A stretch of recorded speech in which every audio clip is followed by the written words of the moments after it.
Miss Cordelia Omokegwen. Hi everyone.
Hi, everybody.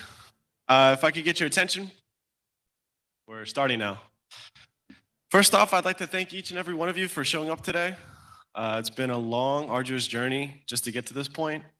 A lot of us here at the Computer Science Association have put a lot of time and effort into this, as well as Women in Technology and LSAM. To kick off this event, we have a video prepared by Houston Community College's very own Chancellor, Dr. Maldonado.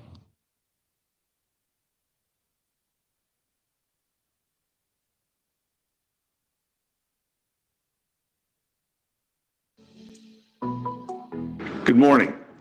Welcome to the Artificial Intelligence and Future of Houston Conference. Taking part in this event means you are interested in the future, in how to be part of something new with great opportunities. Indeed, many experts are saying that what is happening with artificial intelligence today is the genesis of a fourth industrial revolution. To see how, just look at your iPhone.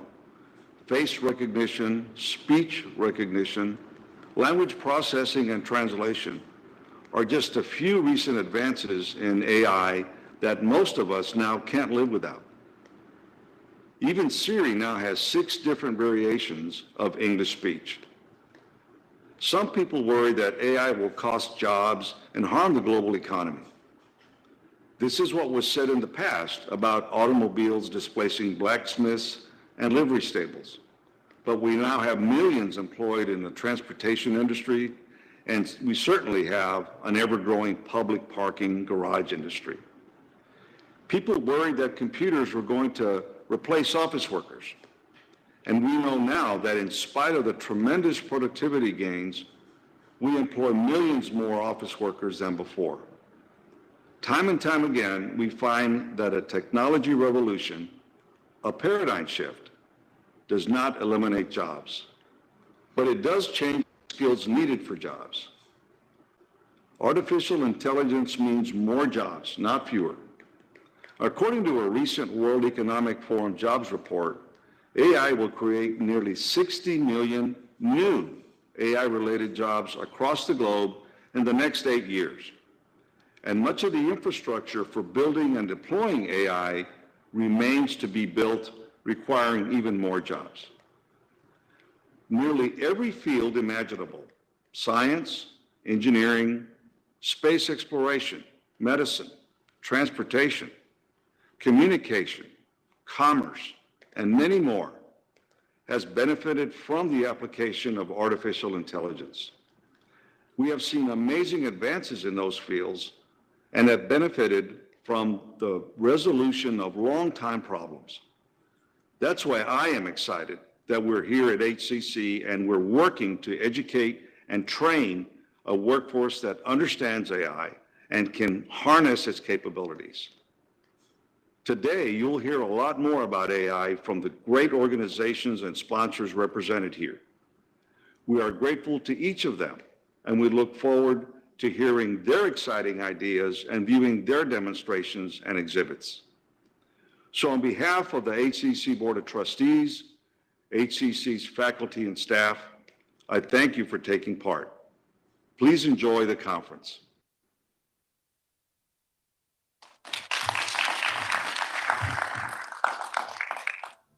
Some great words from Dr. Maldonado. Before we start kicking off in high gear, we have one more video we have another video to show off real quick. It's from Dr. Barillo, the president of the South Loop campus. Thank you so much.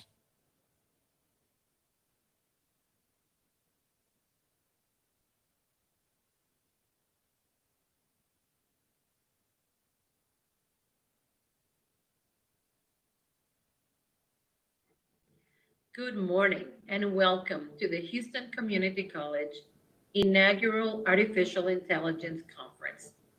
I am Dr. Madeline Barillo Hopkins, Vice for the Houston Community College System and President of Houston Community College Southwest, home of the Center of Excellence for Digital and Information Technology. I'd like to start by giving special thanks to all of our sponsors who supported us being here today. We could not have completed this event without your help and support. Early in 2017, the faculty and instructional leaders of the college forecasted the increasing need for a talent pipeline with skills and competencies in the field of artificial intelligence and machine learning in support not only of the regional economy, but that of the state and of the nation. We saw AI as a game changer in our society, having fast impact in today's workforce. We are at a point in history where all industry processes, data analytics, customer support, and production are being transformed by AI and machine learning. Similar to over 100 years ago, where the demographics of the workforce were transformed from an agricultural society to an industrial economy, now is the time when we're going through another major wave of change, driven mainly by AI and machine learning technologies. To accomplish these changes in the workforce, we have to do this together in partnership with industry leaders in technology and education. According to the Lincoln Emerging Jobs Report, 5 of the 10 emerging jobs in the USA will require specific AI skills. So as we develop the program at HCC, we focus on building a high-quality, hands-on program focused on the emerging technologies and real-world simulation and applications of AI in different industry sectors, such as manufacturing, healthcare, process technology, and others. We also focused on embedding industry credentials in partnership with technology AI leaders that will demonstrate competencies employers are seeking in this field. As a workforce development leader college in the US, HCC saw this as a priority for the college. Most importantly, from a diversity and inclusion perspective, we realized that the program development of this associate's degree was critical to continue our focus as an institution of higher learning on expanding access to 21st century technology skills and competencies that could provide upper economic mobility to the diverse population that we serve. So after much research and preparation, HCC launched the first Artificial Intelligence Associate's degree in the state of Texas in the fall of 2020. HCC was indeed the second community college in the US to offer such a program. The college is proud to have partnered with Intel in the faculty development, as well as with Microsoft, AWS, and NVIDIA. This allows the program to teach what is relevant for employers and using the technology that students will interact when they move into the workforce. As of the end of fall of 2021, we had over 80 students majoring in the program. And I am extremely proud to report that 4 of the initial class members will be graduating this May of 2022. 2 of them have been the force and visionaries that led to this conference. Not only have they excelled academically, but they have demonstrated leadership skills as leaders of the Computer Science Student Association and in working with the college administration to bring this conference to you, to all of you here today. So we have planned a 2-day conference, bringing together leaders that are involved in the rapidly changing and evolution of AI, automation, and machine learning. At the recent Greater Houston Partnership State of Technology event last week, CEO Bob Harvey reported that venture capital funding of Houston companies has actually grown from $284 million in 2016 to $2.34 billion in 2021.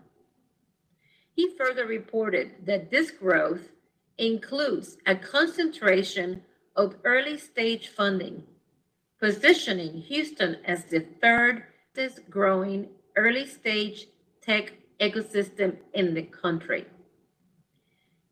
Having a qualified, skilled talent pipeline in AI and machine learning is crucial for the economy of Houston and for the state.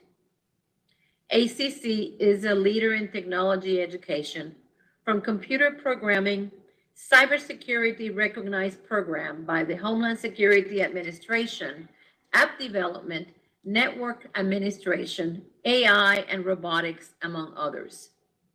Our plans are to bring this conference annually to Houston and see you attending the event every year. So for now, thank you for being here today. Enjoy the conference.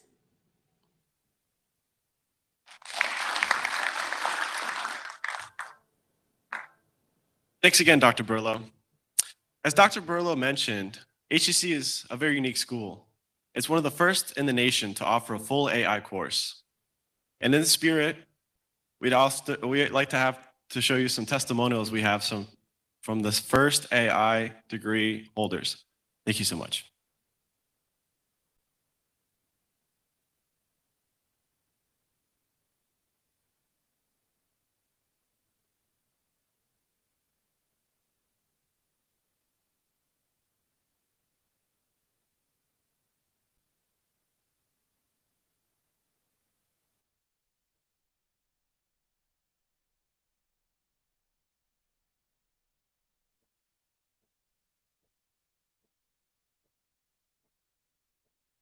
Hi everyone, my name is Cordelia Omokegwe. Hi everyone, my name is Neeti Gangiri. I'm doing my Associate of Applied Science and Artificial Intelligence program in Houston Community College. I also serve as a Vice President for Computer Science Association CSA Student Club. I also have 2 double masters in subsea and chemical engineering earlier before AI. I'm very honored and delighted to get into AI program in HCC and be the first AI graduate along with my friends. I'll be graduating in this summer 2022. The decision to study artificial intelligence was one of the hardest risks I have ever taken, and I have no regrets at all. The journey had been smooth. The course structure was perfectly laid out for newbies to be able to understand and cope. I've learned a lot in this program. I've accomplished a lot of career growth in this program. I've learned many technologies. We work with NVIDIA Jetson NanoKits in our lab, and also we worked with Amazon SageMaker, where we have done Jupyter coding, Colab, Anaconda. We have used a lot of technologies and learned how the AI advances in every field. I also want to thank our professor, Dr. Brown, and Dean Samir Saber for encouraging us to get into this AI program and make our career path. One that caught my attention the most was the hands-on experience in AI robotic course. In this class, we were able to work with NVIDIA Jetson NanoKit. We had it set up, we ran the Docker, and we built our own projects from the scratch. It was a wonderful experience. My dream and my career growth, my career goal will be to open up an AI company or an energy company once I get some good experience in this AI. So I'm very honored and delighted to be a part of HCC. Thank you for giving this opportunity to be an organizer for one of the AI conference from HCC and also to be the first AI graduate in HCC. Thank you and have a great day. Encourage other students who want to pursue a career in AI to come on the journey and ride with us. Thank you.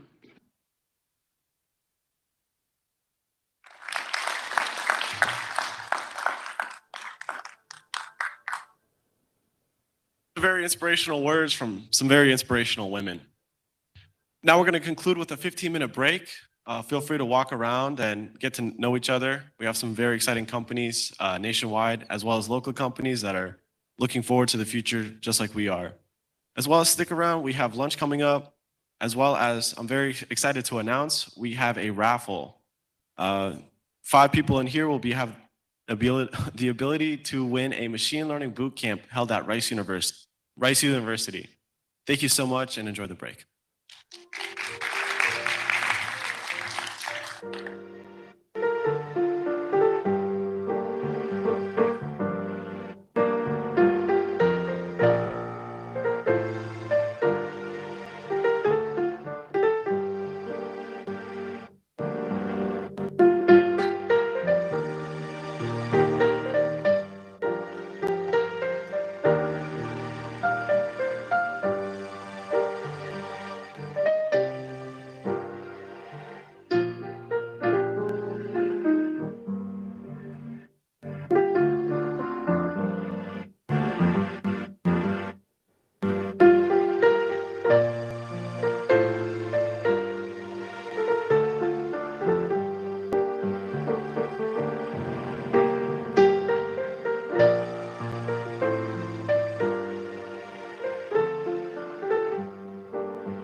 Against the blank wall.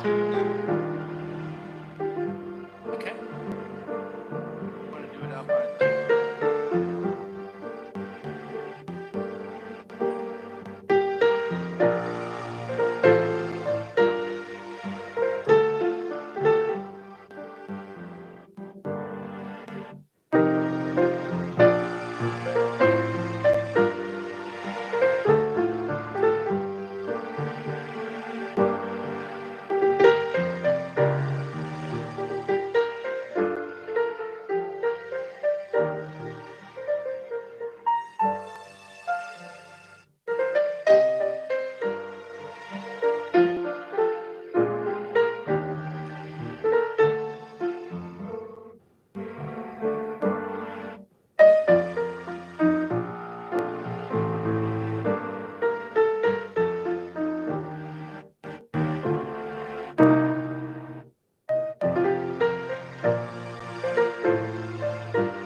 Test. Test.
Okay, everybody, if everybody can make their way back to the auditorium, we'll be starting our first panel soon.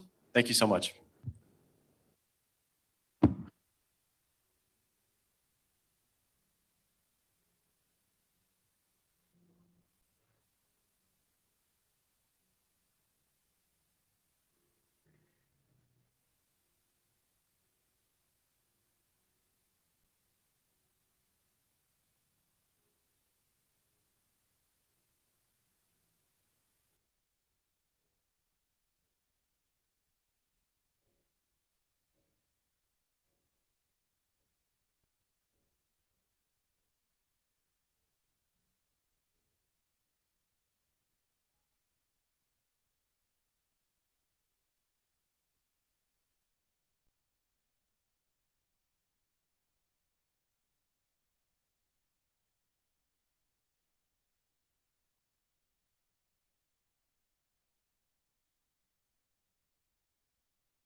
Starting the panel now. Yes, it will start in a couple of minutes, I believe.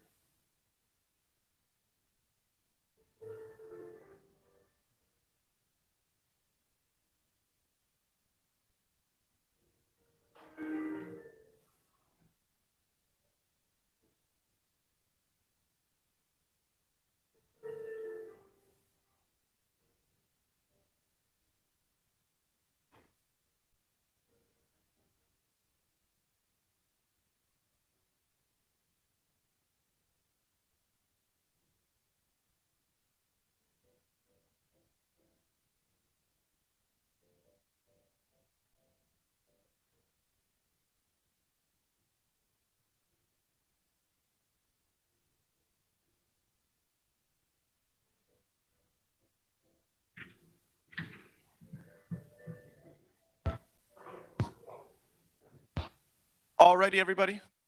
I'm pleased to announce the beginning of our first panel. This first panel is going to be hosted by Mr. Dean Saber, and it's going to be in regards to the leadership of education. Thank you so much.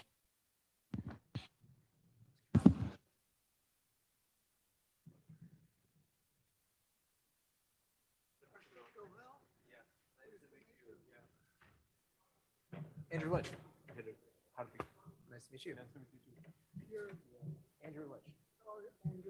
Yes. Nice to meet you. Yeah. About like NSF, if you remember. Vaguely. Yeah. Okay, no problem. A lot of water. Yeah.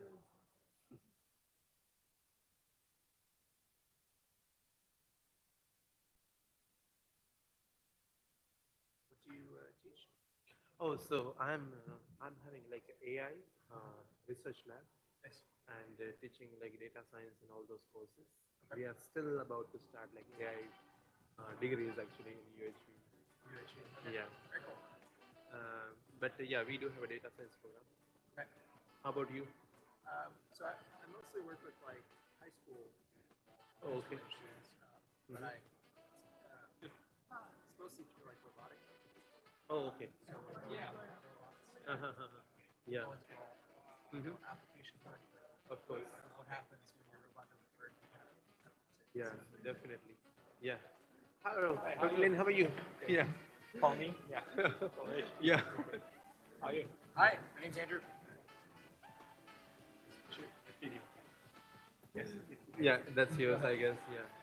So basically, like I mean, I do have a $2 million federal funding. So right now, my majority of focus of it like managing federal grants because I'm a PI and recruiting students and postdocs and managing them. So like I mean, yeah, my chair, he's here. Yeah, he is always like complaining like, when will you come in classroom? I said like, yeah, I mean, you need to find someone to bring money. Yeah. Challenge. Yeah, of course. Yeah.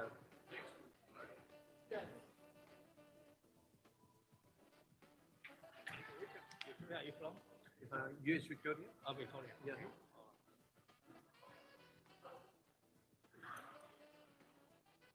Yeah, from downtown. From downtown, yeah. Yeah. we are in the same system. Yeah, same system. You've ever met before? Oh. No, I mean, yeah, we never met, but like, yeah, I heard about him. So, Okay, yeah. heard about it. Actually, I joined in 2019 fall, and because like I was transitioning from Florida to Texas, so I came little late. Like I came in October, and then in 2020, pandemic started, so everything was virtual. So I didn't get a chance to close, get but I'm closely working with main campus with my research collaborations and all those. You know Aaron Becker? No, I don't know her. I know only like our associate and vice chancellor of the division of research.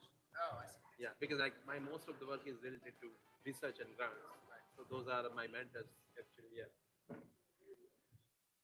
Do you have campus application? Oh yeah, we do have. You still have? Yeah. You offer courses over there? Oh yeah, we offer courses. Okay.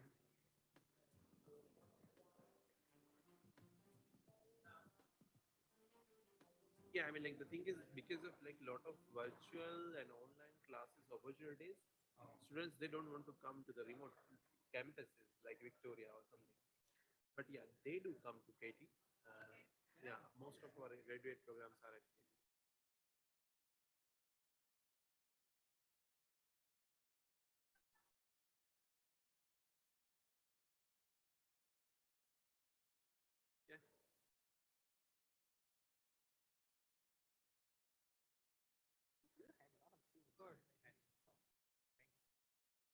Yeah. Yeah. Yeah, I mean, we do not have a lot of, I mean, less than, I think, less than downtown, but definitely more than like clearness. Yeah. The reason we have is because of like we are offering courses in a KT, and KT is expanding a lot. Hello, everyone. So, welcome, everyone. My name is Samir Saber. I'm the Dean of our Digital Information Technology. So happy to have you all here, especially our students. So in today's panel, we have wonderful educational leaders here with us, and we'll kick off this conference by warming things up when it comes to education, right? Because that's why we're all here in the spirit of education. And all of you students here wondering, how will you get into IT, or AI rather, but IT as well, right? And what's in it for you? And that's essentially what we'll be talking about today.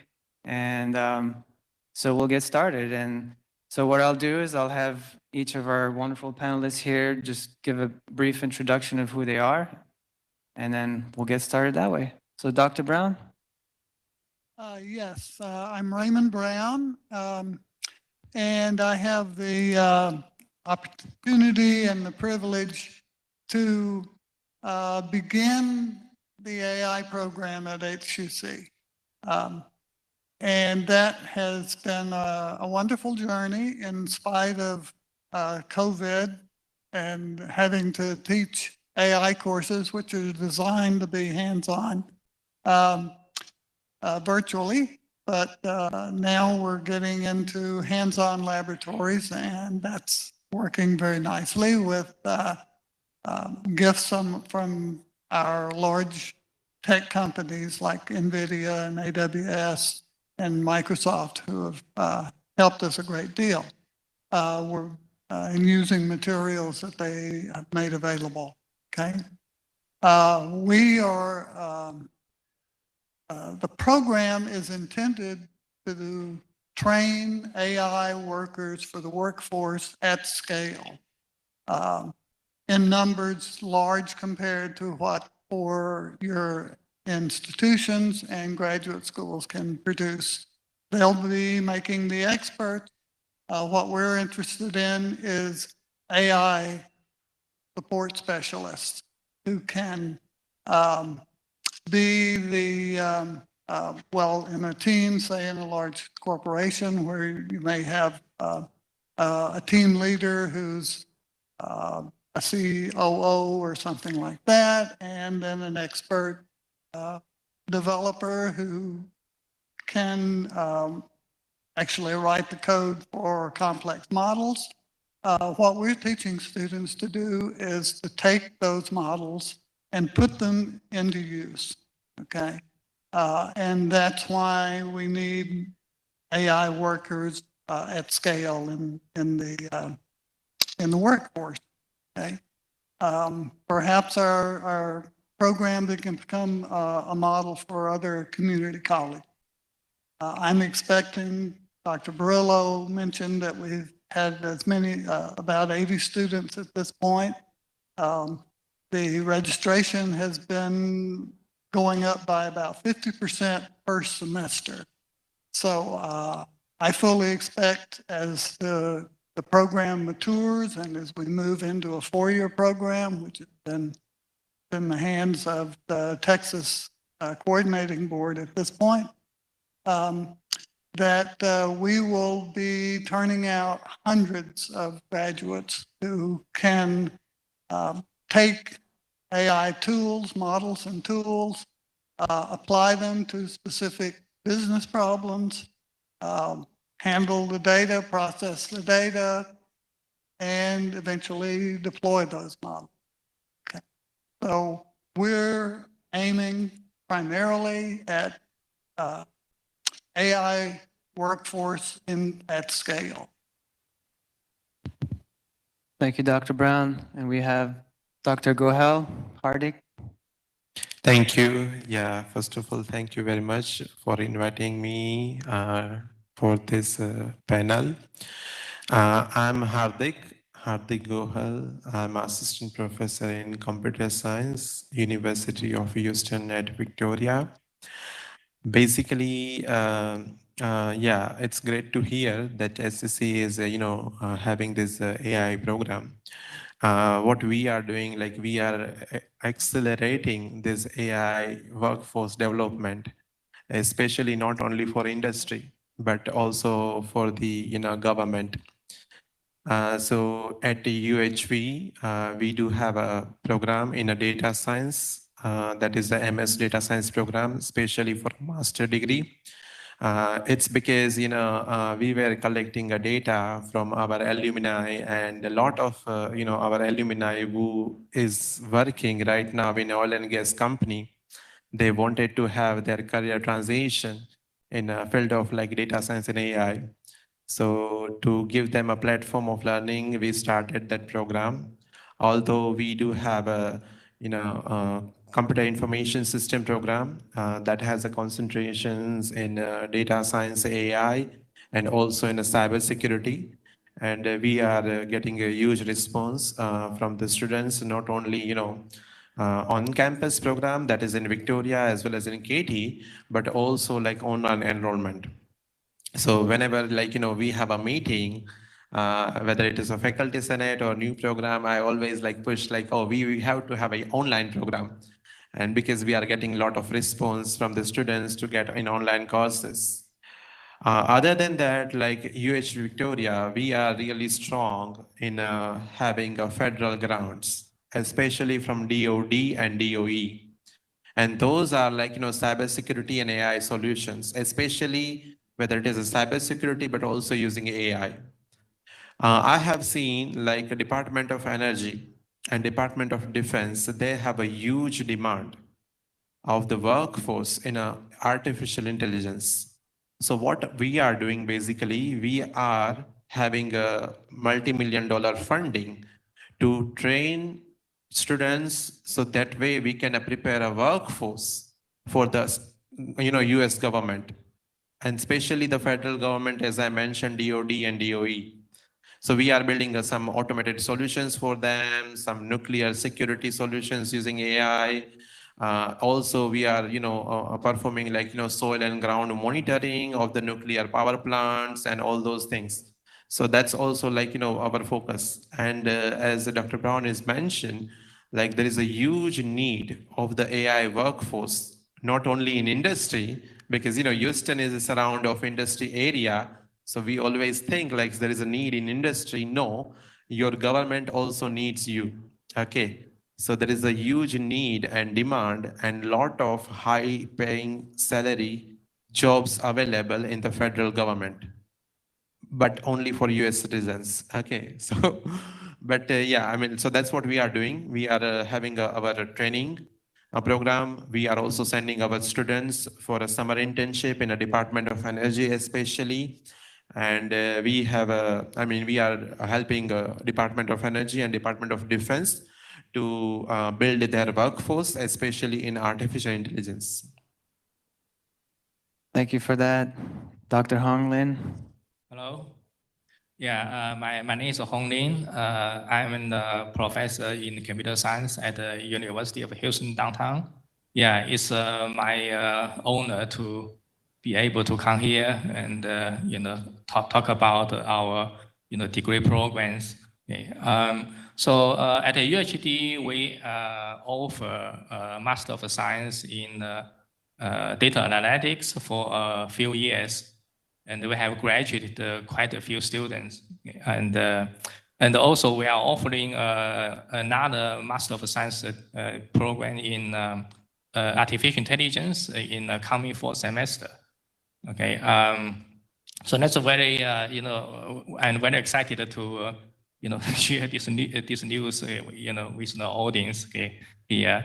And we hope that we can, offer an education that can help the population at the, Houston, the greater Houston area to prepare, to face the challenges, bring in by the AI. Okay, so AI has a great impact as addressed by our speakers already. Okay, so as I said, AI can create a lot of jobs, and it is doing so in a lot of industry sectors, okay, especially like fintech, e-commerce, and some other sectors, okay, like mobile computing areas. Okay.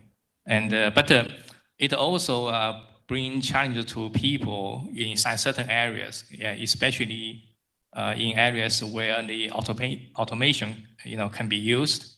Right? Okay. So I think there are statistics about to what extent the workers in certain areas can be will be impacted by the AI, because a lot of the jobs will be lost, right? Okay, because AI can provide the workforce, okay, to carry out a lot of tasks, right?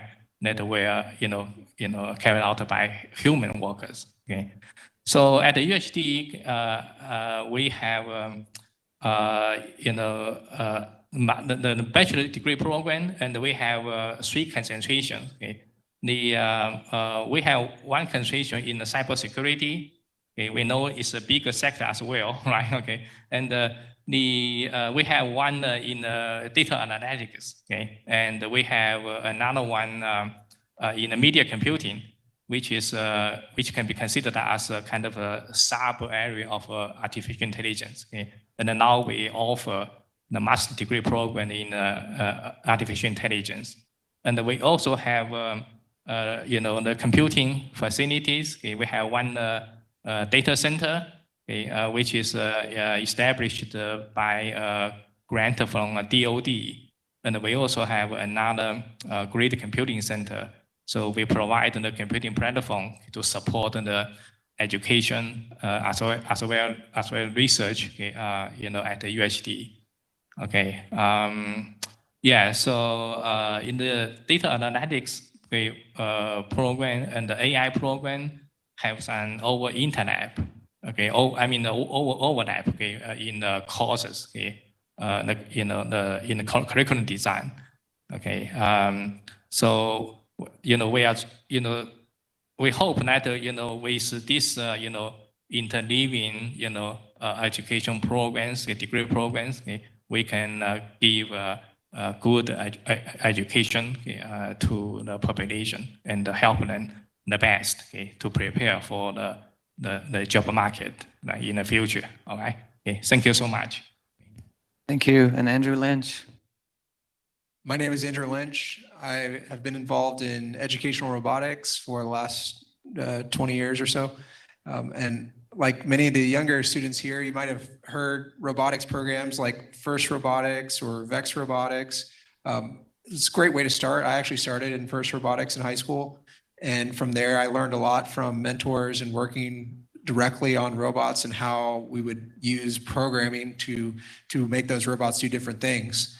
And from there, I just continued to learn as much as I can and help others as mentoring in those programs and working with students directly. And I think sometimes when you're starting out, you're not really sure where you want to start, but you like robots, right? Or you like cybersecurity or the concept of it. And I think when we talk about all these terms here today, it can get a little overwhelming. But the important thing to realize is that we do have things like programming, which is universal for all of these topics that we're talking about. So learning computer science concepts, the fundamentals, CS principles is the first course that most high school students take. And then from there, you just keep going. Learn as much programming as you can. And then eventually it'll tie into things like robotics. It'll tie into artificial intelligence, machine learning. So a lot of terms being thrown around here today. Don't get overwhelmed. Kind of think about where you want to start, and we'll be happy to take, questions on how to get started on that journey. Thank you, Andrew. That's a great segue of what I was going to say next. And by the way, in the fall, we will be hosting a robotics competition. Thanks to Andrew. We just talked about it, so you heard it first. So with that said, the next segue is really that question: how can students get into it, right? Get their feet wet. What are maybe some free tools? What are maybe some paid tools? But what does that trajectory look like for you? And we'll start with Dr. Brown.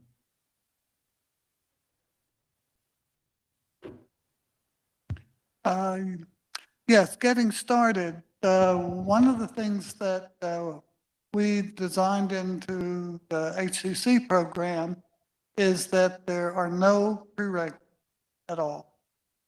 Any student who can become an HCC student can move into the artificial intelligence program.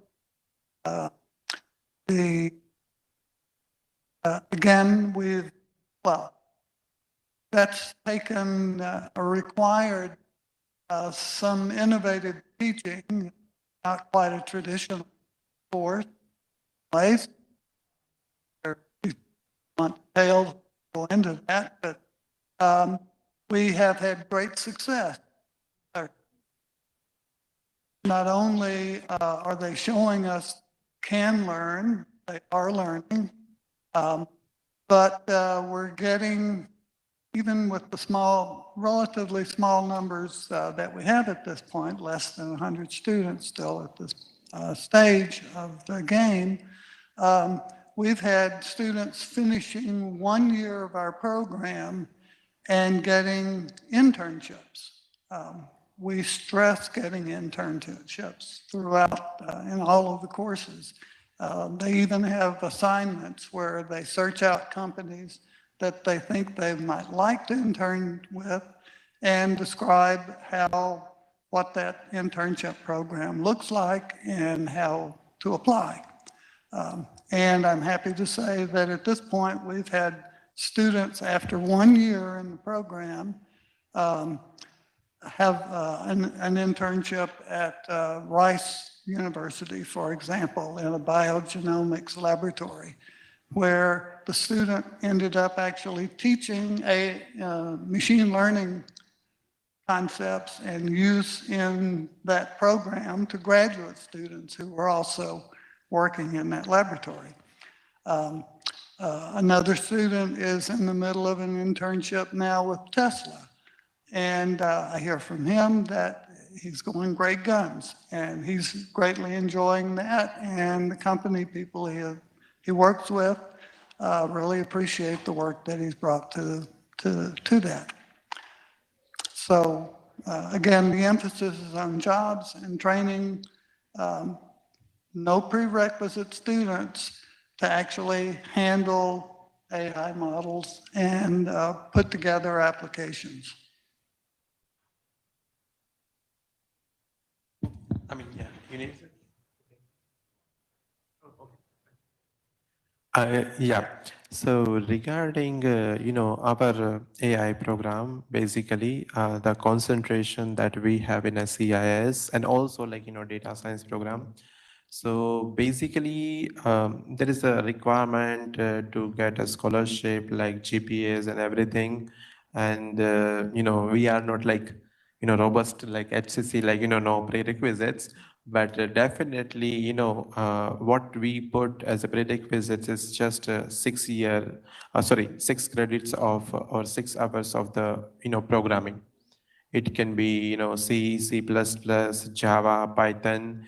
So recently we enrolled some students, those who have a, programming experience, taking some courses on the Coursera as a Python programming.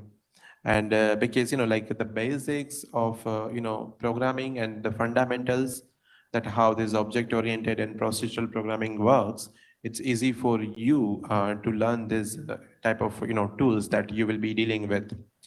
I would focus on specifically tools that what we are using. So what we are using is as we are giving a training in two different ways. So the first one that what we are including in our curriculum is the open source tools. So students can have a kind of fun with the tools at their home. And the best thing that what we are providing right now is we are providing a virtual lab. Okay, so we used to have a students, they said okay, Dr. Gahal, we don't want to perform our labs within a half an hour or 1 hour of a class that you are, teaching. What if we want to do some additional experiments? That what I'm just giving a random ideas in the class.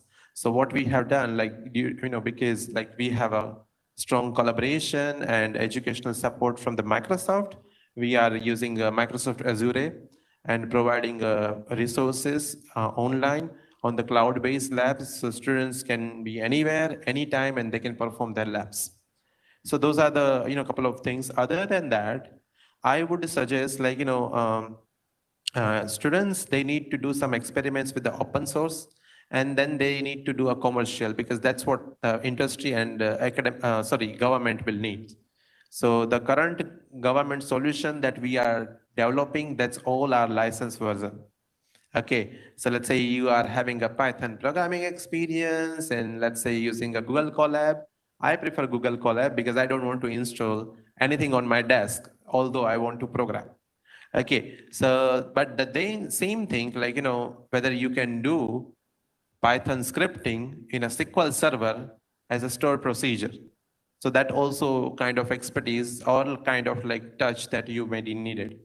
So yeah, basically regarding free tools, I would suggest Google and Microsoft Azure educational credit with $150 they are providing.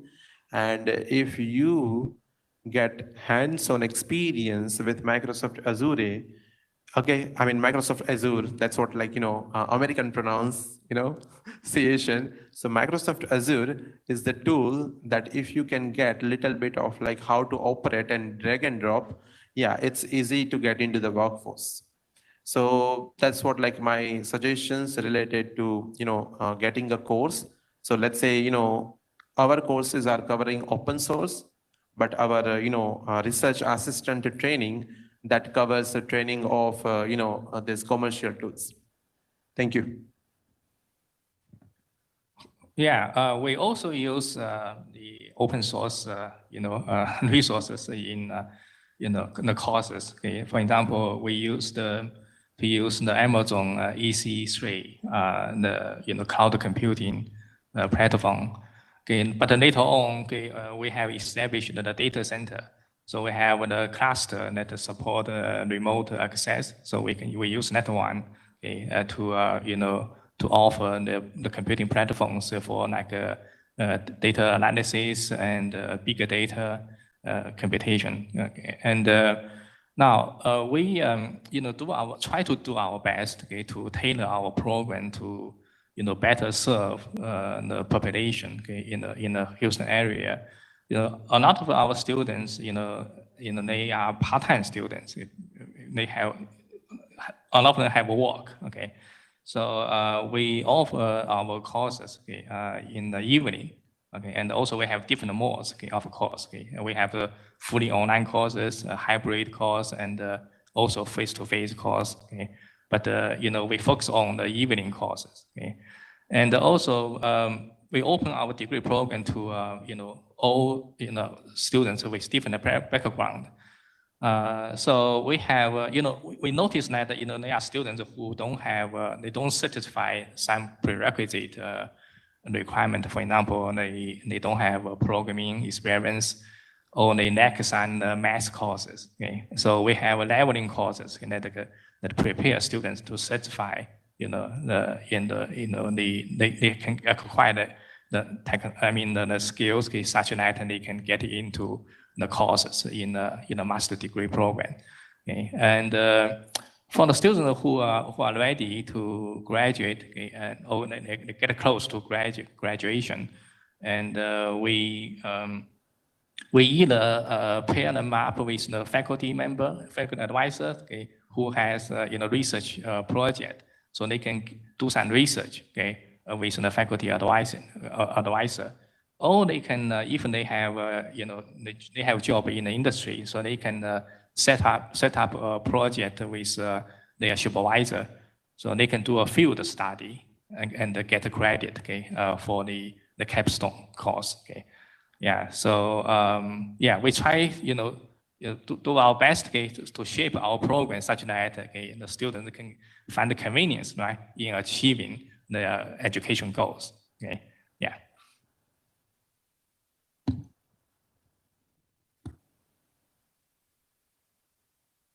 So I come from a different background. I'm not doing a program for AI at any university. I typically work with high school students. So what I like to picture with a lot of people I interact with about how to get started is I imagine most people as freshmen, high school students. They've never done programming before. They've never really put their hands on the concepts. They've done basic, math and science.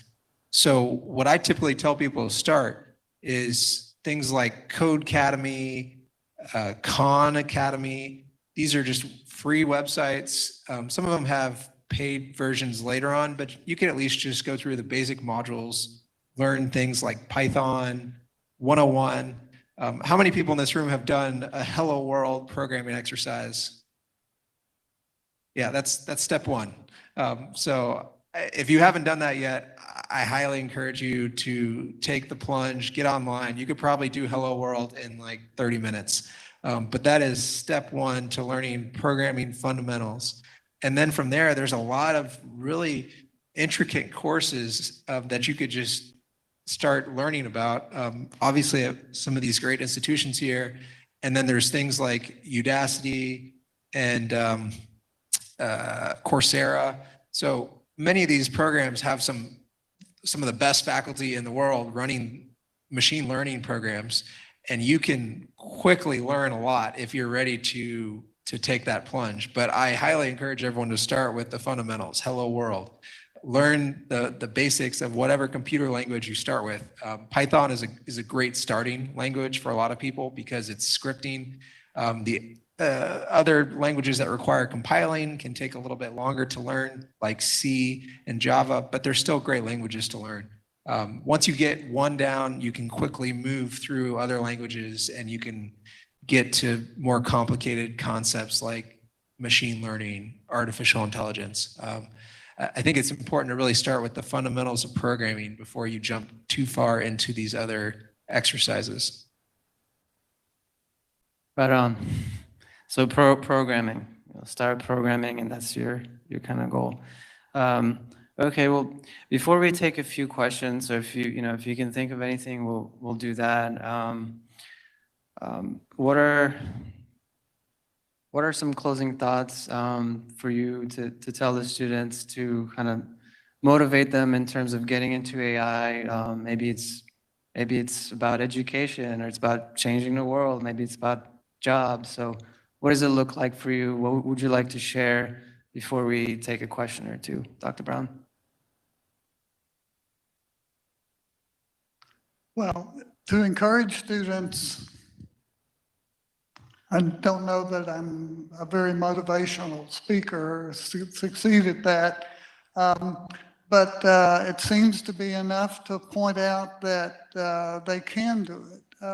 I can point to previous students and say, you can do it as well. There's lots of people I can point to that if they can do it, you can do it. So don't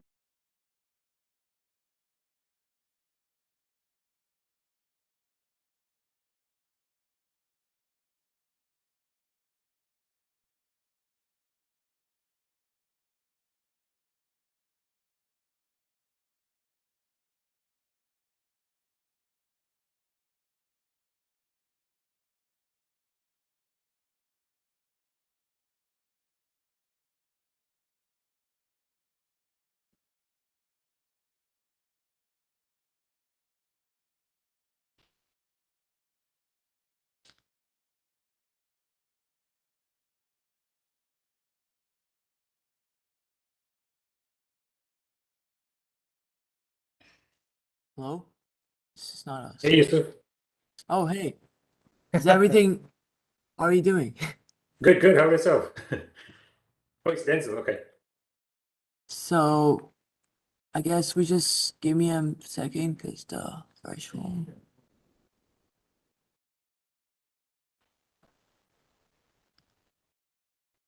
See that?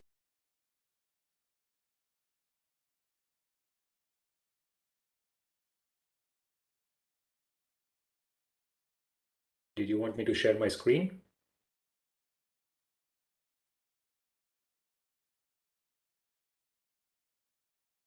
Because you're already speaking. Does you guys want to share? Can you share your screen? Yep, sure.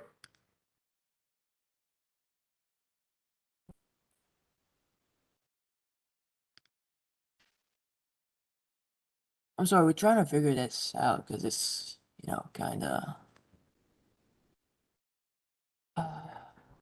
Is it not? It might start showing that in a quick second. Just bear with it.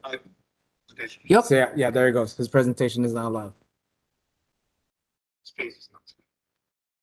So all good? You can see my presentation? Yep. You're Okay. good to go. Should I start talking? Yes, sir. Okay. Well, hi everyone. I cannot see you, so I'm presuming you can see me just fine. So yeah, thanks for inviting me. Today I'll be giving a talk about AI-driven innovation in robotics and automation. As far as I'm concerned, my name is Mitesh. I am a developer relationship manager at NVIDIA, and I take care of research engagements with researchers in universities. So I'm very excited to give a talk to all the budding researchers and experienced researchers, educators who are here on this call. So diving in,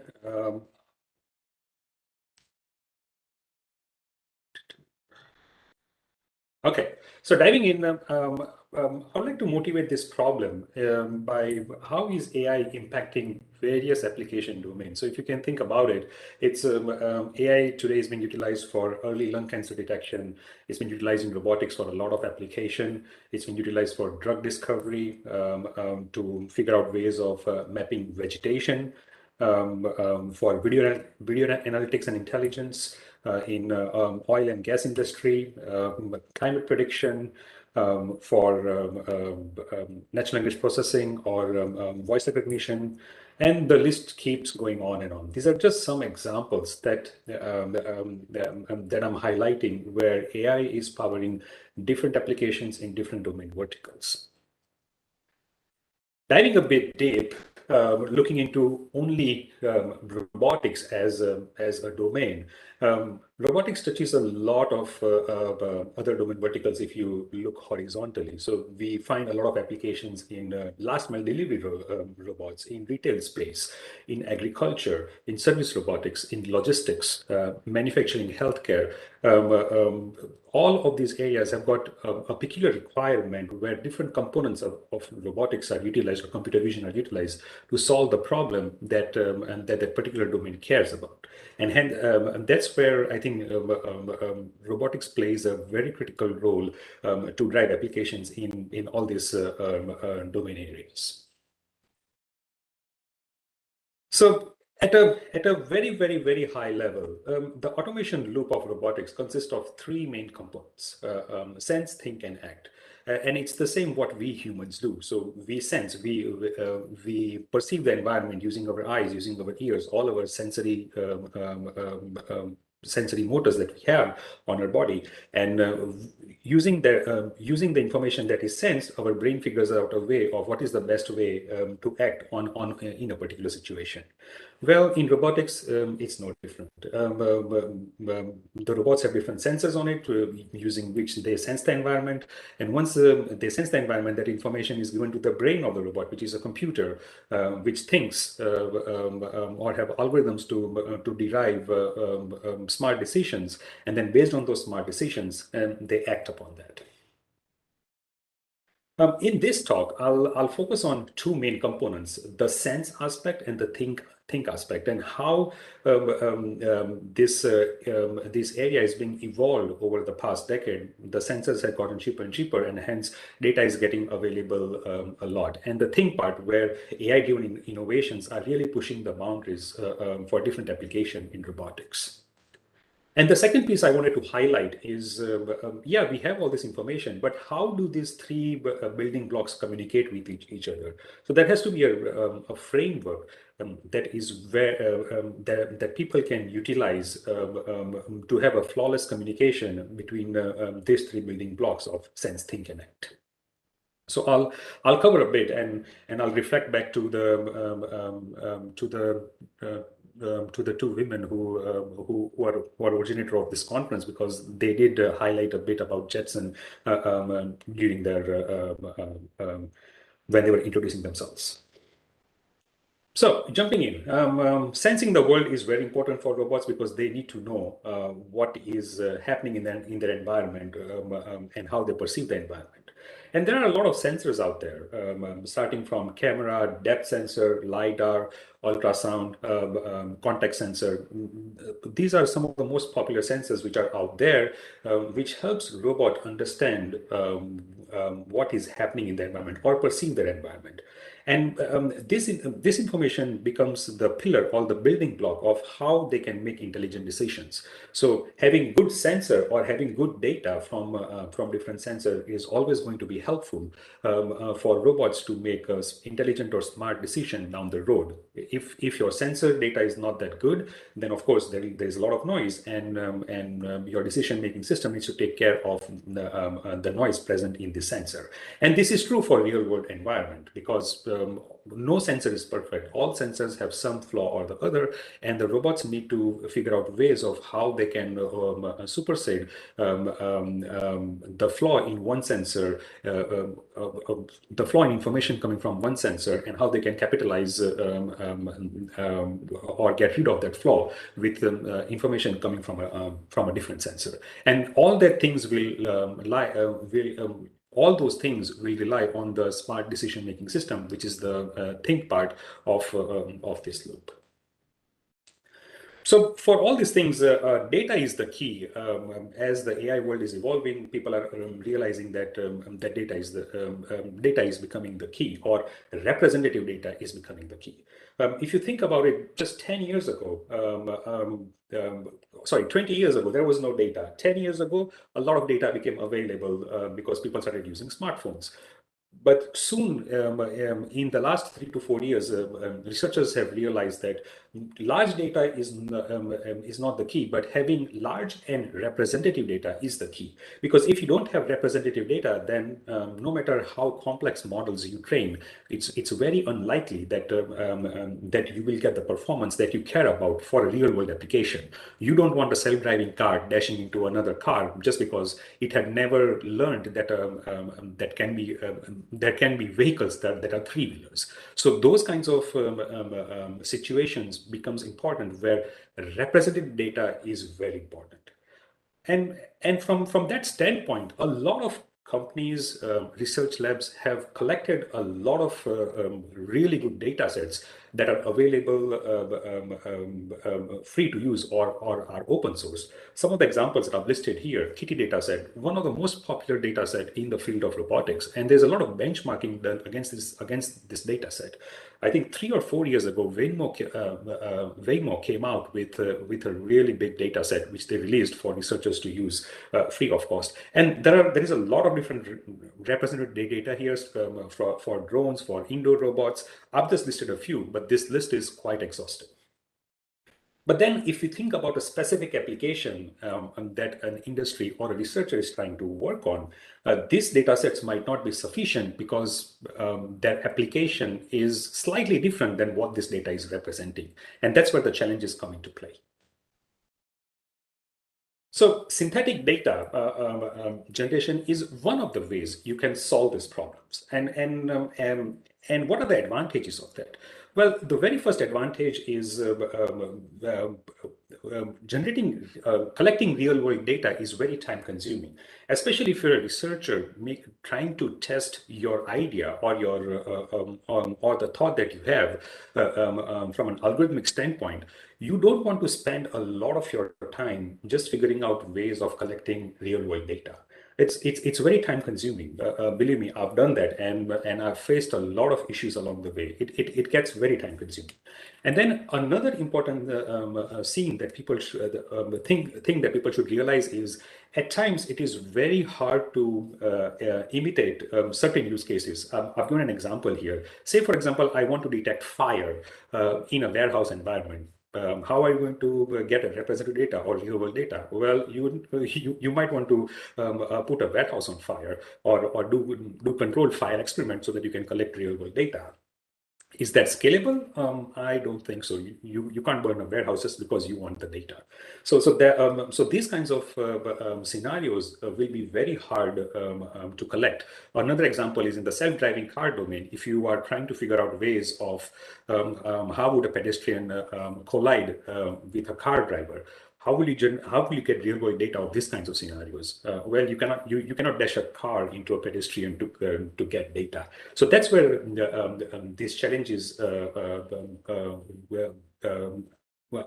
quite prevalent in the industry and in the research arena.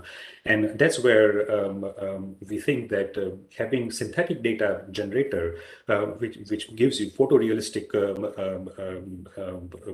images powered by physics engine, which are much more representative. Like I'm simulating fire in this video, and you can see that it represents how actual fire flame and the smoke generated out of that will flow upwards. So all those representation and having this real world kind of representation makes a very becomes very important when you are trying to build very intelligent perception systems. So at NVIDIA, we have a simulation technology which we call Omniverse, and how I would like to think about Omniverse is it can be divided into three components. The first component, which is on the left side, is we try to make sure that Omniverse is a generalizable platform that anyone can use it. So people from different domains, people can be engineers, or they can be designers, or they can be creators.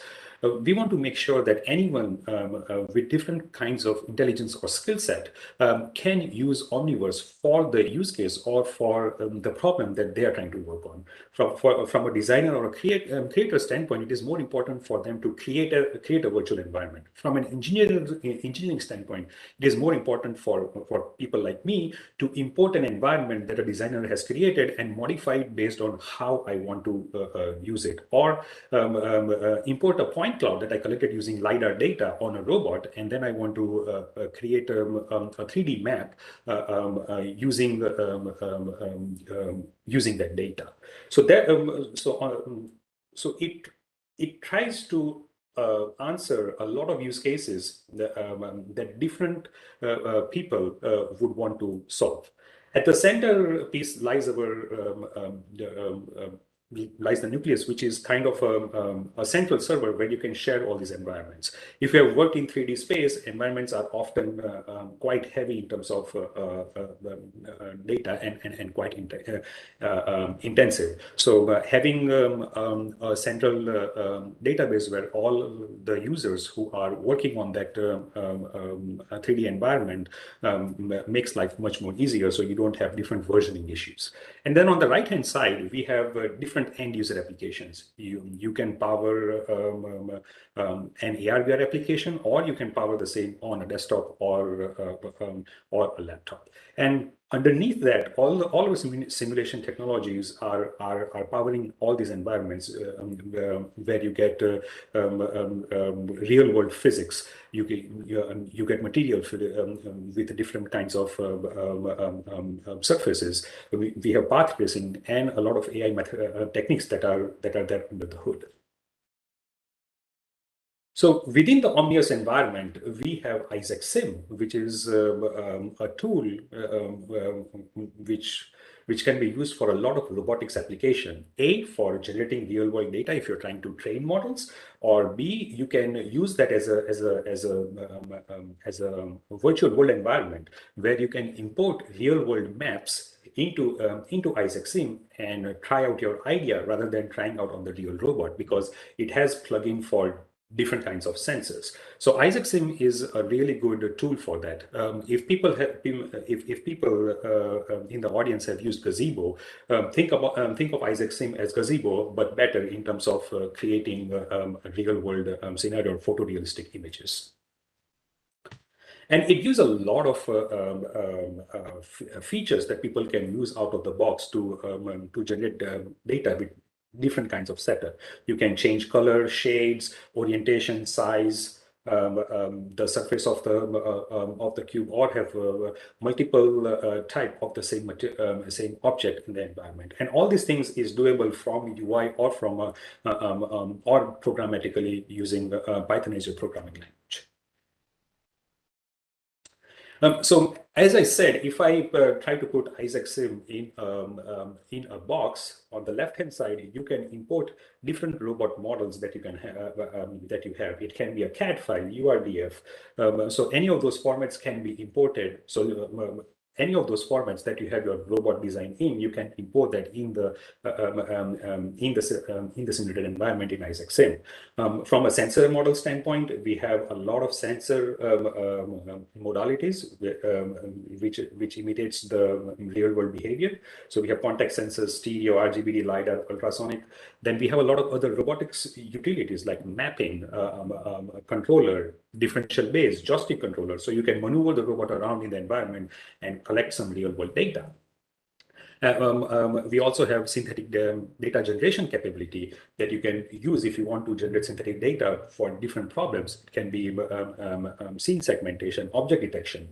So all those things is possible where you can generate labeled synthetic data. And then on the interface side, we have a lot of interfaces available that people can use out of the box. So if you are within the ROS ecosystem, all this data can be published as ROS topics at the end, and you can record them in a ROS bag, so you don't have to move out or generate a separate script that you want to generate data. Everything can stay within the same ecosystem. If you're using ROS, all this data gets published into ROS, and you can save it for those purposes. And this entire Isaac Sim application is powered by Omniverse. It capitalizes on a lot of other kits that are available in Omniverse, like the physics engine, the flow engine. You can capitalize on that and use them within Isaac Sim for the use case that you're trying to solve.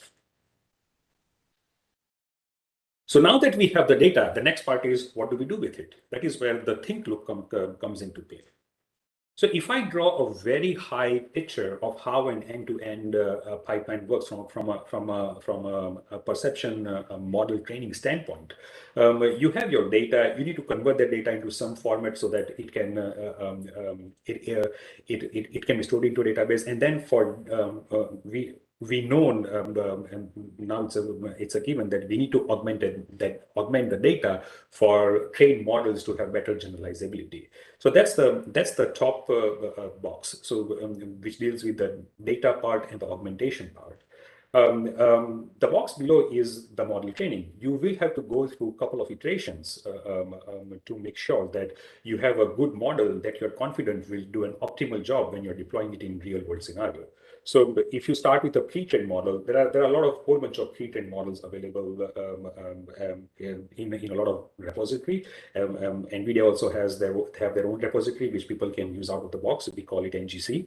So you can use a pre-trained model, train the model with the data, with your own customized data, evaluate it. If the model is good, then you have to go through a pruning stage. Once you prune your model, you again retrain your model, and then you evaluate it again. If the model is good, only then it goes into export phase, else you'll have to do this cycle again. And this is an iterative process because you'll have to go through a couple of iterations to get the right parameters to make sure that your model is trained just right.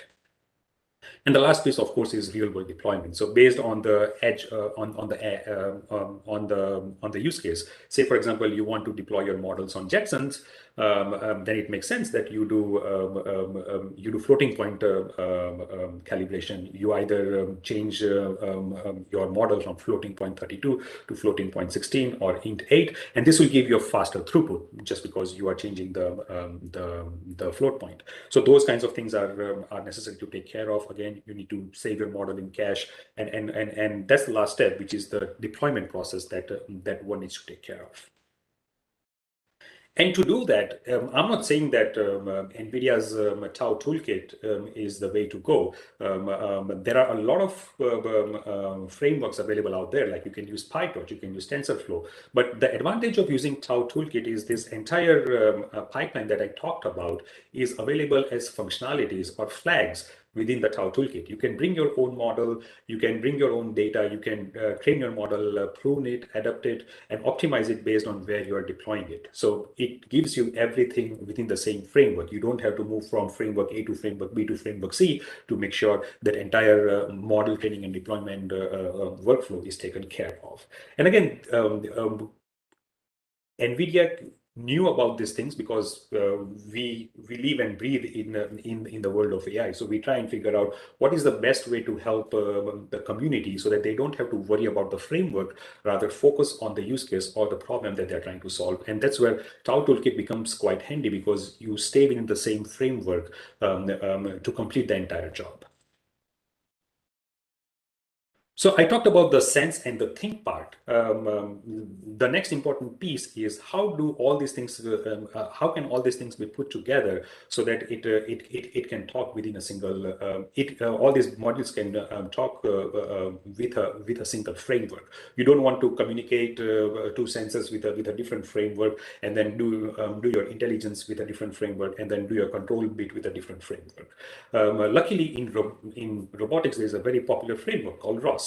And what NVIDIA has done is we have come up with our own ROS packages, which we call GEMS, which are GPU accelerated. So if you are a researcher or if you are developing a real world product, then you don't have to worry about are we using GPU acceleration under the hood? Well, these packages are written such that it capitalizes on the GPU acceleration available on our Jetson devices. So you can use these packages out of the box and worry more about your research contribution or the real world problem that you're trying to solve, which is if you're doing object detection, then you can train your model and deploy it using one of our Isaac ROS package, and it will do the post detection for you. You do not have to worry about whether this is using CPU cycles or GPU cycles. The package is going to take care of that. So that way, it reduces the workload from the standpoint of you don't have to focus on the framework, rather you can focus on the problem that you're trying to solve, and that reduces the overall deployment time, because a lot of times when you have different frameworks not talking the right way to each other, you are spending a lot of times in debugging those workflows rather than focusing on the research problem or the real world deployment problem that you're talking about or that you're trying to solve. So to quickly summarize, if I put everything together, there are three main blocks to solve the sense and the think part of the robotics loop. You need to generate data, prepare data, or you need to collect real world data. There are frameworks available where you can do that. For NVIDIA, that's Isaac Sim. There are other frameworks as well that are freely available. But with Isaac Sim, I'm a researcher as well. I have used Isaac Sim quite a bit. I see the difference in the images that are captured by Isaac Sim compared to other simulators. And I'm not saying that you should use Isaac Sim. I would definitely recommend to try it out. You'll see the difference and experience the difference by yourself. From a model training standpoint, as I mentioned, there are a lot of frameworks available out there, depending upon the problem that you're trying to solve. With Tau Toolkit, what we have done is we've tried to capture all the steps that you need to take within a single framework, so you don't have to go out and try different frameworks for the problem that you're trying to solve. And then for deployment, of course, we have Isaac ROS gems. And again, the advantage of Isaac ROS gems is that if you are using any other packages that are available within the ROS ecosystem, you can use them as well and use Isaac ROS gems with them. So if you have a control package or a mapping package, say Hector mapping or Hector Slam, then you can use it in ROS by itself and just use the image processing pipeline available from Isaac ROS gems, and it can still communicate to Hector mapping, because within the ROS framework, all you have to do is you publish the data on a certain topic and the next package picks up the data from that topic.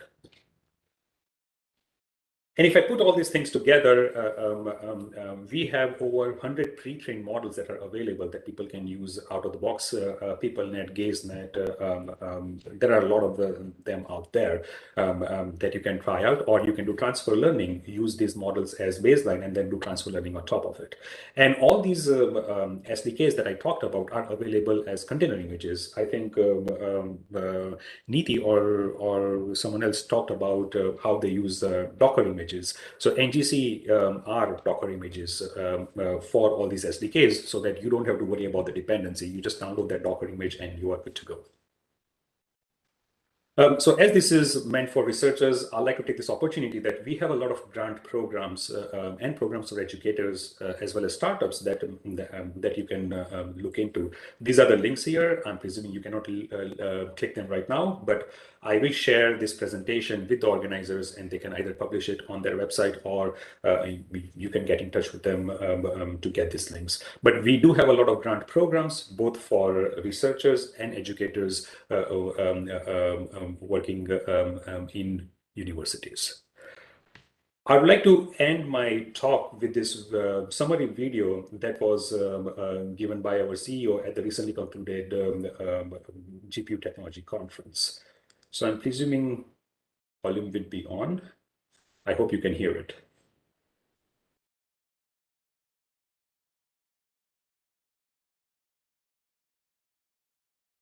Matisse, we can't hear it.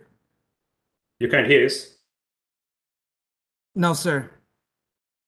Okay.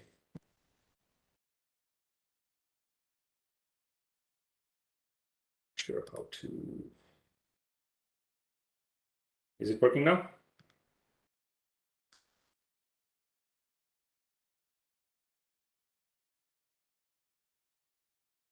We could see the video, but we just can't. There's no audio coming from it. Okay, I'll give it a last try. Can you hear it now or no?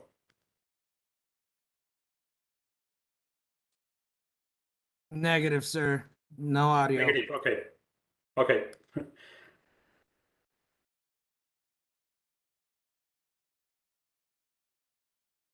Okay, I will stop here. Unfortunately, you cannot hear it, but the entire keynote given by our CEO at the recently concluded GPU Technology Conference is available on this link.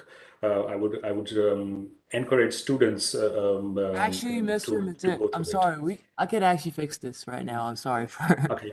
That's fine. Do you want me to play it?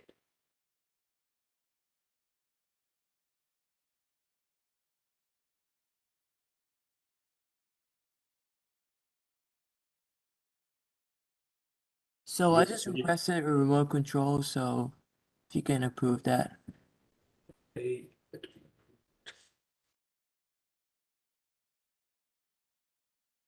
Okay, approved. Thank you. So I'm just gonna. Did you get the mouse? Yeah.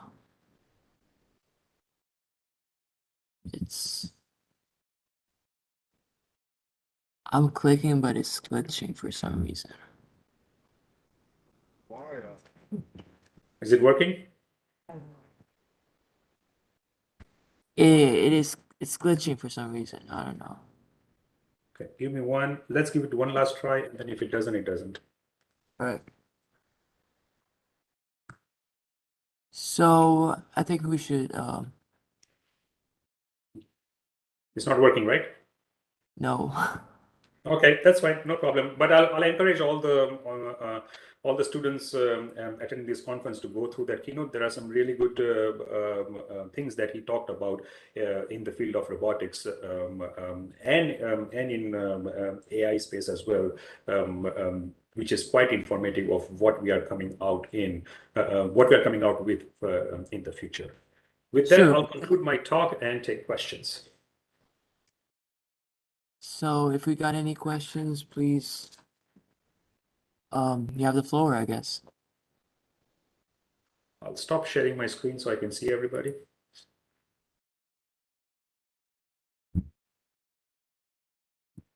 Can you? Oh,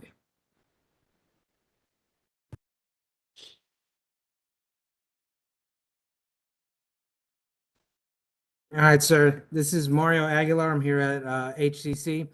And a really quick question. We did see the pre-trained models, the 100 that you were speaking about earlier. We did see those links. Are those links available to all students, or is there a way that we could get to them so we could take a quick look at them? Yeah, so they are available to everybody. You just need to register to on our developers website. Only then they will let you go in. But it's available for free to download and use for everybody. Students, researchers, no matter where you come from, what your profession is, you can download them. As far as the links are concerned, I will share this PowerPoint slide deck with the organizers. So all those links are in there. They are active links. If you click on them, it will take you to the landing page. Perfect. We're going to be putting this on the page with SCA here and HCC. That way we could give this out to our students. Other than that, we want to thank you for everything that you contributed and your speech, and especially your PowerPoint presentation. It was on point. We are impressed. Thank you so much. No problem. Thanks for having me. Absolutely. Thank you again. Thanks.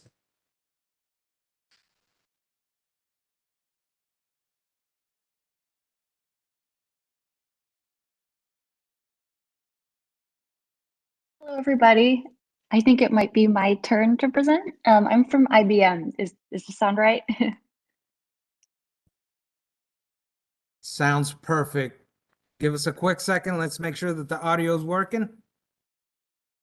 Awesome.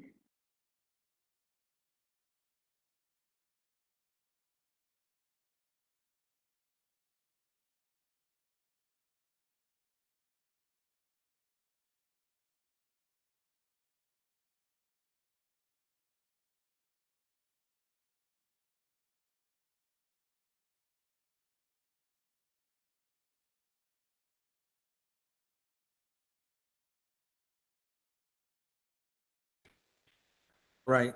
Thank you again for holding. We got you live, front stage, center. And if you could help me in pronouncing your name, I don't Yes. want to butcher it. I am so sorry. No problem. My name's Anais Streak. I'm from IBM. Thank you for having me. This is kind of funny. I can't tell how many people I'm presenting to, but I'm happy to be here. I'm going to talk to you about an online learning platform called IBM Skills Build that all of you at HCC have access to through a partnership that we've formed between IBM and NACI and HCC. So Perfect. You have the stage, and we're going to let you go for it. And thank you so much. We're going to be on mute, and we're going to see you go through your whole process here. Thank you so much. great. Sounds perfect. So thanks, everyone. I want to start by saying that I work with Dr. DeBerry at HCC, and she is also trained on this platform. So she couldn't be here today, but if anyone has follow-up questions or wants to learn more, please reach out to Dr. DeBerry, and she should be able to answer a lot of your questions. And if not, she can come to either NACI or IBM, and we're available to you that way. But so let me start by saying that at IBM, we understand that technology is changing. Well, obviously, it's changing the world. It's changing industries. It's changing. It's changing jobs. So with the rise of different technologies, there are a lot of new jobs that exist in the industry, and companies are struggling to hire candidates for these roles. And a lot of these roles actually maybe don't necessarily require a four-year degree. It's all about having the skills. So if you are really knowledgeable in cybersecurity or data analysis or what have you, there are plenty of jobs that could be, you know, a great way for you to get your foot in the door in tech in those roles. So IBM is a big proponent of skills first hiring. I believe 15% of our global workforce currently don't have four-year degrees. So with that being said, we wanted to offer a training resource to the public to help people have access to training in these different technologies so that they could have access to these types of skills and opportunities. We are CSR, so IBM Skills Build is a corporate social responsibility initiative, which means that we give it away to people by working through partnerships with nonprofits and community colleges. So everything you're about to see is free to you. This is IBM giving this away to you. So with that, I think I'll share my screen because it'll be easier for you to see what I'm talking about as I walk you through what this looks like. And maybe before I do that, just so you know, if you want access to this platform, Dr. DeBerry will register you after the conference. So I'm going to share a link. I think I'll put it in the chat if that's useful. If someone on your end could save that link so you can sign up and we'll register you. And then I'll ask Dr. DeBerry to also follow up with that as needed. So you will have access to what I'm, great. Thank you. So we'll make sure that we have it highlighted and we can spread out the information. Wonderful. Okay, so with that, I'll share my screen and show you this Skills Build platform. Okay, so when you log in, this is what you're going to see on your Skills Build homepage. Yours will look a little bit different. This is my personal page. But as you can see, we did create a custom spotlight just for HCC, and I'm going to show you what that looks like in a moment. But anyways, like I mentioned, IBM Skills Build is an online learning platform.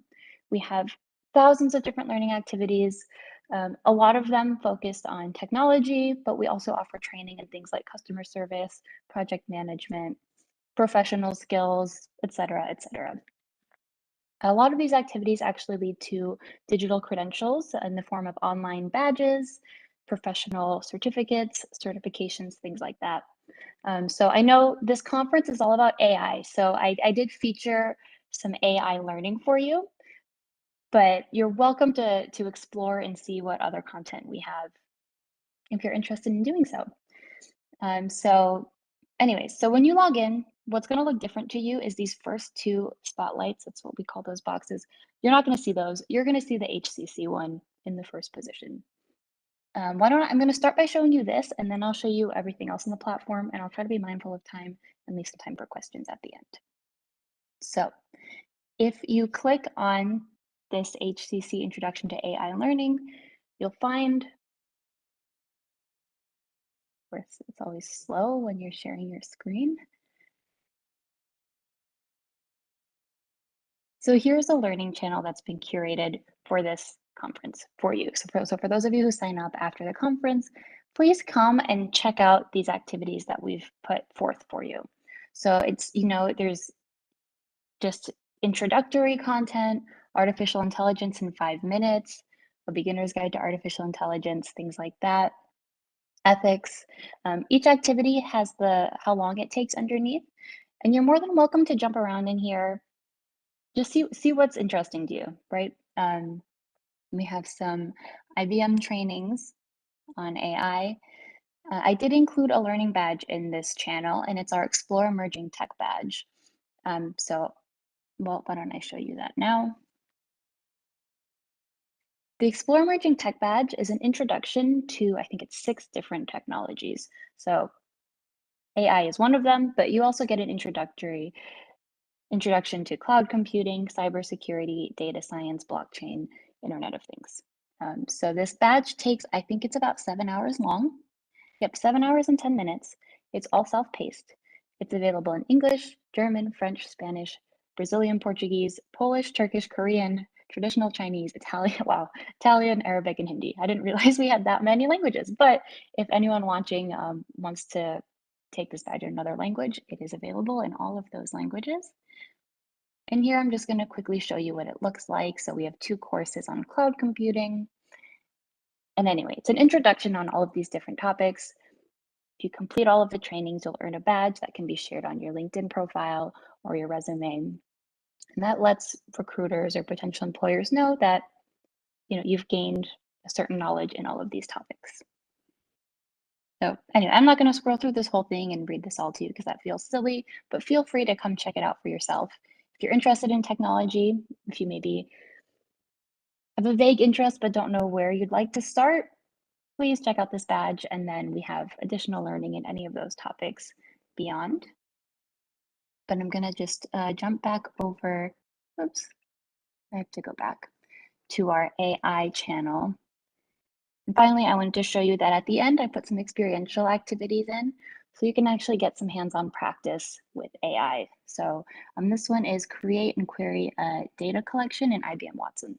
So that's really interesting. If you want to get in and practice something, by all means, here's a place for you to do it. I think I'll maybe just pause for a moment to see if we have any questions. I feel like I'm talking really fast. No, you're perfectly fine. We do have a couple of questions. I'm getting the students here. They're writing them down and giving them to Great. me. Just bear with us. Yeah, why don't we go through some questions now, and then I can keep going through the presentation.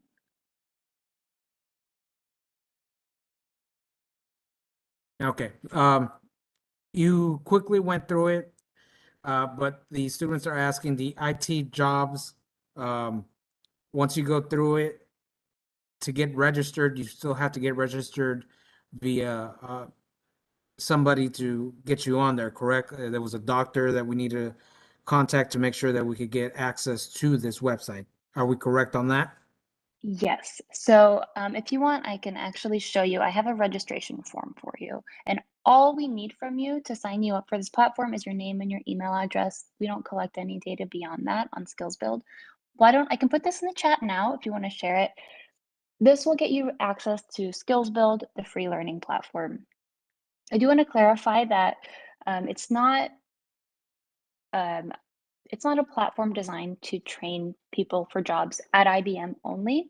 It's to train people for entry-level roles in technology at any company, because every company is looking for people in these different fields. But absolutely, if you complete SkillsBuild training and you find openings at IBM that you think are interesting, the SkillsBuild can definitely help.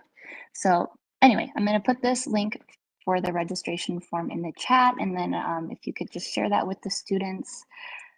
If there's a follow-up or something, if I can email this to somebody, I'm happy to do that too, to make sure everybody who needs the link can get that.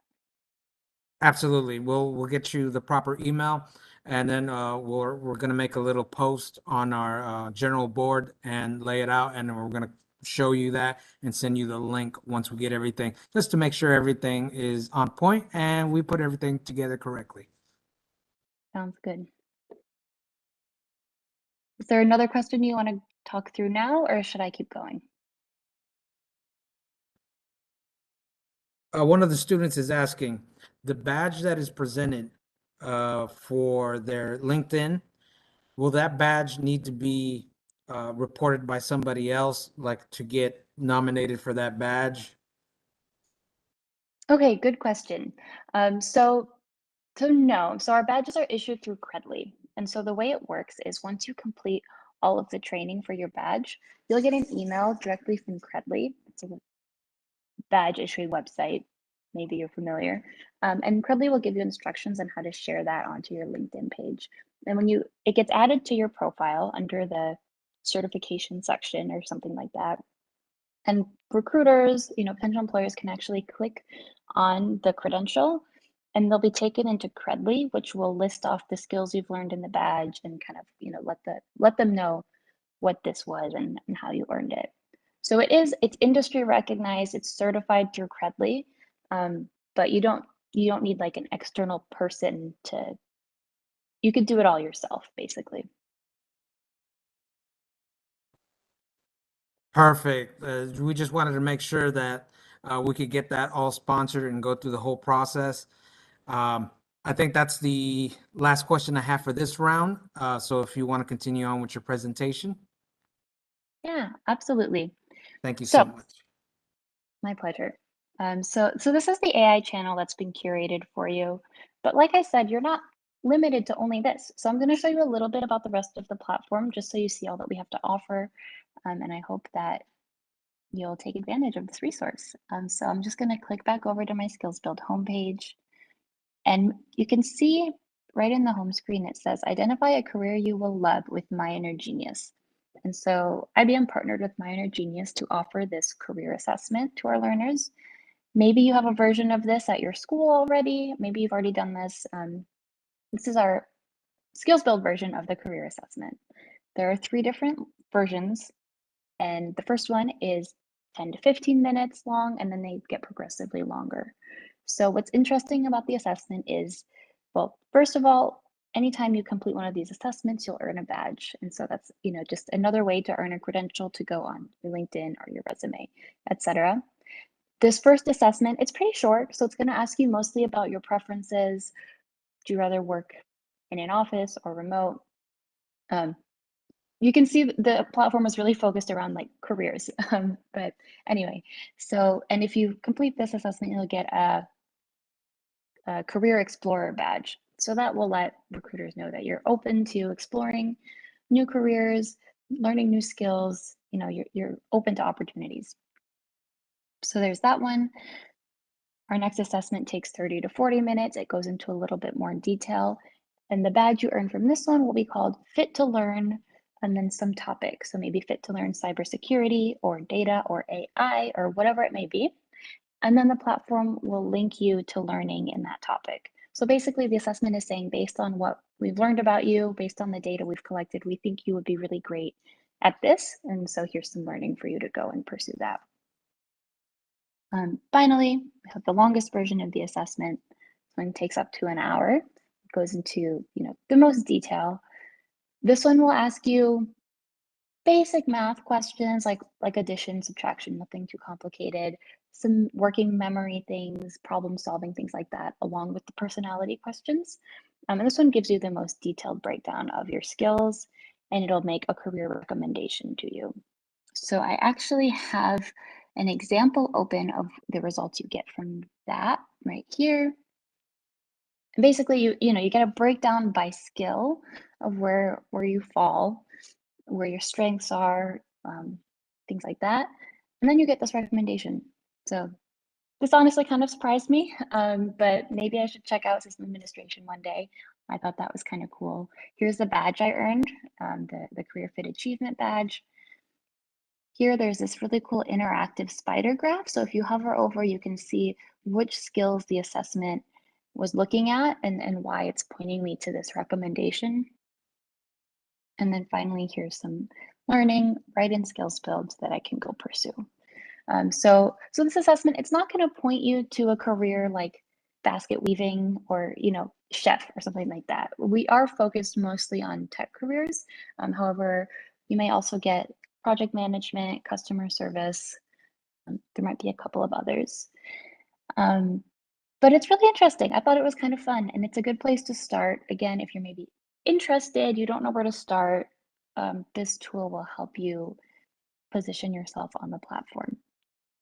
And just a tip, it's important that you don't get stopped or interrupted during the assessment, because if that happens, it's not going to pause and it's going to mess up your results. So if something happens, if you get distracted or someone rings the doorbell or I don't know what, you can retake the assessment, but it's going to make you wait 48 hours. So don't panic. If you mess up and your results look weird, you can do it again after 2 days. So just a tidbit on that. I'll pause again to see if we have questions about My Inner Genius. We do have a couple questions. Give me a brief second because they're actually on different platforms. So we're streaming you on YouTube, Twitch, and our own WebEx and Cisco, so on and so forth, and AI conference. So you are on a couple of different platforms, and I'm moderating right now just to make sure that you don't get bombarded with questions or some of the things that they're asking. So we just want to make sure that everything just goes smoothly as possible. Thank you. I think the audience is bigger than I was anticipating. It's maybe good that I can't see all of your faces looking at me. But absolutely, take your time. As you have viewers right now in the UK, India, looks like we have someone in Japan, definitely here in Houston and Texas, Miami, Los Angeles, New York City, and San Francisco. Oh, wow. You're worldwide now. I feel famous.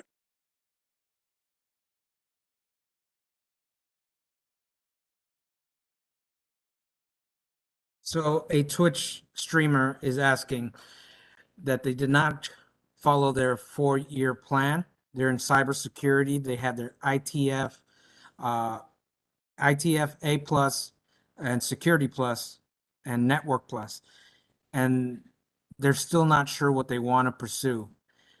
And they are looking into going into the IBM program that you stated earlier.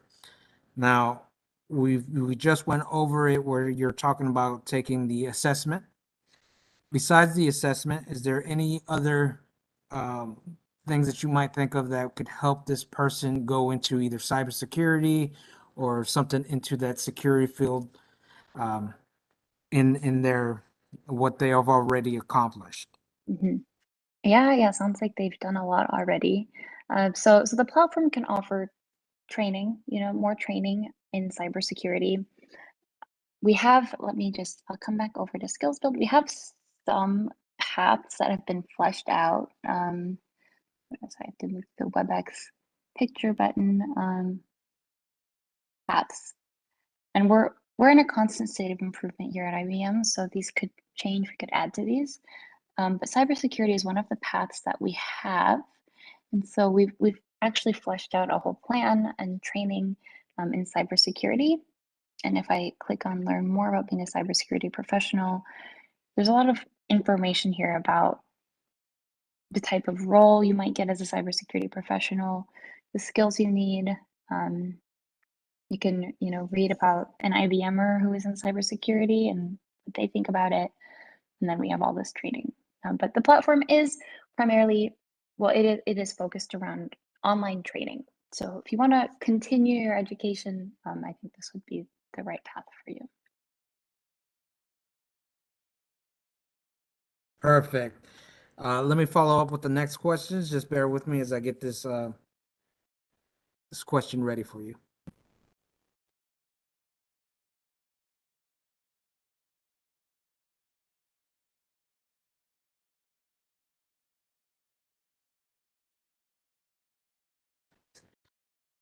The question earlier, we kind of went over it really quick, but they are not a student and they are interested in logging on and setting up a profile.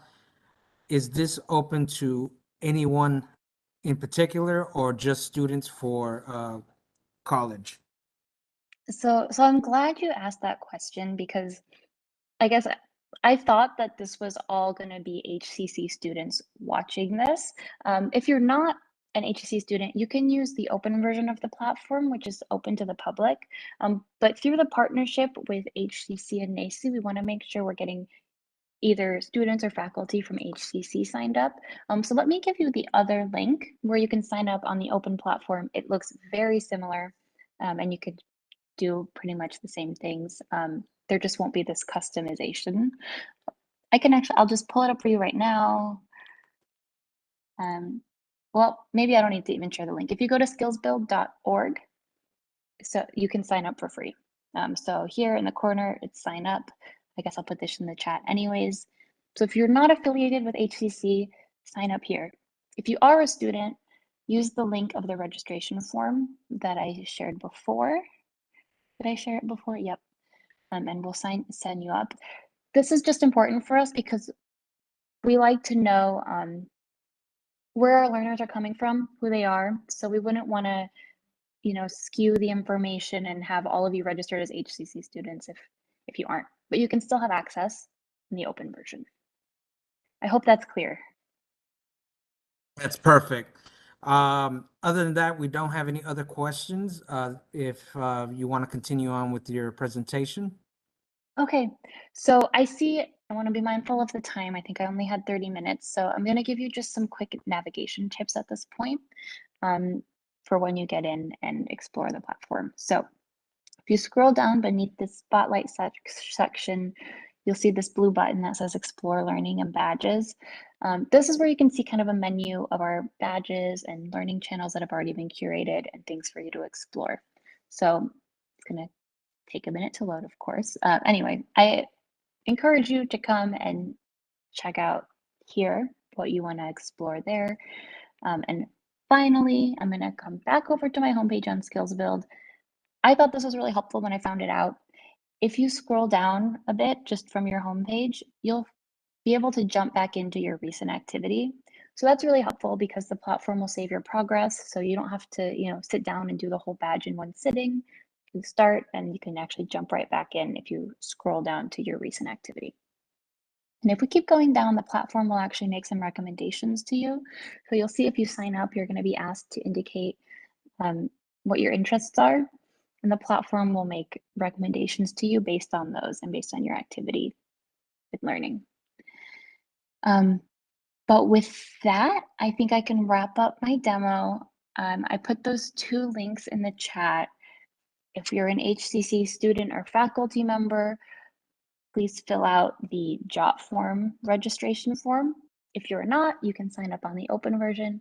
If you're a faculty member and you're interested in maybe leveraging this in your own programs or classes, please connect with Dr. DeBerry. I'm hoping she'll have some follow-up for you.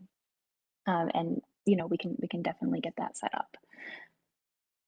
But with that, I guess I'll check one more time if we have any questions, or otherwise I can leave the space to whoever's next.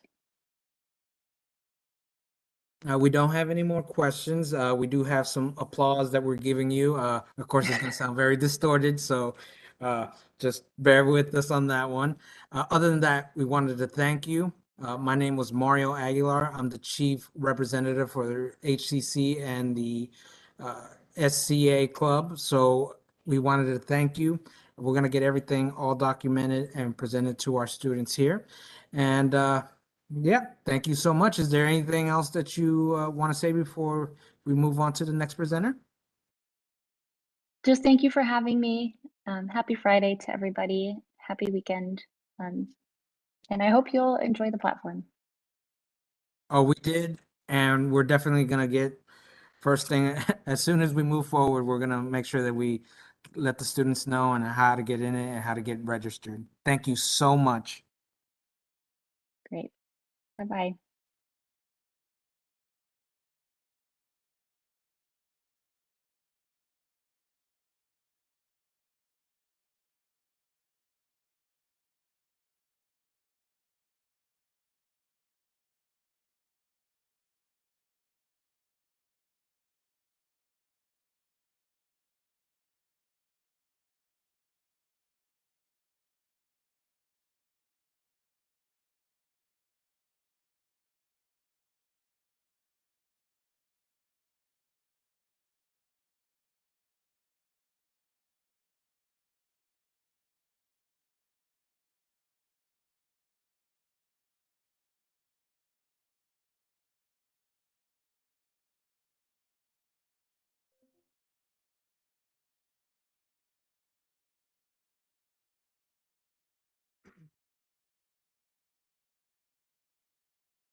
Good afternoon, Mr. Iyer. This is Mario Aguilar. Can you hear me?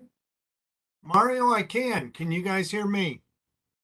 Absolutely. We're double checking with all our speakers right now just to make sure that all the audio is coming out. So just bear with us, okay? Absolutely, sir. And thank you for pronouncing my name properly. First try. Got it.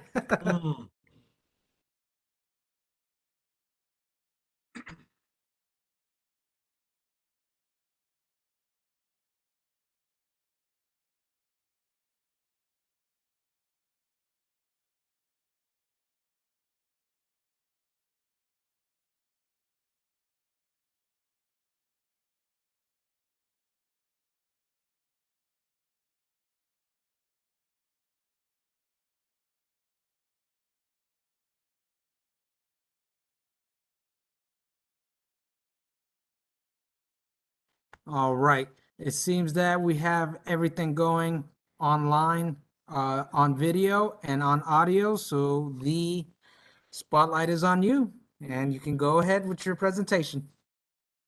Very good. Thank you so much. Hello, everyone. My name is Peter I. Hire, and I'm a recruiter.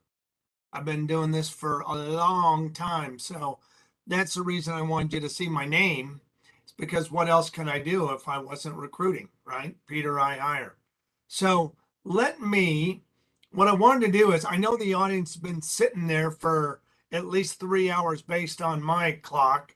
So just stand up. If anybody is at their desk or whatever, just stand up for 1 second, 5 seconds, shake your arms off, and that way we can get ready for our presentation.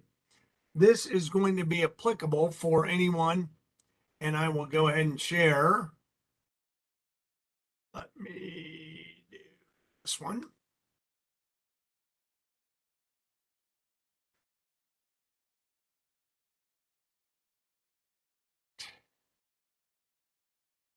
So this presentation is going to be applicable for anyone who is looking for work, and especially in the AI ML space. I've been focused on AI and ML for at least since 2017, when it was just starting to become really popular. And I figured that companies would need some help finding workers, and that's exactly what they need. So let's go to the next. So the first thing I wanted to talk to you about is as you exit HCC this May. I'm assuming you're going to graduate shortly. But if you want to identify yourself, there is a place that you want to make sure you are, and that's LinkedIn. Now, I know everybody realizes this social platform, and certainly I want you to be able to take advantage of this, because you want to be seen by recruiters and hiring managers if they're out on LinkedIn looking as well. So here are just some things I want to run through with you. When you post your picture, I don't need to see it at the beach. I don't need you to do a selfie like you're at the, the great bar that you went to last night. I want to see somebody that I want is going to work for my company.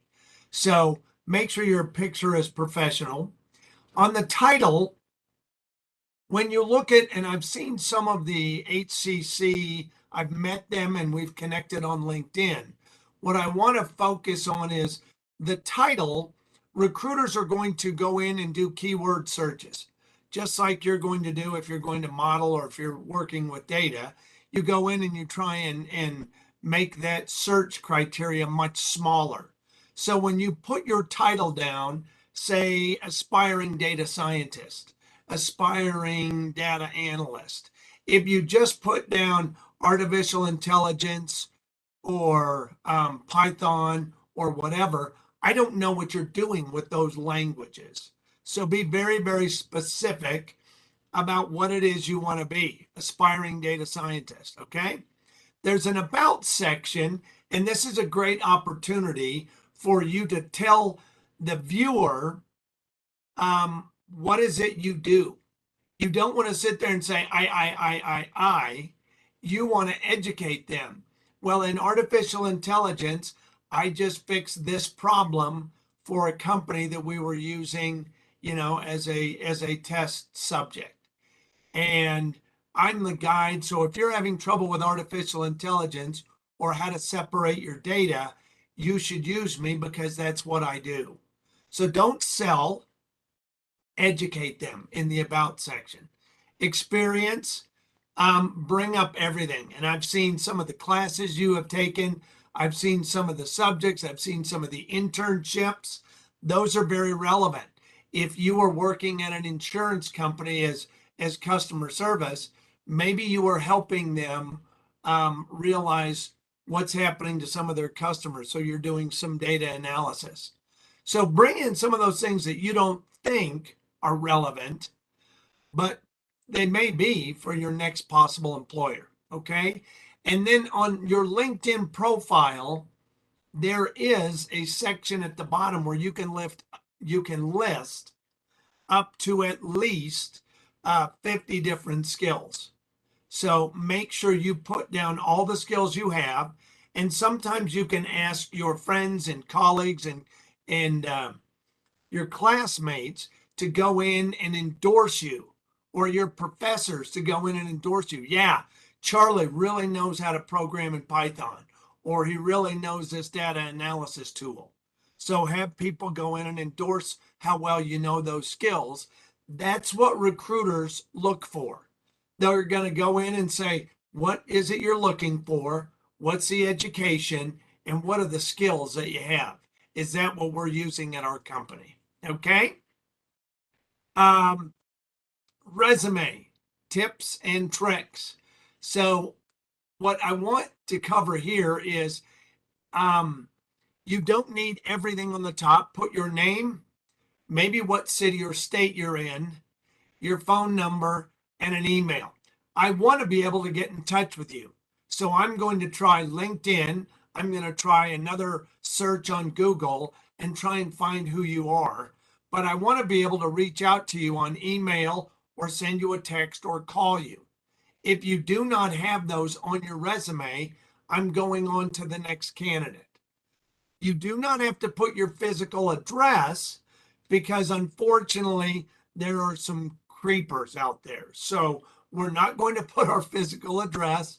We're simply going to put name, email, phone number, and maybe city and state, because some of the companies may want local talent. Even though we have hybrid work and remote work, they still will want someone local. Okay. I'm going to ask you to list the titles that you want. I want to be an associate data scientist. I want to be an AI engineer. I want to be a machine learning engineer. Make sure you're specific. Even though you've never been an AI engineer before, put it down. Some of the school work and some of the internship work and some of the project work you've done is going to qualify you. And so maybe you end up being an engineer with, 3 to 6 months experience. At least that's what you're doing. Okay. Here's what I would beg of you. Please, with your resumes, no boring summaries. Okay. I don't want to hear about you want a nice cushy office with meals provided for you and things like that. That's not relevant. Let's get to the skills, because that's what they want. And how did you use the skills? What problems did you solve? Okay. That's the part about listing bullets. What have you or can you do? They want to know what's the latest version of software you're using. What's the latest tools? Also, they're going to want to know education. So you can put that right after this. It's not a summary, but it's more bullet point. I want to be an AI engineer. Here's what I've done. I did this project. We finished this. We helped solve this equation, and it saved, the customer service for the insurance company. Okay. And then work history. Whatever is relevant, put it down. The fact that you were a barista may or may not be important. It lets people know you have a work ethic and that you did it, but it may not be relevant to your next data science or AI engineer role. Okay. And then I recommend putting down hobbies or accomplishments or volunteer work that you do. And here's why I tell you that. Maybe the head of IT, the director of IT, is a great golfer and you golf. So maybe that's the difference between you and candidate number 2. Well, I want to hire the guy that's going to golf, or the gal that's going to golf, or the person that volunteers to help Meals on Wheels. Okay. That's why that's relevant. Now, I am giving everyone here that's listening to this presentation, I'm giving you all a gift. I'm sending, and I'll make sure I coordinate this with Denzel, but I'm sending you a resume template that will literally walk you through every one of these subjects, and you can cut and paste your information right into it. and then you've got a resume ready to go. And the reason I'm doing this is because the format I'm sending you has already been tested and tried in the industry. It's pretty well liked that hiring managers can actually understand and read your resume because you've got about 10 seconds once they've seen your piece of paper. So it puts all your skill sets right up top, your education right up top, and that way the employers can figure out, yep, this is the person I want, or no, they don't have the skills. So a gift I'm giving you, and we'll find out how we're going to disseminate that. All right. Okay, hold on. All right, let's see. Research. This is super important. And I'll tell you why, because there could be jobs that there could be jobs that you may not even realize they may have an opening for you. So first of all, of course, you're going to check LinkedIn. Of course, you're going to go to companies that are doing robotics, companies that are doing data analysis. You can do that on LinkedIn. You can do it on Google, any search, tool you have. Look up what companies. Go to their websites and find out what is the tool that they're working on. Is it natural language processing? Is it just data analysis? Are they doing deep learning? Are they creating neural networks? Maybe you type in companies that are doing neural networks and find out if there's anything. So you got to do your research and you got to find out, what are the companies doing? Do I like them? All right. Second, look at job boards. So you can look at Indeed, you can look at ZipRecruiter, you can look at Glassdoor, you can look at Career Builder and see what are the companies that are posting. The other one I would highly recommend is dice.com. Dice is a project website where they're looking for maybe people that want to do a 3 to 6 months project. But if you're good and you get on to just do temporary or a project type work, maybe it's a good idea for you to take a look at the company and how they work. And it's also a good idea for them to take a look at you to see how you perform. Your next full-time opportunity may start with a 3-month project. So maybe they need a Python developer. Maybe they need somebody to do data analysis. Maybe they need an entry-level data scientist. So don't forget dice.com. It's great because it has technical positions. Okay. So if a company, let's say you go out to LinkedIn and your favorite company is IBM. Anais was just here and she said, here's all the positions that we might have. So you go out and you look and you say, they don't have a entry-level data scientist or a data analysis or a Python developer. So if you do the research on that company and you find out they just haven't met you yet, maybe they've got a project coming up that they haven't even scoped yet and budgeted yet, but they know they're going to need a developer.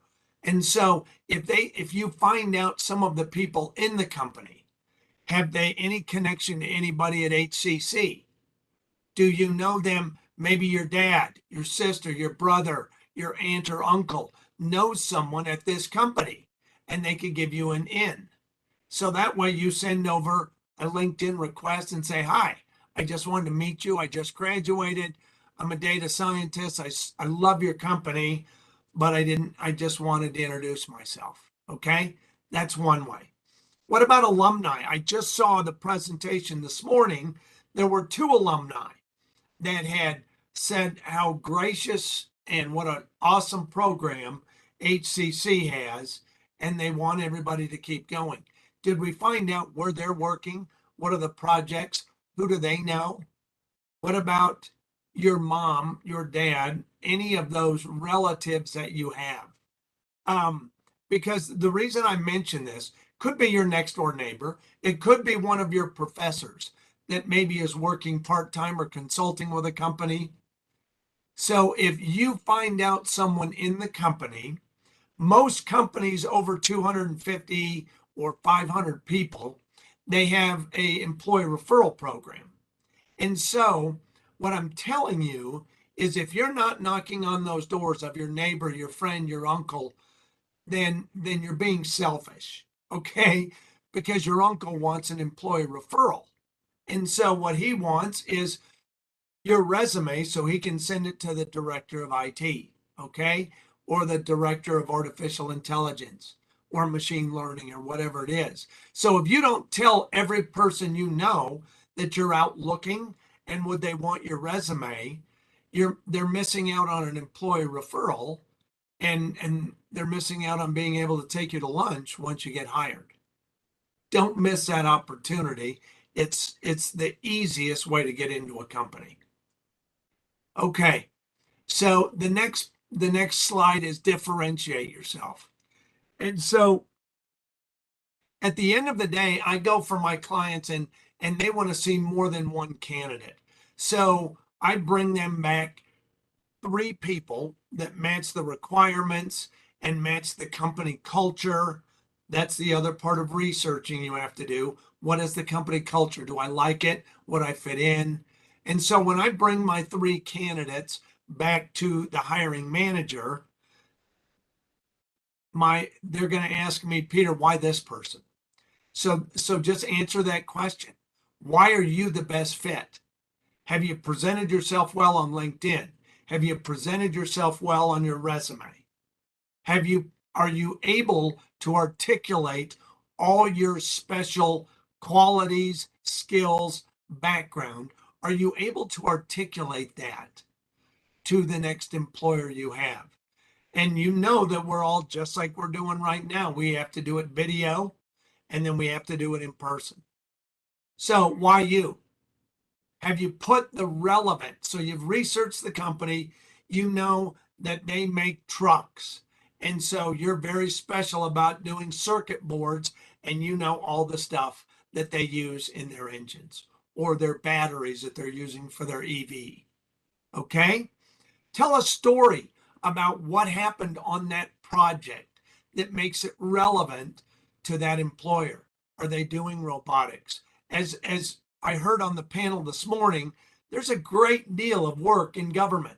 So whether it's Department of Defense, whether it's aerospace with NASA, whether it's finance, all of those are going to have needs and they're trying to automate and use artificial intelligence to do so.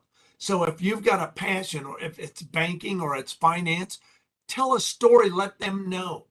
Everybody loves a story as long as it isn't a run-on story and taken too long. So use your transferable skills. As I've mentioned, there are things that you've done in your past that may be very relevant to the type of industry.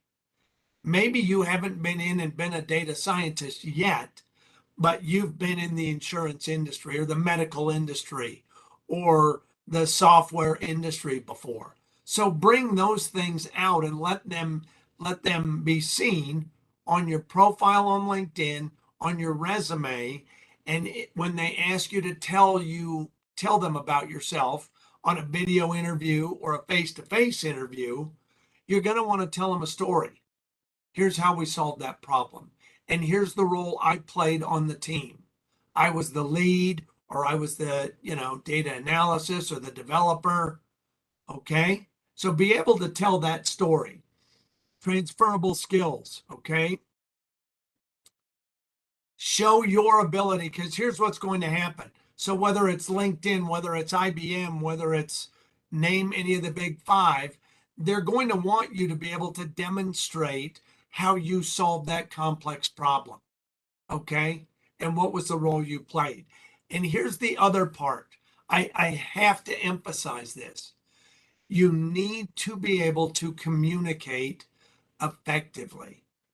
Make sure you're not talking too fast and that they can understand, because maybe you're the one that's doing requirements definition and that has to go to the development team. And if they cannot understand you and you cannot articulate your thoughts and the complex ideas, they're going to move on to the next candidate that can. Okay? All right. So I'm pretty tenacious and I'm pretty competitive. And so what I would tell you is when we take a look at don't stop until you hear yes, here's what I know. You just heard from the panel this morning. Government has a ton of jobs. LinkedIn has a ton. Amazon has a ton. Google, name it. Maybe some of the companies down in Houston have needs. But I can also tell you that Prairie View is going to be graduating some technology folks, and so is Rice, and so is every other college in May. Okay, so even though there's a ton of jobs, there's also a lot of competition with some of the new graduates, and every company's out there scratching and clawing to get them. Okay, so make sure that you're ready to go. Your resume, your LinkedIn profile. Have you researched the top 10 companies that you truly want to work for? Okay, here's what I'm going to challenge you to do, because I've heard people say, oh, Peter, I just can't do it. You need to be able to make 5 contacts to 10 contacts a day. And that's on LinkedIn, that's by email, that's by applying. There's no reason, unless you're working, that you do not have the capacity to make 5 to 10 contacts a day. And then you're all bright people and you know how to put things on Excel spreadsheets. So you're going to document all the 5 or 10 I did today. And you should be mailing a minimum 25 emails or job contacts a week. Okay, all of those are documented, so that way when Peter or the recruiter gets back to you and say, hi Susie, I saw that you applied for this position, and you don't know what they're talking about, then that's shame on you, because you should have everything documented. Oh, of course, I'm so interested in your company. I would love to hear more about the whatever position it is, developer position. Okay, here's what I want you to think of. This is, oh, sorry about that. Here's what I want you to think of. This is a competition. And what I want you to think of, it doesn't matter. Maybe it's going to be 5 contacts and you get hired. Maybe it's going to be 500. And so what I want you to hear is you want to get through that 500 as fast as you can. This is a contest, and you want to see if you can be the winner of the contest. If there are going to be, 250 data scientist needs out in the community on May 5th, you want to make sure you're one of those 250. You want to win the competition. Okay, so you don't stop if you're at number 49, contact 49, and you haven't gotten a job yet. You got to get to 50. You got to have so many no's as quick as you can so you can get a yes. Okay, so we don't stop until we hear yes. That's it. All right, so let's say you're out there, you've made all your postings. Now I want you to be ready for a video interview. So as you'll see, what I really am passionate about, because most first round interviews are going to be video or phone, okay? And so if you're going to go on video, you've got to make sure the Zoom works, the Teams works, the Google Chat works. You got to make sure your technology is working, because there's nothing worse than getting on a video call and you're the technology person and your stuff doesn't work. Make sure it's working before you get on the call, and make sure you're going to be early. Okay? Make sure your background's clear, or you blur it. If your room's a mess and you have to do it from your room, then blur the background. You know the virtual backgrounds, you can use those. Please make sure you're well lit. There's nothing that looks worse than, if you're in the witness protection program and your face is very dark and they can't see, because your eyes are the window to the soul. Your eyes are the ones that are going to be the truth tellers. Do they really know what they're talking about, or are their eyes kind of going, oh no, I don't know that answer? Okay. So just be well lit so everybody can see your smiling face. People, please. We are all adults. there's no reason you cannot put on a nice shirt, an iron shirt, or a nice blouse. They're covering from your chest up. So just look like you respect the company enough to be an adult and dress appropriately. Doesn't mean you have to wear a suit, doesn't mean you have to wear a tie. Just look like you know what you're doing. Look competent, look clean and put together. Okay. And then you have to smile. I have in front of my camera a sticky note that says smile. Because sometimes when I'm concentrating, I get a face that doesn't look quite as smiley. So make sure you're smiling because that will just help you get through the interview. Okay. All right. You heard yes. You heard smile and look at the camera. All right. Here we go. Let's finish up strong. Interviews and follow-ups. So when you get an interview, you've got to be early. You got to be 10 minutes early. Be the early one on the Zoom and just wait until it spins. Your host isn't ready, or make sure you're the one in the lobby for the second interview and you're dressed appropriately and you're just waiting patiently. Okay. So dress appropriately. I would always have 1 or 2 copies of my resume. There could be somebody that wants to talk to you that didn't get forwarded the electronic version. So please make sure you got 1 or 2. This is kind of interviewing 101 I'm giving you. Bring questions that you prepared. So as a data scientist, as a data analysis, as a systems administrator, what am I going to be doing? What are the backups that I'm going to be doing? How are we going to implement this tool into the tech stack? Okay. So bring some questions that gives them an idea that you've done some research and you've taken some time and it's important to you. Okay. Here's the other part, and I think we heard it on the panel this morning. You're going to want to be ready for some sort of, Anaya's talked about it on the IBM portal. They're going to ask you some technical questions. Usually when you go in for a face-to-face or even on Zoom, they now have a whiteboard feature. So they're going to ask you to figure out the computation. How do you get from point A to point B? How would you implement this solution? So they're going to want to know, how do you program? What's your logic? So just be ready for it. Don't be taken back. Okay. It's sort of like your final exercise for school. So make sure you're ready for the whiteboard exercise. What I want to really communicate to you, at the end of the day, we're dealing with people. So you want to make sure you get the names of every person you talk to. You write them down and what their title was. Okay. And then when the interview is finished, you'll either go down to the lobby. If it's only video interviewing, you can still do this. If it's person-to-person interviewing, you go down to the lobby or to your car, and you will have a little stack of note cards because I told you to do that. And my kids tell me, oh, Dad, that's so archaic. No one does that anymore. And that's why you do it, because you are going to separate yourself from the other 3 or the other 10 candidates they have. You're going to go to your car. You're going to write down, thank you very much, Sally. I really enjoyed our time. I know I can do the position. Thank you very much. I look forward to my next steps. And you're going to do that for every person you talk to.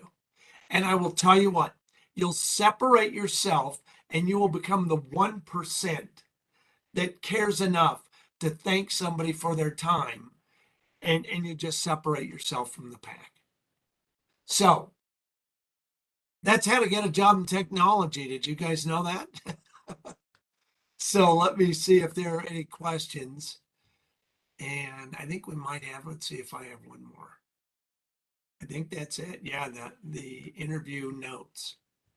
So Denzel, I guess I can stop sharing, or Mario, and you tell me if anybody has any questions. If somebody wants the slide deck, I'll certainly get that to you as well. Thank you, Mr. Iyer. Great presentation. I do have a couple students that do have a couple of questions. They're kind of a little bit personal, but I'm gonna read it off to you. And then yes, if we could get that information and the slides. And the second thing is, at the end of the 2 questions, how can we connect with you? Because a lot of our students are going to be in the technology world, so on and so forth. So we definitely want to connect with you.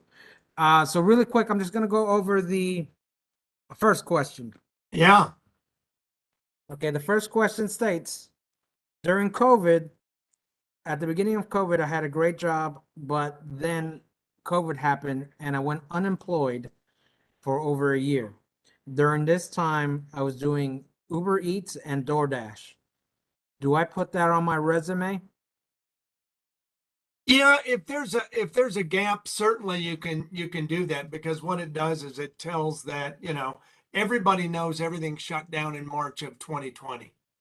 And so if that's what happened and they had to cut back staff, or they aren't going to bring people back into the office. Now, we all know with technology, we don't necessarily need to go to the office, but to answer that question, I would say yes. To get by, I was working at DoorDash, or I was working at the supermarket, but I was still taking courses or hacker courses, or, the IBM portal, and at HCC, they had training that I could still take.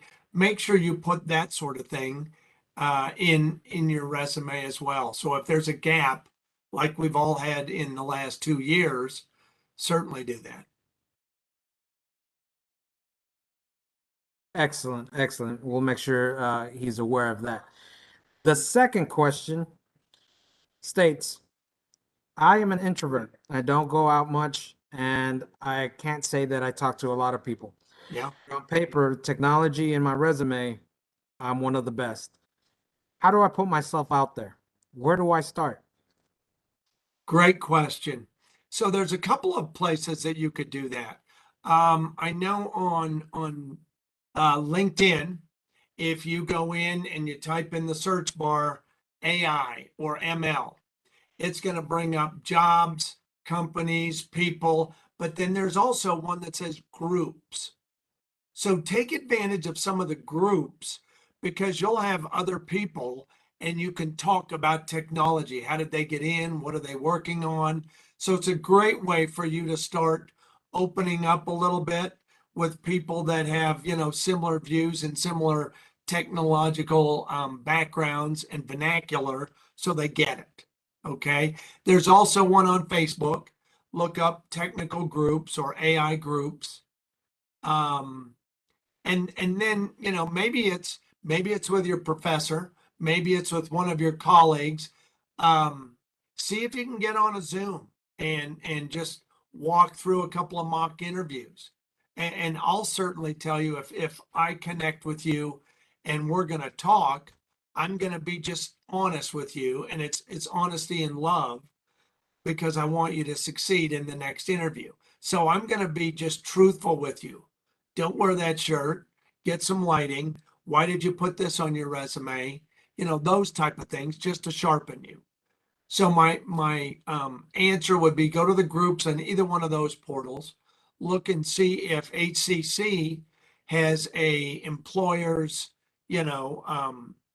group that maybe you can ask questions. I'm sure employers are funneling in jobs to HCC all day long, and see if you can, maybe with an alumni or somebody like that, do some mock interviewing, whether it's video or whether it's in person.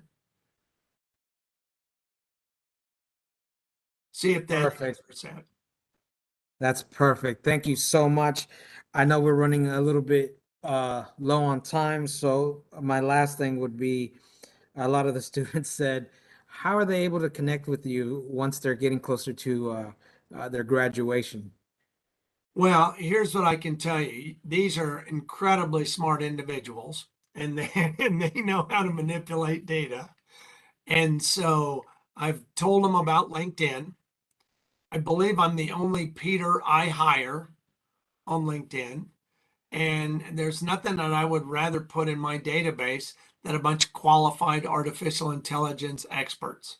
That's what I do. So when I go out to companies and knock on their door and say, hey, do you need any?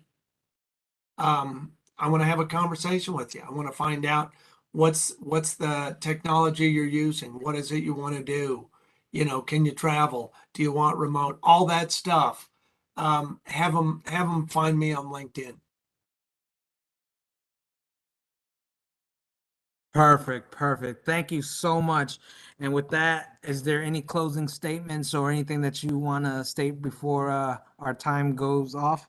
Yeah, I'll give you here's a real quick tip when you get an interview face to face and you're nervous and you don't like to talk. So don't grasp on to the chair. If you're nervous, it's not a game show. You don't have to be the first one to answer. Say, "Oh, that's a great question." And if you're nervous, push the balls of your feet through the floor, because the employer can't tell you're doing that to get rid of your nerves. And then take a moment to restate the question, and then you can have an opportunity to answer it. So with that, I want you guys to never stop. No is not an acceptable answer. It's just not yet. So go out there and continue to take swings. You'll get ahead. Perfect, perfect. Thank you so much for the presentation. Thank you for joining us on behalf of me and CSA and HCC. Thank you so much. I am also going to be doing some of the steps. I think I need to change my shirt on LinkedIn. Yeah. I definitely did find you, already added you on. With that being said, though, thank you so much. And we wish you the best, and we hope to connect with you pretty soon, okay? Thank you very much. Appreciate it, guys. Have a good one, sir. Thank you.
Be honest, I started studying Texas State Technical College. I mean, I was studying robotic technical, and it was kind of fun messing around with the robots, wiring, and I mean, it was kind of funny sometimes. I mean, we were goofing around, messing around with the what was the drawings. Yeah, it was easy to program, degree, and and even switching. Um, yeah. But yeah, it was quite fun messing around with the robots. Awesome. Next up, we have Angola Drissa Sinago. He is a mechanical engineering graduate of Houston Community College and currently a mechanical engineering student at University of Houston. All right. Can you guys hear me? Nice. So I'm really excited to be here, and congratulations to all the team that working this to make it happen. So as Monica just mentioned, I graduated from Houston Community College with an associate degree in mechanical engineering, and I'm currently pursuing my bachelor's degree at the University of Houston in the same field. And yeah, I'm so excited to be here. Thank you. Okay, and last but certainly not least, we have Paris Garrett. He is also a former Houston Community College graduate with computer science and currently a computer science major at Texas Southern University. He's doing a lot of big things out there too.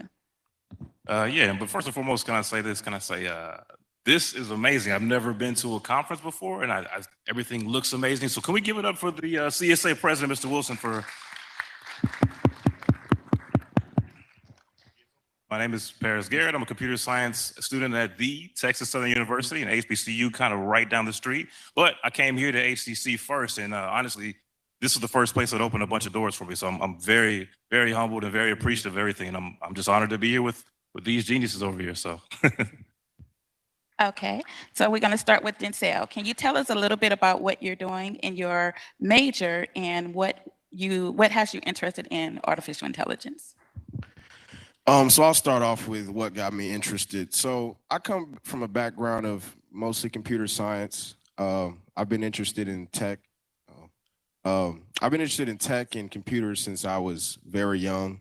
I've always been fixing on computers since I was like 5 or 6 years old. I used to fix my grandma's computer when I was like 9.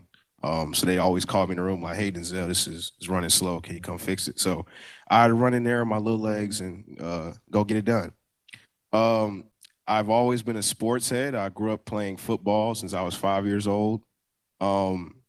And growing up where I came from, it was really hard to kind of show your intelligent side and, you know, how much you like tech because it's just not something that we did. We played sports, we hung out, we did other things. So I was kind of the nerd in my group of friends, but I kind of had to hide that a little bit. But when I got to Houston, when I moved to Houston about 4 years ago, that's when I really started embracing that side of myself. I found Houston Community College. I found the artificial intelligence program, and it just clicked. Everything was like, hey, this is the right thing to do. And when I started getting into AI and understanding machine learning, I realized the benefits and I realized how much data-driven our society is becoming. And I thought I needed to be a part of that. So me being in the degree plan and me trying to get involved is really is what bolstered me to what we're doing now, this AI conference and everything I've been able to learn. And I've just consistently tried to keep learning as much as I can. Right now in our classes, we work on jets and nanos, which are working with robotics and IoT at the edge. And it's been a really great experience. I know the students have been getting a lot out of it. And it's just been great. As many people as I've got to work with, as many people that I've got to learn with, everything's just been going really well. And I really hope to learn more in the future. Yeah, I'll ask that same thing of you, Alfonso. Can you tell us a little bit about what you're doing in your AI major right now and what has you interested in the field? Well, in the AI, I really was more interested in the more robotic side, the robotic engineering side. I mean, I was always more interested in building and just using my imagination to just figure out things out. I mean, it was easy, but I mean, sometimes like I try to figure out a problem and I just pretty much search it up on YouTube and I've pretty much just figured that on my own. YouTube University? Yeah, I mean, yeah. Thank you. And Jerissa, I'll ask the same of you. Can you tell us a little bit about what's going on in your mechanical engineering major and what has you interested in artificial intelligence? All right, thank you. So I actually started off like in a really different field. I started off like in the business industry, especially, you know, economic and management. I got a degree in that, and then later on, you know, I decided to pursue my real passion, which is engineering, you know, especially mechanical engineering. And then I just realized that on our daily activities, we are being, you know, affected by AI in some, you know, some type of way. Everyone here, I'm pretty sure in this room, if you have a smartphone and then you can unlock it with your face, so you're using AI, you know. So I was like, since we are being affected, you know, with this, I may as well, you know, just start to learn about it, you know, maybe just the basics. So pretty much just when I decided, you know, I got, you know, really interested in AI. And then some of the industries like in mechanical engineering, I also realized that AI is really involved there. Like especially nowadays, we're talking about generative design. So, you know, usually people will spend days in, you know, designing, let's say just you want to design this building, you know, it's going to take a whole team and, you know, days and months to design it. But now with generative design and AI, you know, you can just feed in, you know, a lot of information and the computer is going to give you a lot of iteration of design. So I was like, oh, this is amazing. I really need to be, to get involved in it. So that's how I got interested in AI. Thank you. And Paris, can you tell us a little bit about your computer science major, what's going on with that at TSU, and what sparked your interest into artificial intelligence? Yeah, sure. And it's amazing how similar a lot of our stories are. Like a lot of people echoed on the panel. Like I too come from a place where I just didn't see a lot of people aspiring to be software engineers or even to graduate college, to be honest. And that's why now I realize it's so important, equity, equality, and representation, because it's really hard to be what you can't see. I wasn't in tech, anywhere in tech 5 years ago. I was actually making salads at a restaurant for for $9 an hour. Fast forward, I learned a few languages, and now I've just truly discovered my passion here. So it's amazing. And what kind of got me into the spaces I'm in now is my internship. And I know that more than anything, students here want to figure out how to get to the next level or how to get to these companies. And it's 100% obviously learning the material, keeping your GPA up, but then getting into an internship. Experience is everything. I really thought coding was all about making websites and apps. And my NASA internship taught me about computer vision and object detection and drone algorithms and autonomy. And that's opened up this whole world for me. And that's kind of what led me to get into AI and machine learning where I'm at now. So yeah, that's kind of my entryway. That is the beauty of Houston Community College, may I say, that it's given us all this pathway into technology and, as he mentioned, NASA and aerospace. So that takes me into my next question. Why, and we can start with you and bring it back around. We can start with you, Paris. Why is it important for students to get involved with artificial intelligence? Well, that's a good question. From my specific standpoint, here's what I think, or here's what I feel like. I feel like we can see evident in society that AI is the future. No matter if it's intimidating to you or you don't understand it, it's going to be here to stay. It literally is in everything that we do, and it will be.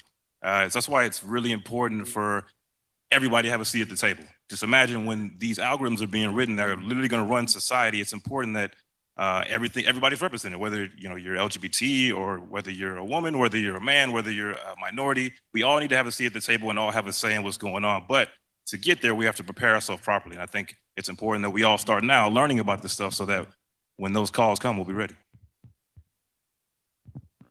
The same for you. Why do you think it's important for students to be involved? And we're going to roll that into the next question since Paris he kind of sparked on that. Why is it important for inclusion into the field of artificial technology? All right, I think that's a great question. I kind of agree with Paris. AI is the future. So students really, it's important to get involved to just, at least learn the basic of it and then, go with the trend. But beside that, there are, a lot of career opportunities in AI, so if you're getting involved and learn the skill, so there's a lot of jobs opening. So, and we will need people to fill those positions. So that's why it's really important for students to get involved. And then, they are going to be the future leaders in that industry. Thank you. All right, Afonso, let's get your take on it. So the reason why students should be involved to artificial intelligence is because this is more hope to your future. I mean, the imagination you have, you can even think through. You can even go through anything as long as you have the imagination. Nothing can stop that as long as you have the mind and set. As long as you have people to look around and ask the question like, why do you need to work on this? And you will work, it will work. And you keep working and asking those questions, you'll find the answer for what you're looking for. Thank you. Denzel. Well, I'll say this, people who aren't involved in AI yet, most of them don't know it, but they use AI every day. They go on their phones, they're Googling. They notice ads may come up of things they're interested in. That's AI, because they know your data. We're in a very data-driven society. So it's either you're going to be the predator or the prey. I look at it. If you're a predator, you're a person that wants to learn about how this data works, how it's being managed, and how these big companies are utilizing it to better understand you. And better increase their bottom line. I chose to be the predator and learn about this technology and figure out how to harness it and how to use it.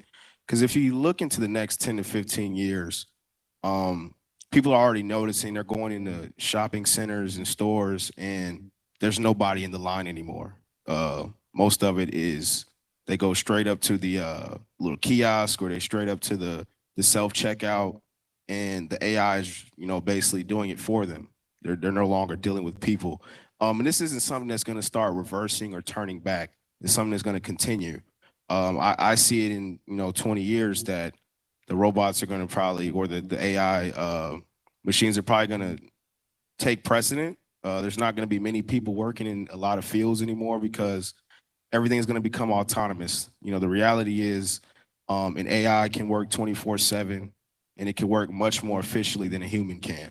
And there's no way companies are going to not look at their bottom line and utilize AI when it can make them substantially more money and be much more efficient. So it's, like I said, it's about becoming predator or prey. Do you want to be the person that's preyed on, and maybe you lose your job to one of these in the near future, or you're someone that can learn to harness this technology and be the person that drives it? Because we're going to need those people here in the future. We're going to need people to kind of oversee and manage a lot of these AI technologies that'll be unveiling. But yeah, I think it's really important that we all take mind of that, and especially people coming from my community, people coming from underprivileged minority communities. I always encourage them, hey man, get in tech, get into AI, find your lane in this space, because I'm gonna be honest, when I go in a lot of these rooms, I've been to conferences like this before. I've been to talks and seminars, symposiums. I really hardly ever see people that look like me. It's sometimes discouraging, but you know, you got to push through it. You got to say, hey, I belong here. I'm not somebody that's out of place. I do belong here. And as long as you keep that mentality, as long as we get more people that have that mentality in the minority community, we'll continue to benefit. We'll continue to grow in this space. Thank you. And speaking of which, that is why I'm so passionate about technology. Being a woman and a minority woman in the field, we're already just make up a scarce amount of who's out here. And we all know that artificial intelligence affects every aspect of our life, be it the medical field, be it our finances, aerospace. I would like for the guys to tell us a little bit about what area of artificial intelligence are you most interested in and why? So me personally, I'm really intrigued about deep learning. I'm really intrigued about Frank Rosenblatt's perceptron, the idea of perceptron and how it's modeled after the human brain. My day job, I work as an EEG technician, so I scan people's brains all day in the hospital. And with that, I'm really interested also in brain-computer interfaces. And this all connects because it's really looking at the relationship between biological neural networks and artificial neural networks. And this is something that many scientists or futurists, they call we're chasing the singularity. So that's something that's really intrigued me. You know, I read a book by Ray Kurzweil called How to Create a Mind. And the more I learn about how much artificial intelligence is modeled after the brain, and, you know, how much that relationship is really being studied and has yet to really be uncovered, it really intrigues me and wanted me to get in this path and see how I can add value. So when I look at companies like Kernel and Neuralink and all the non-invasive brain-computer interface companies who are trying to create this technology so they could help people regain function of their brain. Maybe they had a brain injury, or maybe they had a situation where they got in a car accident, or maybe they just had a stroke or something and they've lost function. These brain-computer interfaces eventually will be able to help them regain that function. I watched a documentary called I Am Human. It was about Johns Hopkins University and Duke working on the BrainGate project, and they were using AI to basically help restore sight to the blind and help restore use of limbs, paraplegics, and helping people with Parkinson's. And it just really moved me. I even shed a tear. But once I seen that, I really became passionate. I started reading more research papers about it and seeing how I can get involved. So now my passion going forward is going to be how I can learn more about neuroscience and artificial intelligence, that relationship and how it develops, and then how I can get into the space of creating brain-computer interfaces to help people with brain injuries. So, yeah. I know one day in the future, we're gonna look back and say, I knew that guy. Okay, Alfonso.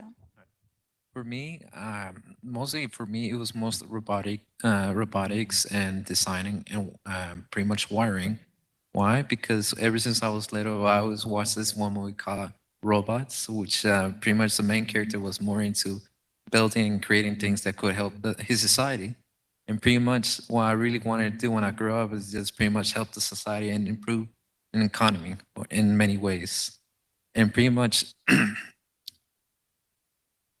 I still look back at that story, and I still give me inspiration to really think about what I really want to build and design in the future.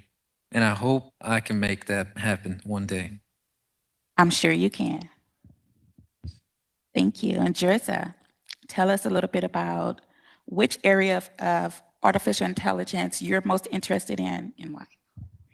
All right, that is a great question.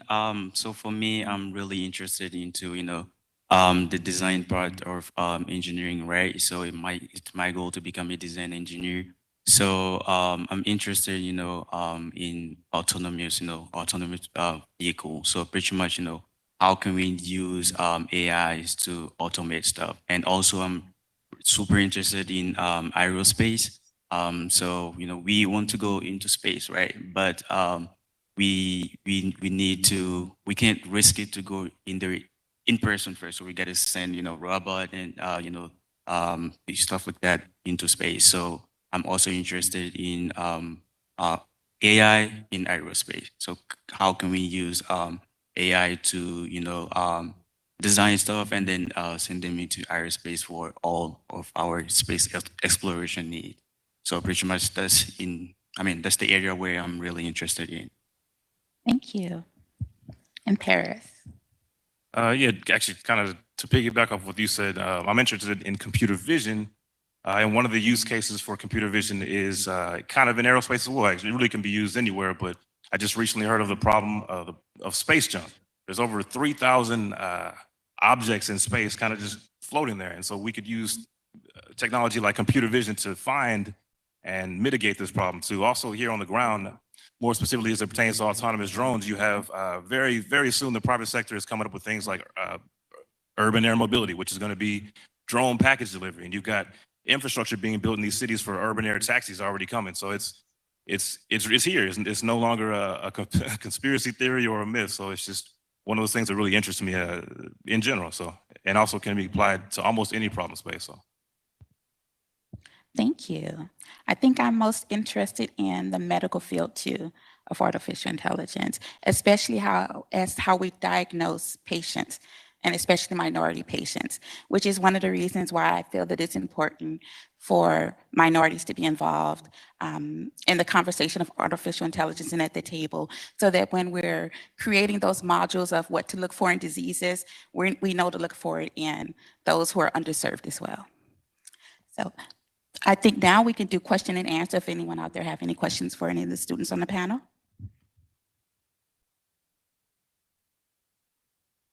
Yes.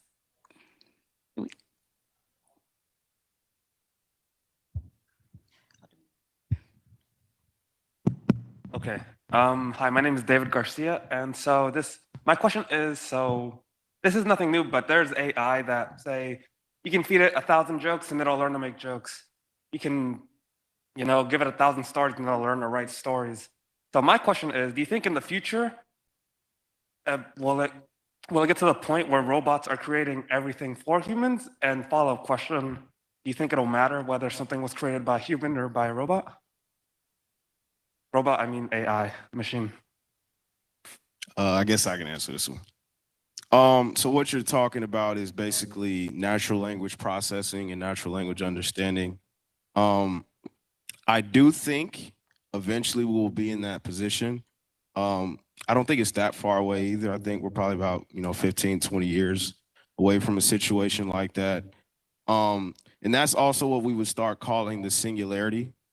And that's when we reach a point where we're in artificial general intelligence, where the AI has gotten so smart, it's on the level of a human, and then it's going to be start learning to create other AIs. So at that point, we'd be in a position where we're kind of managing the AI, and then the AI will start managing us to a point. I was watching an interview yesterday on the guy Brian Johnson of Kernel, who breaks brain computer interfaces, and he was talking about how his daily schedule is basically planned out for him. He does a bunch of scans on himself, and based on his organs and what they're saying and what they need, the AI reads it and they tell him his schedule for the day and what he's going to be eating. So that's a situation where he's not even, he said he's not following his own consciousness. He's following whatever his organs tell him to do and what the AI tells him to do. So the situation you're talking about is in some places is already happening, but I think it will be much more commercial and prevalent probably in the next 15 to 20 years.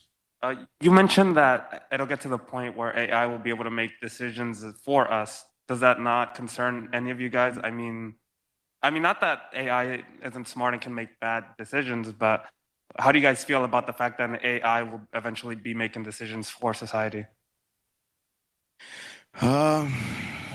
It comes down to it's an ethics question. What you're asking, it's about ethics, and then it's also about trust. Obviously, there's not a large amount of people that are going to trust an AI to run their lives right now. But as we get more comfortable and as we start embedding these systems, the guy I follow a lot likes to say we have to create coherent value systems in the AI. So we're not trying to create monsters that people see in movies that are going to take over the world. That's not what the goal is. The goal is to create systems that are assistive and things that will help a person achieve the goal they're trying to achieve without putting in so much effort and so much stress into it. If an AI can make your life easier, I don't understand why you would have an issue with that. But some people do value their own free will and they value their own thinking. They don't want someone else to think for them. I watch sports a lot, and they use data and AI a lot in sports, especially making decisions. And you can also hear some of the coaches say, "Hey, sometimes I'm going to go with the data on a play call or a certain call, but most of the time they want to coach. That's why they're there. They get paid the big bucks to coach, so they would prefer a decision be made by them in their own mind." So it's really just about comfortability and what makes a person most comfortable. But I do think it's inevitable that AI being sort of a helpmate and sort of a driver of human life is inevitable and probably not that far away. Awesome. Thank you. Any other questions?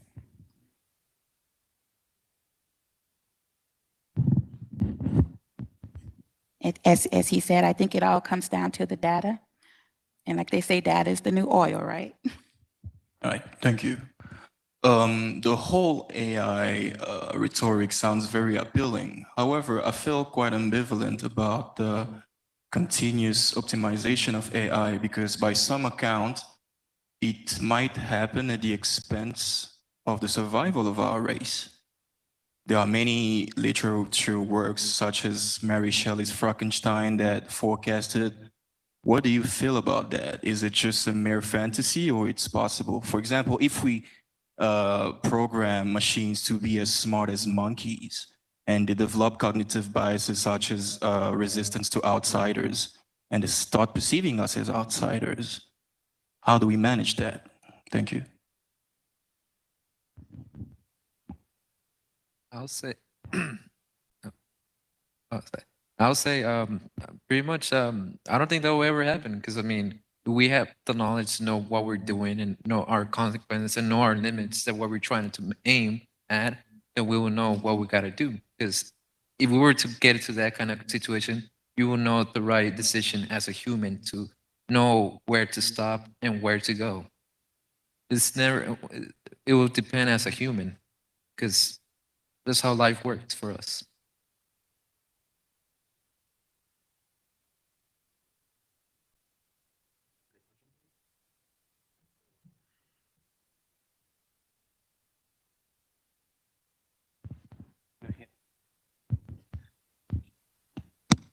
Yeah, like after seeing you guys sitting here, I would say like I will hire all of you as a, my research assistant, because my majority of my grants are coming from minority serving institutional funding.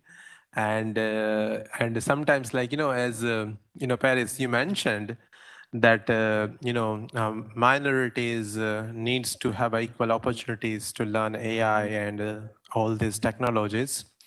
Yeah. So anyway, so the thing is like, nowadays, like my grant office, like division of research and also like, our student recruitment, when they see like, any African American and Hispanic students, oh, do you want to work with as a RA? And they say like, what is RA? So they don't know that is a research assistant. Anyway, so my question is like, there is a research about like, racial bias in AI. Okay. So do you think that any of you guys are working on and did you get a chance to look into that? And if you think there is in a real, then how do you address it? Any thoughts of it or any ideas? That's a great question. I'm just going to attempt to tackle it, but I know I'm not going to be able to fully answer because I'm no expert. But I think when you look at society, anything in society, there's going to be inherent racial bias, right? Because it's kind of how, unfortunately, it's kind of how our society has always operated. And also, too, when you look at AI and machines and robots, you got to realize, too, that we look at it from a movie standpoint, from the outside looking in, but realistically, all it is a set of instructions. It's humans programming a set of instructions. So if that room of humans looks a certain way and is excluding another group of humans, then inherently there's going to be some kind of a bias. And it may not be on purpose. In fact, I just recently, I think in one of my courses, maybe back at ACC, we were talking about the age-old trolley problem, but they kind of transmuted the trolley problem to throw in a Tesla. And they're saying, what if it's an autonomous vehicle driving? It just, let's not use Tesla. Let's say there's some kind of autonomous vehicle driving and God forbid something happens and is a sudden failure. And now this vehicle has to make a decision whether it's going to have to crash into this group of people and this group of people. And it's a little bit morbid, but in the role play, you can kind of get different scenarios, whether it be, a dog and some children or a doctor over here and a person of this color or a person of this gender. And it just kind of goes to show you that when faced with those decisions, like what's the choice and who should you save, who should you not? And for these types of questions, that's why, for me at least, it's so important that we have equal representation in these rooms, which is why we need all of you to keep pursuing these classes and keep asking questions and keep learning new languages and keep learning about this stuff. Because again, all of us have gotten here, but none of us are experts by any means. And I think one of the most important aspects to this field is being a continuous learner and being curious. You got to ask those questions. You got to keep wanting to learn. So I hope that kind of answered your question. I don't know, but thank you. It was a great one.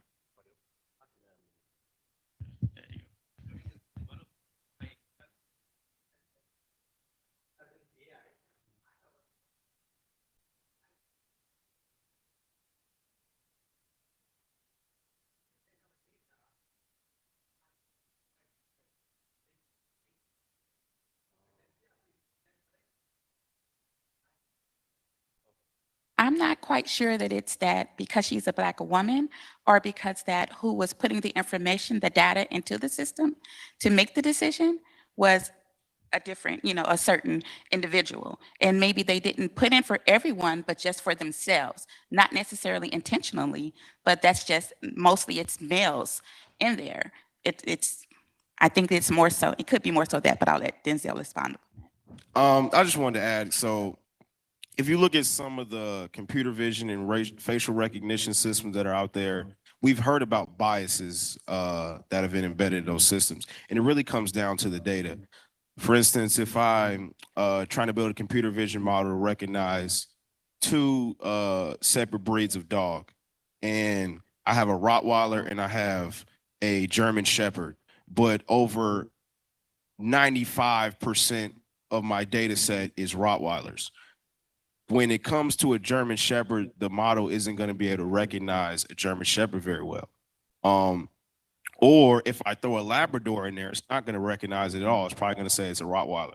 And we've learned that a lot of these major companies who are using these facial recognition systems, people from my community in particular, we notice, hey, this thing isn't picking me up. It's not recognizing me. Why is that? And it's because the major companies that are training these models aren't being very diverse with their data collection. And I think what we need to do to attack it is we need to really put an emphasis on diversity in the data collection. We have to really modernize our data, modernize our models, and not try to just train on what we're used to. Like I mentioned earlier, when you're coming in these rooms sometimes, when I've gone to these events, I'm not seeing people that look like myself a lot. I may see one or two. So I know already that there's going to be some inherent biases maybe about what our capabilities would be in these spaces. They may not see us on the same level as others. That's something that comes to mind, but it's just something we have to continue to try to address, especially in our data. It's really important that we have diverse data sets that are able to sift through large amounts of data that have actually been collected proportionate. We have very disproportionate data right now, and that's why we're seeing a lot of these biases in the models. But that's just my opinion.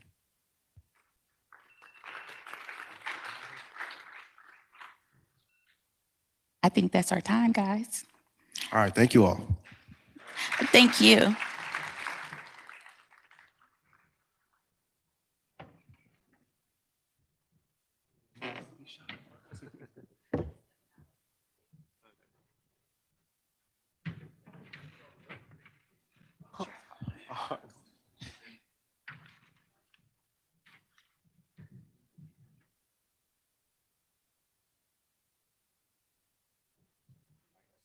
Great job again, guys.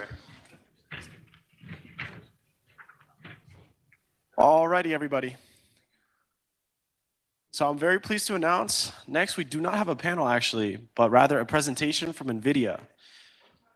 Now I heard if we all give him a warm welcome and we pay really close attention, he might give away a couple graphics cards, so let's hope. So please, let's come together and welcome Mr. Ray Gomez.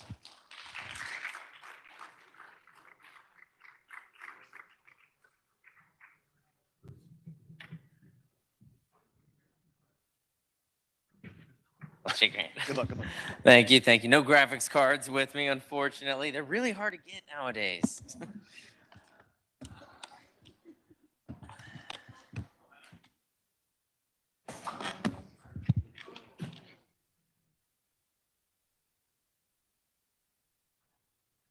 Around here. Sure. And get the screens to show.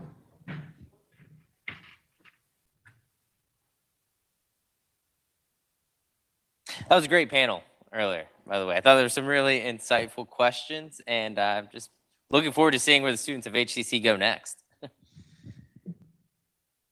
Okay, so my name is Ray Gomez. I've been with NVIDIA for about 4 years now. Most of that time has been spent managing the partner ecosystem for the energy vertical. Now, I titled my presentation, NVIDIA What and Why, because oftentimes when I tell people that I work for NVIDIA, sometimes they've never even heard of the company, which is outrageous because we're pretty big, or they're gamers, and so they think of NVIDIA as a gaming company, or they are AI researchers, like from the panel, and so they think of NVIDIA as an AI company, or they're computational physicists, and they think of NVIDIA as a high-performance computing company. If you're in IT, you might think of it as a hardware company. And the truth is, none of those are right. NVIDIA is an accelerated computing platform company. We built this platform to solve problems that normal computers can't solve. Gaming is one application that requires accelerated computing. AI is another. Now, our platform not only encompasses the hardware that most people know us for, the graphic processor unit or the GPU, but equally importantly, it encompasses the software required to easily control that hardware to do the tasks that you need it to do. Now, focusing on this intersection of hardware and software is what led to NVIDIA being the company that we are today.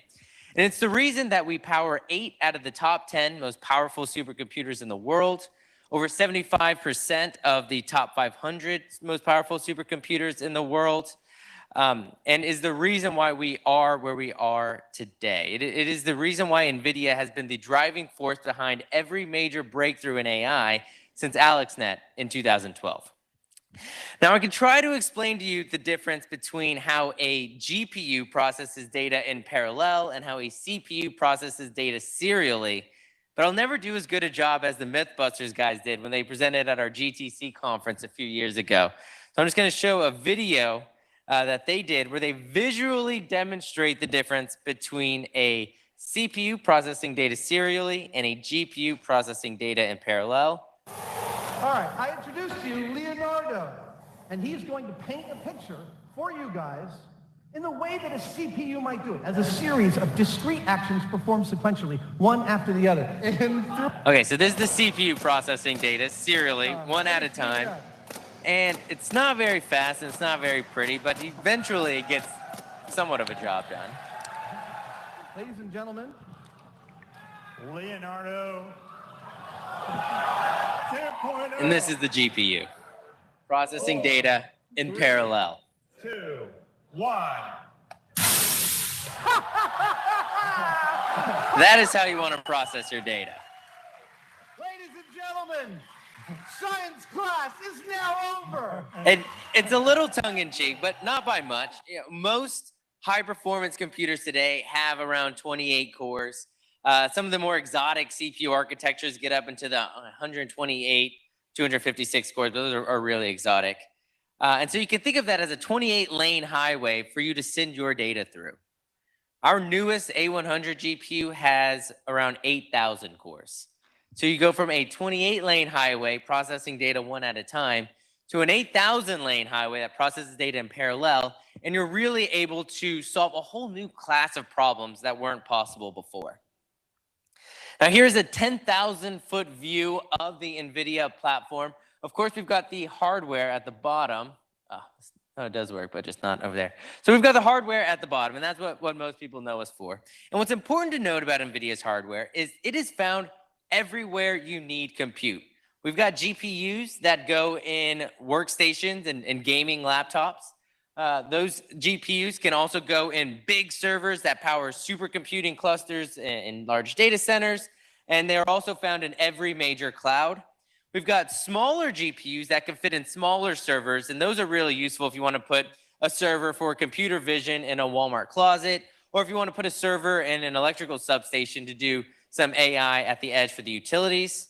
And then we also have the really small family of edge GPUs called the Jetson class GPUs. And if you go outside, they showed that little robot, the JetBot, that can move around autonomously and see the lane and avoid objects. That's one of our Jetson Nanos. Those are incredibly powerful for deploying AI models to operate autonomously at the edge. So we've got hardware, but it doesn't matter how fast you can move electrons around if it's not easy for the researchers and data scientists to control that. For that reason, I said earlier that software is just as important. And people are surprised to find out we actually have more software engineers than hardware engineers at NVIDIA. And their sole focus is building and optimizing that accelerated software stack that you see in green. It starts down at the CUDA layer, the CUDA programming language. That is how you actually speak to the GPU and send your data through those 8,000 cores. But unless you've got a PhD in computer science, you're probably not going to program in CUDA. It's really low level. It's kind of difficult. And the good news is you don't have to. NVIDIA has spent the last 15 years building this stack so you can come in at a higher abstracted layer, still take full advantage of the GPU, but using the tools that you know and that are easy to use, like Python and C++. So we've got the CUDA programming layer at the bottom. On top of that, we've got the developer toolkits. This is where the majority of people come in and take advantage of the GPU. You see the really popular deep learning frameworks like TensorFlow and PyTorch. Those are accelerated on NVIDIA GPUs. We've got Rapids, which is our library that moves traditional data science workloads from the CPU to the GPU. And then we've got some other HPC, high performance computing toolkits. So if you're building custom algorithms for computational fluid dynamics or molecular dynamics or quantum chromodynamics, then you'll come in with our HPC SDK. And then on top of that is where you get into the business application. So now I want to walk you through it from the top down. You know, you are a business executive, you're using some software that runs on AI somewhere under the hood. That AI was developed most likely using PyTorch or TensorFlow. If you look under the hood of PyTorch and TensorFlow, the acceleration engine behind that is going to be CUDA under the hood, which then runs on NVIDIA GPUs. That is why NVIDIA is so successful, so important, and where we are today. Here's another view of our platform that I like because it really shows the full stack approach that we have. We start down at the chip layer with the individual GPUs, the systems with the servers, all of our libraries, SDKs, then the applications off to the left. But again, it's not just about the hardware and the software. We have also put a lot of work into nurturing the ecosystem of AI researchers and data scientists that you see off to the right. We've got over 3 million developers. We've got over 30 million CUDA downloads. We have accelerated over 2,500 GPU-based applications, and we've been adopted by over 9,000 AI startups. By focusing on both hardware performance and software ease of use, we have really won over the hearts and minds of developers all around the world for AI. And we've also been able to innovate at a pace that is much faster than if we had just focused on one or the other, if we had just focused on hardware or just focused on software. So I want to take you through some of that history because it's fascinating. And I want to take you through that history through the lens of the ResNet 50 neural network architecture. Raise your hand. Is anybody here familiar with ResNet 50? A couple people. It's a very popular neural network architecture that came out in 2015. It's a 50-layer neural network architecture. And it's really good at training a computer vision model to recognize 1,000 different common everyday objects. Think cat, dog, stop sign, chair, you name it. And it came out in 2015. And in 2015, in order to train ResNet 50 to convergence, we had our K80 GPU at the time, the Kepler generation. And to train ResNet 50 from scratch, it took us about 25 days. And at the time, this was amazing. We were all patting ourselves on the back. In under 1 month, we were able to train a computer vision algorithm to have human-level intelligence for computer vision. It was amazing. In 2016, we came out with the next generation of GPUs, the Pascal generation, but we also came out with an innovation called NVLink. This allowed us to connect multiple GPUs together inside of a single server and make them look like one big GPU. So we came out with our DGX server, which you see right there. That's got 8 GPUs fully connected with NVLink, which again makes them look like a single piece of hardware. And we were able to shrink that training time down from 25 days to 20 hours. 2017, we came out with our next generation of GPUs, the Volta generation with our V100s. And we also came out with this new design called a tensor core. And if any of you are familiar with matrix multiplication, you know there are 2 steps. You take a vector or a column and you multiply it element-wise by the row. And so you've got a first step is a bunch of multiplication. Second step is a bunch of addition. The tensor core is able to take those 2 steps and do them at the same time, which led to huge performance improvements. And so using 8 of those V100s fully connected with NVLink, we shrunk the ResNet 50 training time down to 8 hours. 2018 saw the advent of MLPerf. I like to think of MLPerf as like the AI Olympics. There are all these different hardware companies coming out and they would release these benchmarks for how fast they could train algorithms. And there's a lot of black magic that can happen when it comes to benchmarking. And so the industry decided to come out with this set of standard benchmarks so that way we could accurately judge the performance of different AI hardware. It should be no surprise that NVIDIA takes home the top prize every year. But in 2018, when MLPerf came out, we also released a new type of server design called the DGX2. That's the big one that you see right there. And using a new technology called NVSwitch, now instead of just scaling out to 8 GPUs inside of a single node, we're able to scale out to 16 GPUs inside of a single node. And doing that, we're able to train ResNet 50 in just 70 minutes on a single DGX2. There are 2 categories of MLPerf, or 2 competitions. The first one is the single node competition, where you can only use 1 server. The second one, which I think is more exciting, is the at-scale competition. And that's where MLPerf said, okay, NVIDIA, Google, AMD, Intel, Flex your supercomputing muscles. Give it everything you've got. What is the absolute fastest you can train ResNet 50 using the biggest data center you have? And we were able to train it in just 6.3 minutes using our Saturn V cluster. 2019, another iteration of MLPerf. And you can see for the single node, we went from 70 minutes to 52 minutes in 2019. Now, what's exciting about this is we didn't come out with a new neural network or a new GPU architecture in 2019. We didn't come out with any new hardware advancements in that stage. And yet we were able to shrink the time down from 70 minutes to 52 minutes, about 25% performance improvement. That was purely from software optimization. That is the reason why NVIDIA cares so much about software, because it drives huge performance gains. Now, at the at-scale competition, we, instead of using a cluster of DGX1s, we use a cluster of DGX2s, shrink the training time down to 1.3 minutes. Obviously, we've had more MLPerf since 2019. I can't get marketing to update this slide for me. But in 2020, we came out with the newer generation of GPUs called the A100s. We still have them in today. We just had a recent contest of MLPerf. And does anybody want to guess how fast, using a cluster of A100 DGXs, we were able to train ResNet 50? 20 seconds? Very close. 18 seconds. Just about 18 seconds. So let's take it back. In 2015, the best we can do was 25 days. And in 2022, the best we can do is 18 seconds.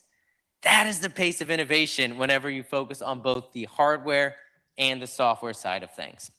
Now, we've gotten to the point where ResNet 50, it's almost like a toy problem. It's so easy. We're able to solve it in 18 seconds. So you think, okay, can we stop there? Should we just rest on our laurels? You know, ResNet 50 is a toy problem. And the answer is no, because the field of AI is progressing at such a breakneck pace. Here, we've got a log graph in the middle of the compute required to train popular AI algorithms. It's measured in petaflops. You can think of it as just the amount of compute horsepower that you need to train popular models.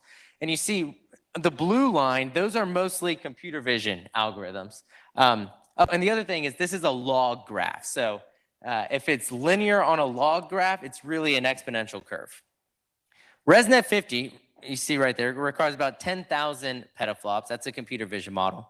The green line tracks transformer-based models, which are really popular for natural language processing and natural language understanding.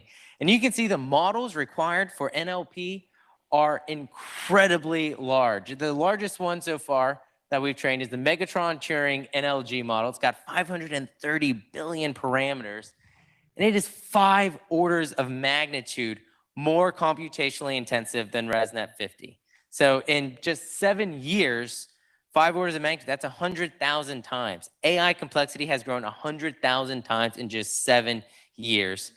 And without the NVIDIA accelerated computing platform, we would have no hope of being able to solve those. But what's really exciting for me is not just, these cutting edge, gigantic NLP models that are still, kind of in the AI research lab. What's exciting to me are the portions of AI that are actually making it into the enterprise today, like computer vision, like speech AI, like healthcare, robotics, autonomous vehicles. There you see a couple of the different areas that NVIDIA is revolutionizing. And then in green below, you see the different software development kits that we've developed that are really driving that enterprise adoption. NVIDIA is a full stack computing company, and we look at the entire end-to-end pipeline that is required for AI, and we have created tools that accelerate every single portion of that pipeline. And honestly, I could spend an entire hour walking through the huge amounts of tools that NVIDIA has built for all of these different steps. But at a very high level, for data prep, we've come out with this Rapids library, and that's really good at moving ETL and IO over to the GPU. Most people who start out with data science, they use tools called pandas and scikit-learn. They're very popular machine learning libraries, but their Achilles heel is that they currently only run on the CPU. So if you're using smaller data sets, like 1 or 2 gigs, it's not a big deal. If you start branching out into dozens of gigs, hundreds of gigs, petabytes worth of data, scikit-learn and pandas really breaks down because they run into that CPU bottleneck. We came out with the Rapids library that moves these pandas and scikit-learn workloads over to the GPU, and really quickly you're able to get 1 or 2 orders of magnitude acceleration. Training at scale, that's where you get into the TensorFlows and the PyTorch for neural network training. It's really difficult to train those just on a CPU. Once you've trained an AI model, you then have to deploy it in production for inference. And that's where you get a lot of the value out of AI. That's where companies are getting value out of it, because now it's making decisions for them. We've got tools called TensorRT that takes your neural network and it optimizes it to be deployed in production. And then we've got tools like Triton Inference Server that lets you deploy it at scale. Like I said, I could spend an hour on each one of those boxes and kind of walk you through the different tools. But I'm just I got to move on. But to give you an idea of how fast it can be whenever you are moving from the CPU to the GPU, we've got this graph here. And actually, I want to go back, because when you look at this pipeline, the way that I like to describe NVIDIA is we're almost like the Home Depot of AI and high performance computing. So if you wanted to build a house or a deck in your backyard, you can go to Home Depot and they've got everything you need to build a house. They've got all of the hardware, all of the lumber. They also have all of the tools required to build a house. That's NVIDIA with AI. We've got all of the hardware from the compute side, but more importantly, we have the software as well as required to train these AI algorithms and get them in production. Now, the tools that we have, they all have their analogs on the CPU. But if you're only using a CPU, that's like using hand tools. That's like using a screwdriver. And yeah, you can do quite a bit with a screwdriver, but it's a little slow. When you move over to the GPU, it's like moving over to power tools, and you have a power drill instead of just a screwdriver, a hand tool. And so what we do with our customers is we look at their entire pipeline and we find all of the places they're using screwdrivers, and then we drop in power drills, and they're able to streamline that entire process, train more models, get more models in production, and get more value out of it. This is the compute jump that it looks like whenever you go from using screwdrivers to power drills. The second to the last bar, where it says 100 CPU nodes, that is how long it would take in seconds to train a 200 gig CSV file on XGBoost, which is a popular machine learning algorithm. If we were to move it over to the GPU and use 16 of our A100s, you get 25 times faster performance than just on the CPU. Not only is it 25 times faster, but if you're running this in the cloud, it's 1/20th of the cost. So not only do you get faster time to insight using the NVIDIA platform, but you're also spending a lot less. Our CEO, he loves to say, with NVIDIA's platform, the more you buy, the more you save. And it's because the more you move on our platform, the faster things get and the less you have to spend on compute performance. I've mentioned earlier that NVIDIA really cares about software, and it's because we really care about performance. And you can go just Google TensorFlow and download the generic TensorFlow container, but it's not going to be optimized for GPU. And if you try to scale out to run multi-GPU or multi-node workloads, it's really not optimized for that. So NVIDIA has taken it upon ourselves to do all of those optimizations, bake them all in, and we put all of our software on a website called NGC. It stands for NVIDIA GPU Cloud. It's not a cloud like Amazon or Google. It's really just our online container repository where we put all of our fully optimized containers up there for TensorFlow, PyTorch, Rapids. We've got all of our AI toolkits up there, so like TensorRT if you're doing inference optimization. We've got pre-trained models, so ResNet 50, even if it only takes 18 seconds, you don't want to have to train it yourself. It's already been trained. Just download the pre-trained model. And then we've got different model scripts as well that kind of walk you through how to use those tools.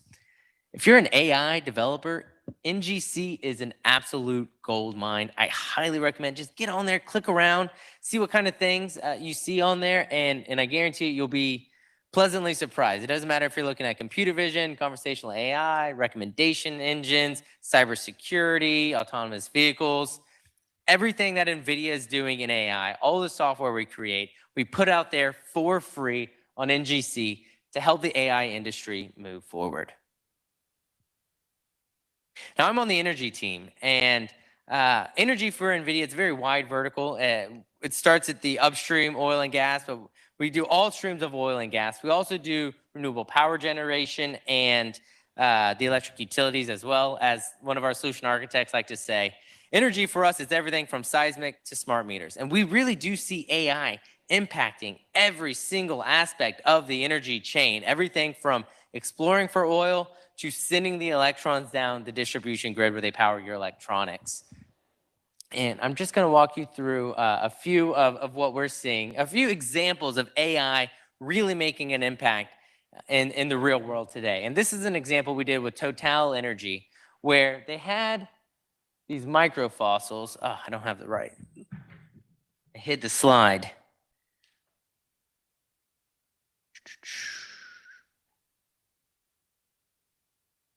Oh, no, I just have them out of order. Bear with me, I'm sorry about this. No, it's not changing.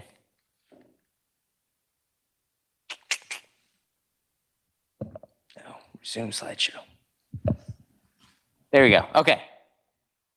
So they had this issue at Total Energy where they had these micro CT scans of microfossils, and each CT scan could contain about 800 individual microfossils.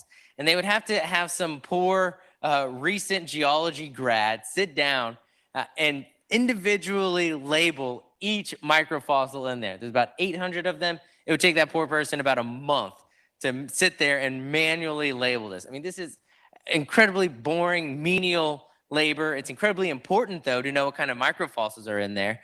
And so Total wanted to train an AI algorithm to get in there and in a 3D manner do what we call instance segmentation. Now, I'm just going to take a step back for computer vision. You've got object detection, and that's, you show it a picture of a stop sign, and it's able to detect a stop sign.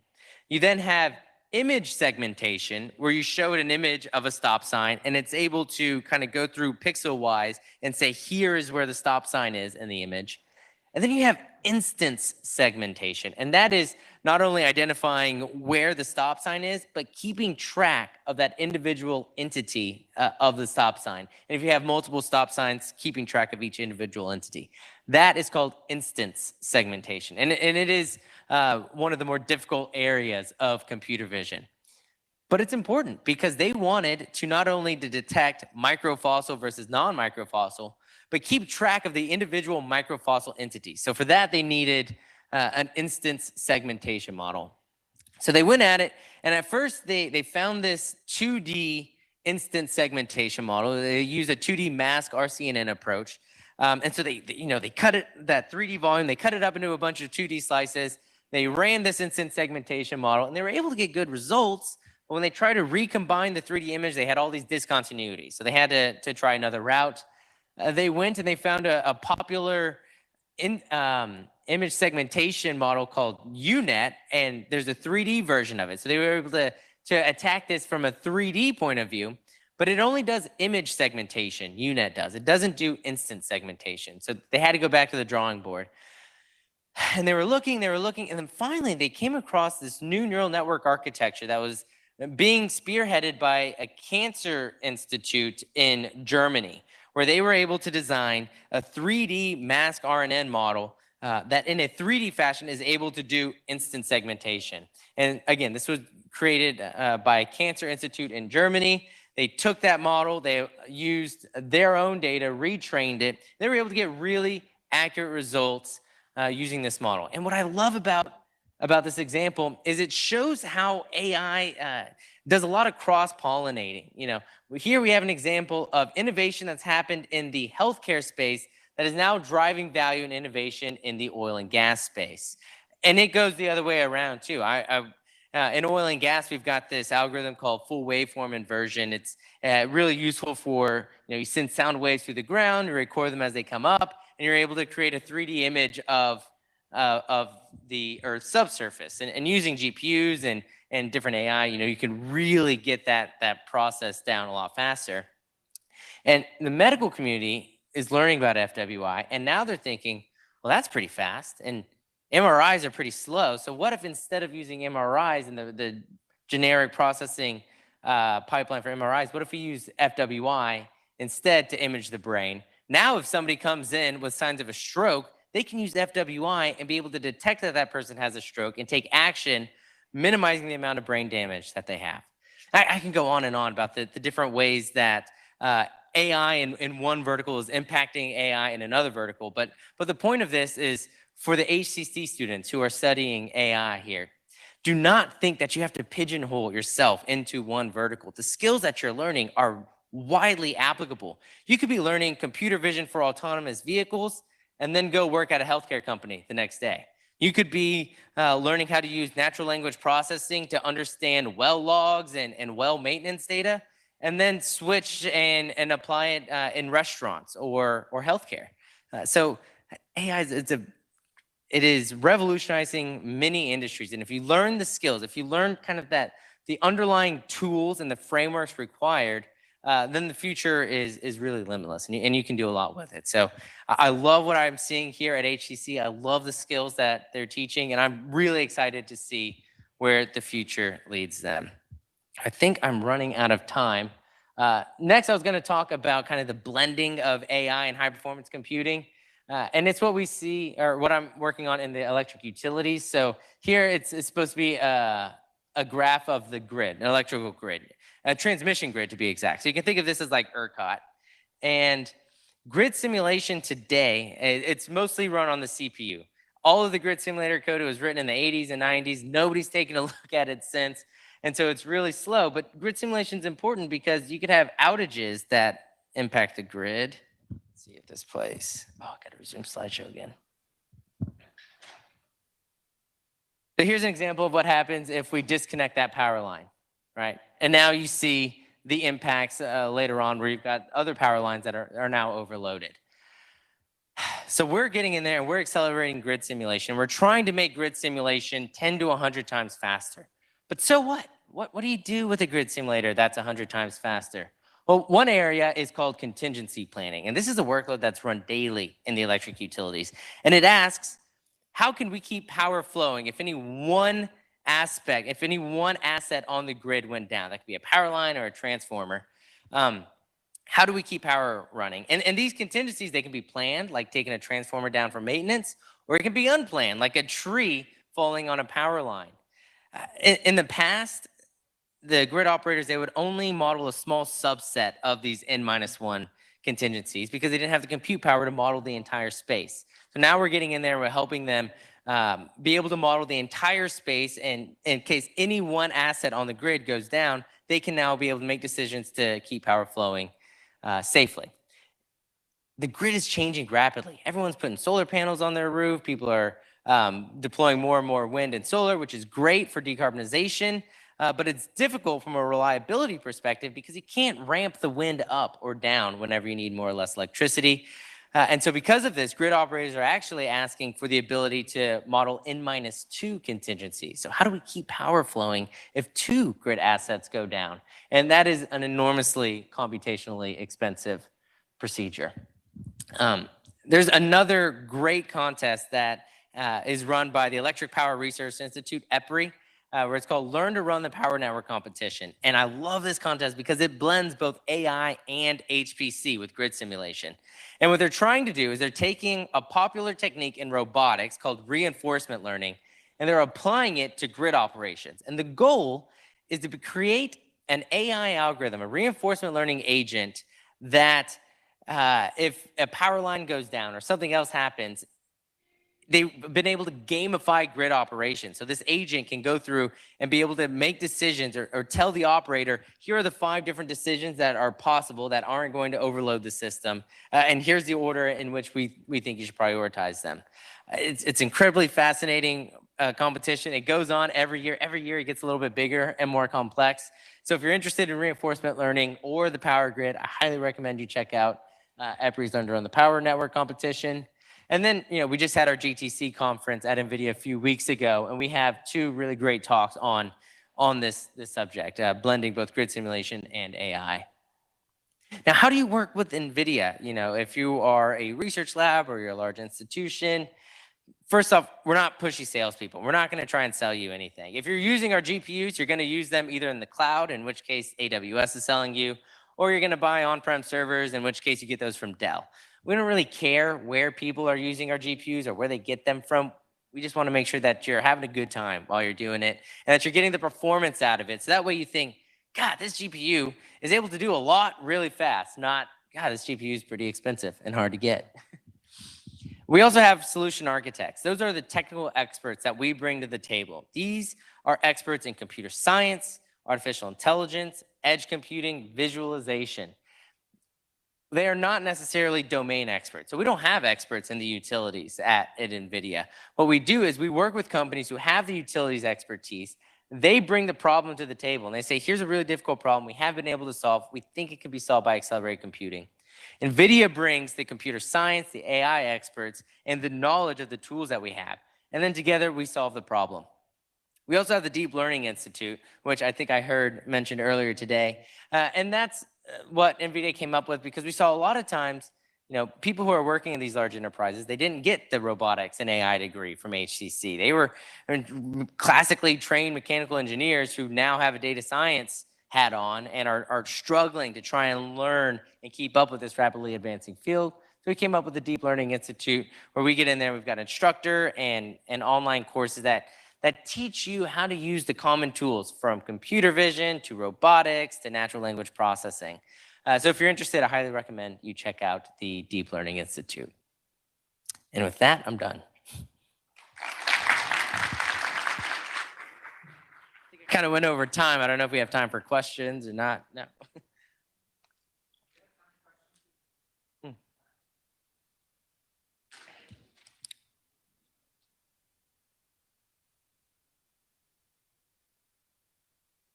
Oh. All right. Size graphics cards. So you mentioned the rapid pace of innovation.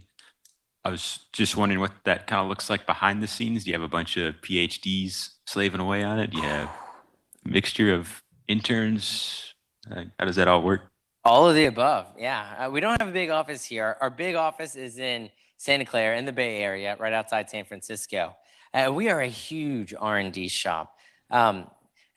So before, I worked at Schlumberger and I worked at IBM before NVIDIA. And these are both very large companies, and most of those companies are kind of sales and marketing focused. NVIDIA is an engineering company through and through. Our CEO, Jensen Huang, he's the founder, the CEO, absolute genius. He's got a master's in electrical engineering from Stanford. He understands every aspect of NVIDIA's technology, from electron flowing around the GPU, through using Spark to distribute your workloads across thousands of nodes. So we are very much an engineering R&D focused company. Like I said, we've got more software engineers than we do hardware engineers, and their focus is software optimization. That's one focus. And the other is ease of use. So I didn't show it on here, but for TensorRT, for example, that's how you optimize your neural network after it's been trained to run an inference. You can get about 6x more performance using TensorRT. And it's one line of code. I think it's kind of cheating because it's 2 lines of code because you've got the import statement. So you've got to import it first and then you've got to call it. But 6x faster in just 1 line of code. That speaks to how much we care about ease of use. And we've got a whole R&D team who's focused on, okay, they're data scientists. They're actually using these tools. How do we make their lives easier? How do we give them more performance and make everything easier? So that's a big aspect of research at NVIDIA. Thank you. I don't know if I answered it, but we're very much an engineering and R&D first company.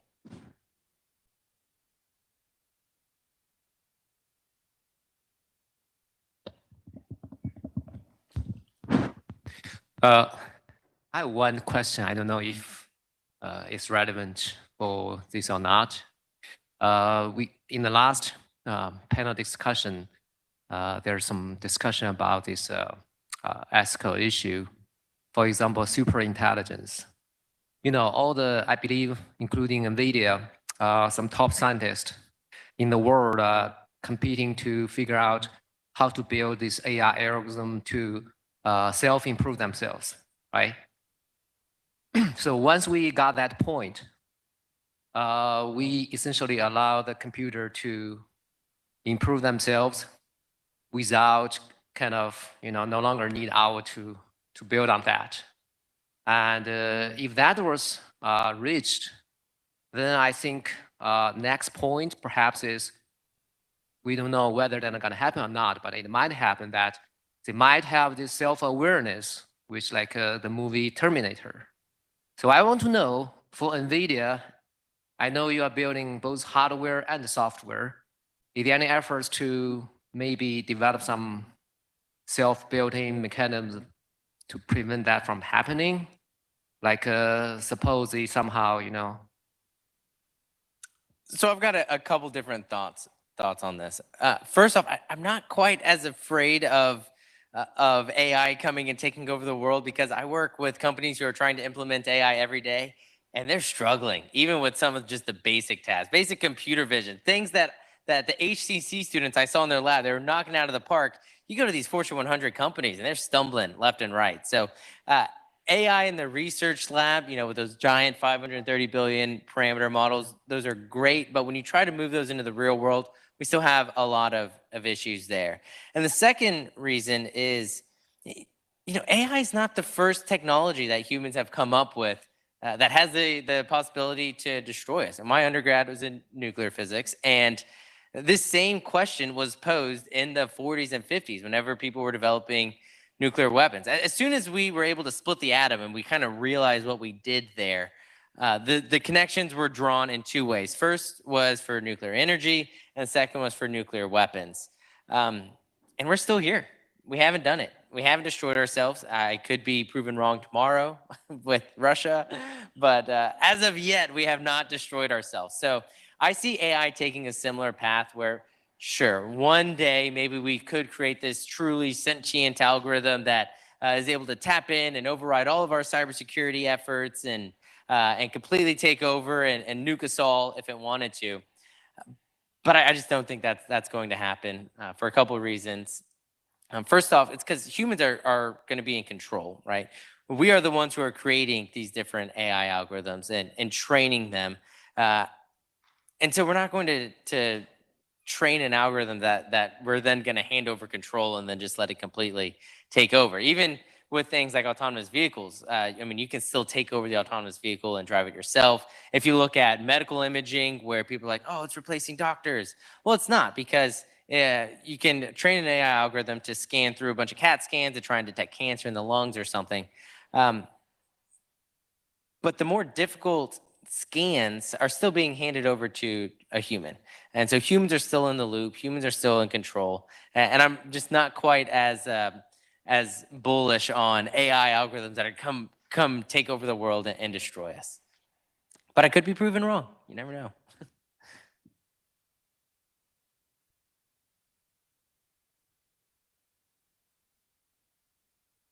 Hi, everyone. My name is Neeti. I'm an AI student from HCC, also a vice president for CSA Club. So I have a question for you, Ronaldo. As you have already visited our AI lab, so we do work with NVIDIA Jetson Nano kits, the 2 gigabytes. Thank you so much for offering those kits to us. It's a great source. We did a lot of good projects in that, and the one thing is we explored some great solutions for some of the problems which we encountered, especially the memory allocation. Whenever we were working with Jetson Nano kits in our lab, we did found out there were a lot of problems with the memory, because we did two types of projects, like image classification and object detection. So as you were explaining in the presentation. So we explored some solutions for the memory allocation problems. We are going to document it and give it to our professor and dean. So we want to know, would NVIDIA be willing to look at those solutions which we have come up with? That might be a great source for anyone who really wants to start up to work on the Jetson Nano kits on this image classification object detection. So we want to do as a gratitude to our department. So would NVIDIA would be welcome to look at those? We would love to work with you on that. And when it comes to especially the Jetson community, it's very much kind of like a DIY type community. And we have quite a large staff whose full job is just to monitor the Jetson online forums, because there are so many community DIY projects. You run into some weird CUDA memory allocation error, you don't know what to do. you post it on the forum, and usually we can have somebody respond to that in a reasonable amount of time. But if you've already got it figured out and you want to get that solution out into the world, we can host developer blogs, we can do webinars. If you've got a really great solution, we want to hear about it and we'll help you spread the message. Sure, thanks so much. We came up with multiple solutions for that, so we will let you know about it. Thank you. All right, let's talk about it.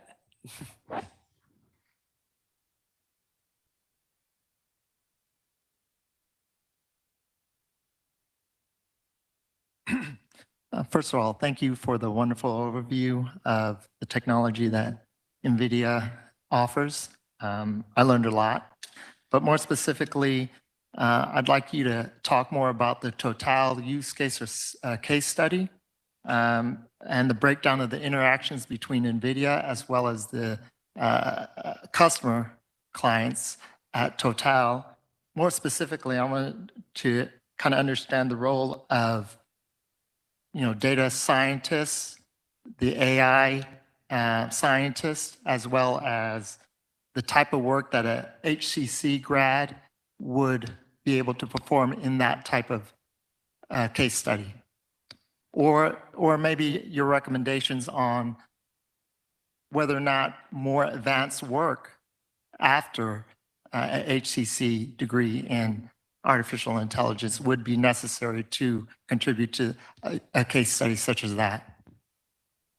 So there are a couple different questions in there. I'll try to unpack them. But like I said, I visited the innovation lab, I think it was 2 days ago, and the skills that I saw in there, just the skills required to train a JetBot to be able to use computer vision to move around and drive itself autonomously.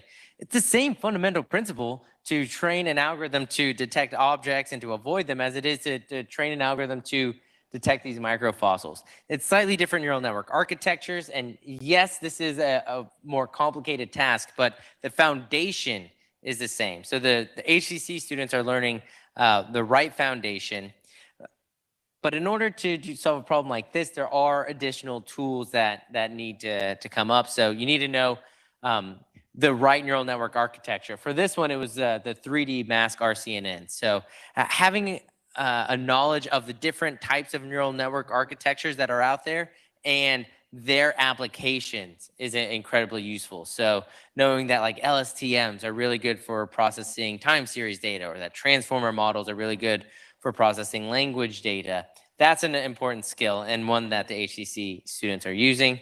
And then you also need to know how to deploy these models in production. And that is an entirely different skill set in and of itself. Deploying models in production is difficult. Running inference in the real world, there are just so many different steps.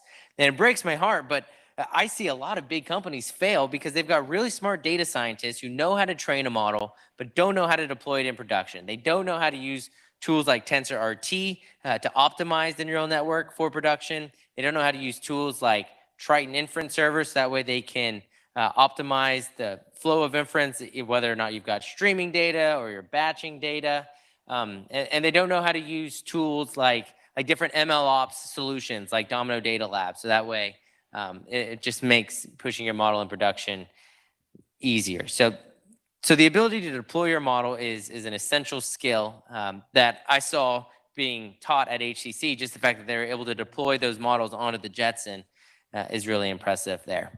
Now, on the interaction with Total, we actually brought in a third company, InstaDeep. You see their logo on there. They're what we call a service delivery partner at NVIDIA, an SDP. And there are only about 20 official NVIDIA stamped SDPs in the world. These are AI ninja companies. They're usually like under 200 people, mostly really smart AI practitioners, a lot of PhDs. And so we actually brought InstaDeep in to help Total because even Total, this oil and gas super major, didn't have the internal AI expertise to accomplish this task on their own. They had to pull in additional AI help. So NVIDIA, whenever we work with companies like Total and InstaDeep, we really take the trusted advisor approach. Again, we're not salespeople. We're not trying to sell them a GPU. I think they did all of this work in Google Cloud anyway, so we'd already sold those GPUs to Google Cloud. What we did was we looked at their entire pipeline, what they were trying to do. And like I said earlier, we found all the places that they were using screwdrivers, and we dropped in power drills into their hand. Now, what the HCC students bring to the table is they're already armed with with power drills. They're not going to go at it with screwdrivers and spin their wheels or move slowly. So that's what I see.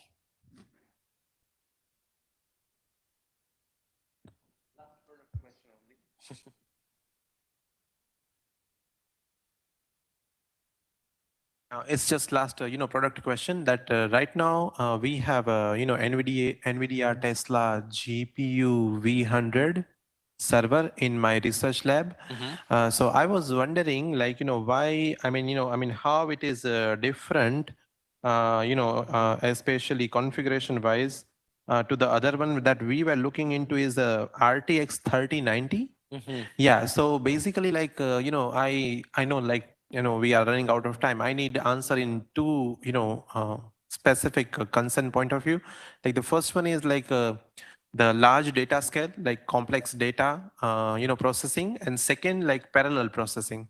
So which one do you think you recommend, on what basis basically? So the 3080 or 3090, whichever one you have, that is 3090, a yeah. that is a 3090 gaming. and Tesla is a V100. Yes.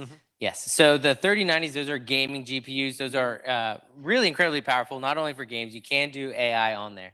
But whenever you move to the Tesla class of GPUs, those are professional data center level cards, and they've got additional functionality baked in there, things like page error correction, so that way you don't have kind of floating point errors that propagate through. And they usually have a larger memory size as well for the GPU memory. And then you're also able to connect multiple of them with NVLink. And there are a couple other lower level computer science benefits to using the Tesla class GPU. We should take this one offline because it's very product specific. Yeah, happy to do so. Happy to do so. Thank you so much, Ray. Everyone, please, big round.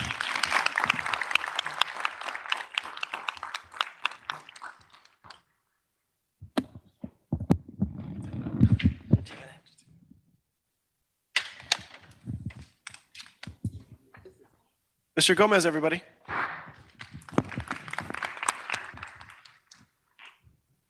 All right, after that, we're gonna take a 15-minute break just to stretch your legs, hit the bathroom, and if you want any more food, we have plenty to go around.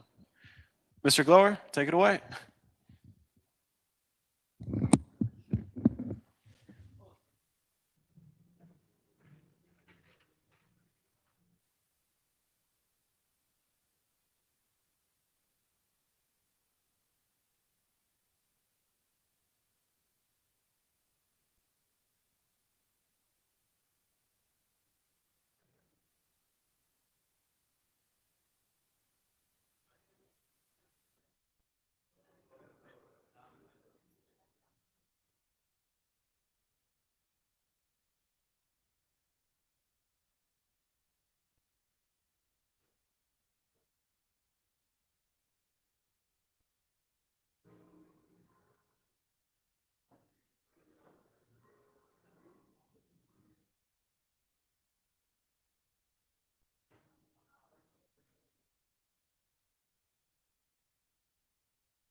Can you hear me? Excellent.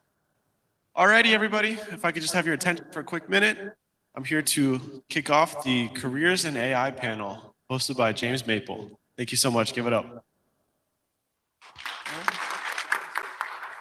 So just pass it. And thank you all very much for being here today. Happy Friday.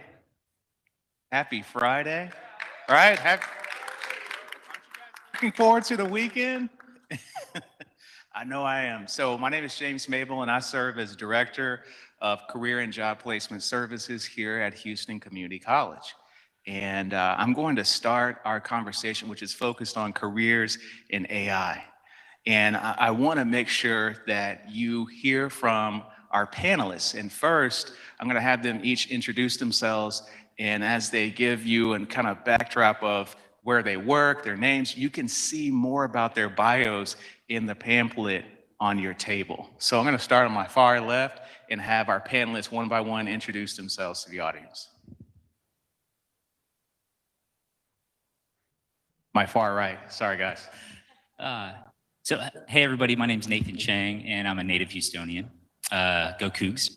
So, I guess right now, my role is leading business development for AMD, Advanced Micro Devices, for AI and ML. My background is mostly in HPC, oil and gas, infrastructure, and offshore oil and gas specifically. So. Hello, everyone. Crystal Tyler, another native Houstonian. Background is in software engineering for about 6 years, doing web development and SharePoint work. And then I switched over into the learning and development space, where my job is to make sure the employees within my company, work for a company called Avanade, has the latest skills and technology to do their job. And that's in the data and AI space. I also teach here as well in the computer science department. Thank you.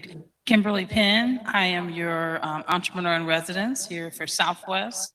I am in technology as it relates to technical audits. I opened the first woman-owned tech firm in the state of Texas many, many years ago. I don't want to age myself in that capacity. I focus in on cybersecurity, AI, and we also have a fantastic drone program that we have kicked off, and so AI will be part of some of my talking points today. Thank you. Good afternoon, everyone. My name is Diane Aldridge. Currently, I'm working for AWS. I joined them about 15 months ago. My job there is I lead global business development for industrial AI ML and go-to-market strategy. Before this, I worked 20 years in global manufacturing. I'm an engineer by trade, so I'm a solidly factory nerd. So I run factories before, build factories, take down factories, move around factories. I grew up in China, so I'm an immigrant. My passion is also supporting women in STEM, and especially immigrant women in STEM. So thank you for having me. And we have an excellent panel, am I right? All right.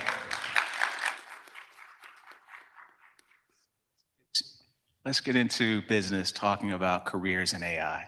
So starting with each of my panelists, please tell us what AI means for you at your company and provide a real world example of how it currently works or is currently being used in your place of work. So I work for Amazon. So the reason you can get a Q-tip within an hour is because of AI. That's just the truth. Because we have sensors everywhere, we have forecasts, we use data, it's data everywhere. So if you ever have a chance to go have a tour of Amazon warehouse by robot, and you would know it is amazing. It's truly something to see, and the science has been amazing. So I would say from company perspective, AI means that a modernized factory, and then we can make better decisions. Personally, from career, because we're talking about career, so AI means transforming your life. If you are successful in this field, it's a growing field, you can foresee in the foreseeable future, when you're 28 years old, you can probably make salary up to about a surgeon. So that's why I think it transforms lives. So that's what AI means on a personal level. AI in my daily life, probably two components, professionally speaking. I'm part of a startup funded by the Department of Homeland Security and DoD, and we're using AI to look at attack pathways with machine learning and AI in terms of algorithms. So it's taking the place of analysts in real time so that they can concentrate on their type of attack campaigns versus the analysis piece. So that's incredibly exciting and a great way to support national security.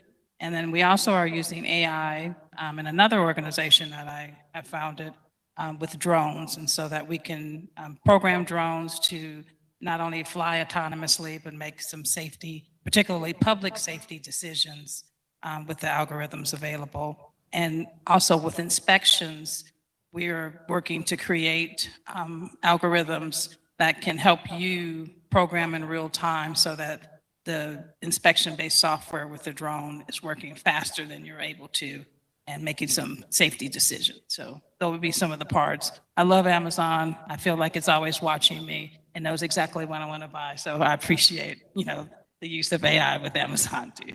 Thank you.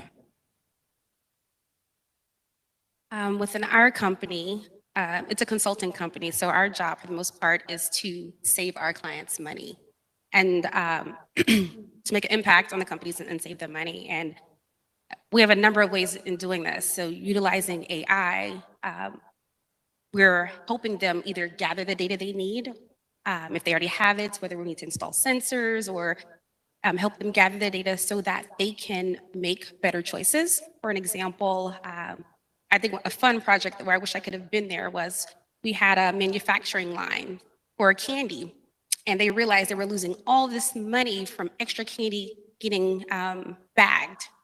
And so what they decided to do was build using AI and IoT and digital twins, right? Do a simulation of the manufacturing lines to kind of see, where the challenges were occurring. So gathering the data, installing the sensors, analyzing it, and then at the end, globally, we saved our client $24 million, right?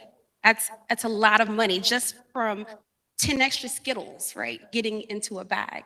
So being able to make that kind of an impact on our clients is important.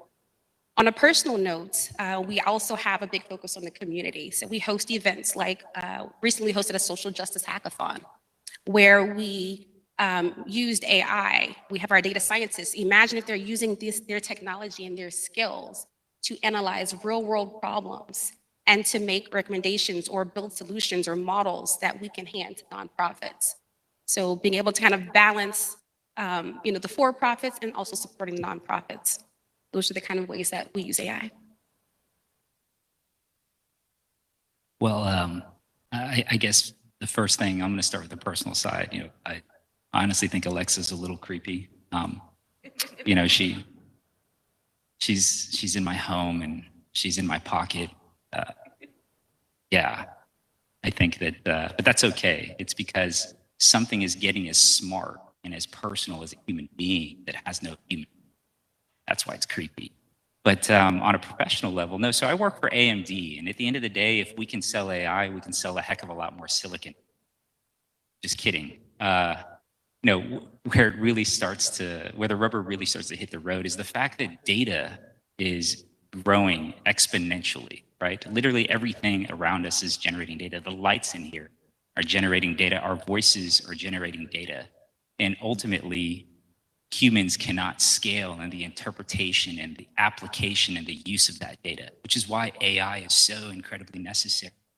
It can actually crunch through large amounts of data with much more accurate inference capability, much more accurate understanding, because we can be very specific and surgical about how we train that AI.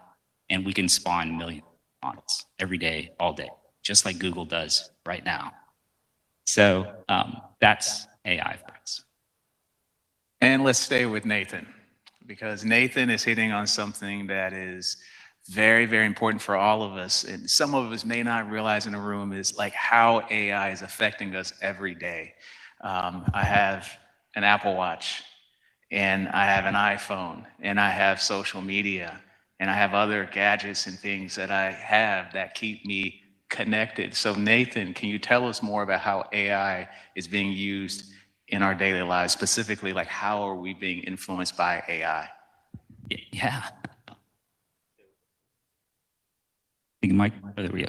So, yeah, when I think about AI, the first thing is definitely those personal things, right? The fact that I can use a search engine to pretty much answer all of my questions. You know, Google Maps knows where I am, can always tell me exactly how long it's going to take me to get home or get back to my car. All of that is AI. But, you know, what you may not know is all of your critical infrastructure has AI running on it, right? There are drones flying over your power lines right now that are reporting back to utilities to tell them exactly where the faults are, right? There's AI running to basically find oil and gas, plumes of it within the water columns. And they're running on, you know, underwater unmanned submarines to go and find where that water, or sorry, where those hydrocarbons seeped from out of the sea floor, right? And then all of that is helping them to inform models that will then predict based on those maps how to find those seeps without actually having those submarines running. You know, I mean, the list kind of goes on. We have AI models that are looking for fraud because most people don't know that about $18 billion a year of fines go to our banks because they allow fraudulent transactions, money laundering, to go across their networks. You know, all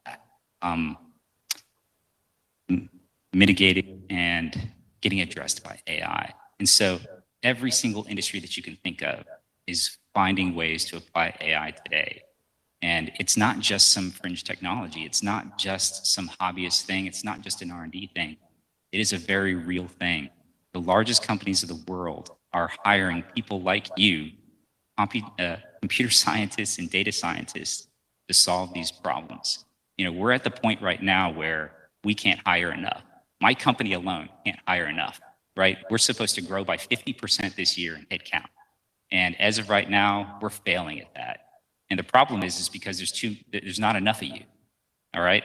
At the end of the day, I can put together a $500,000 total comp package and still not hire enough people.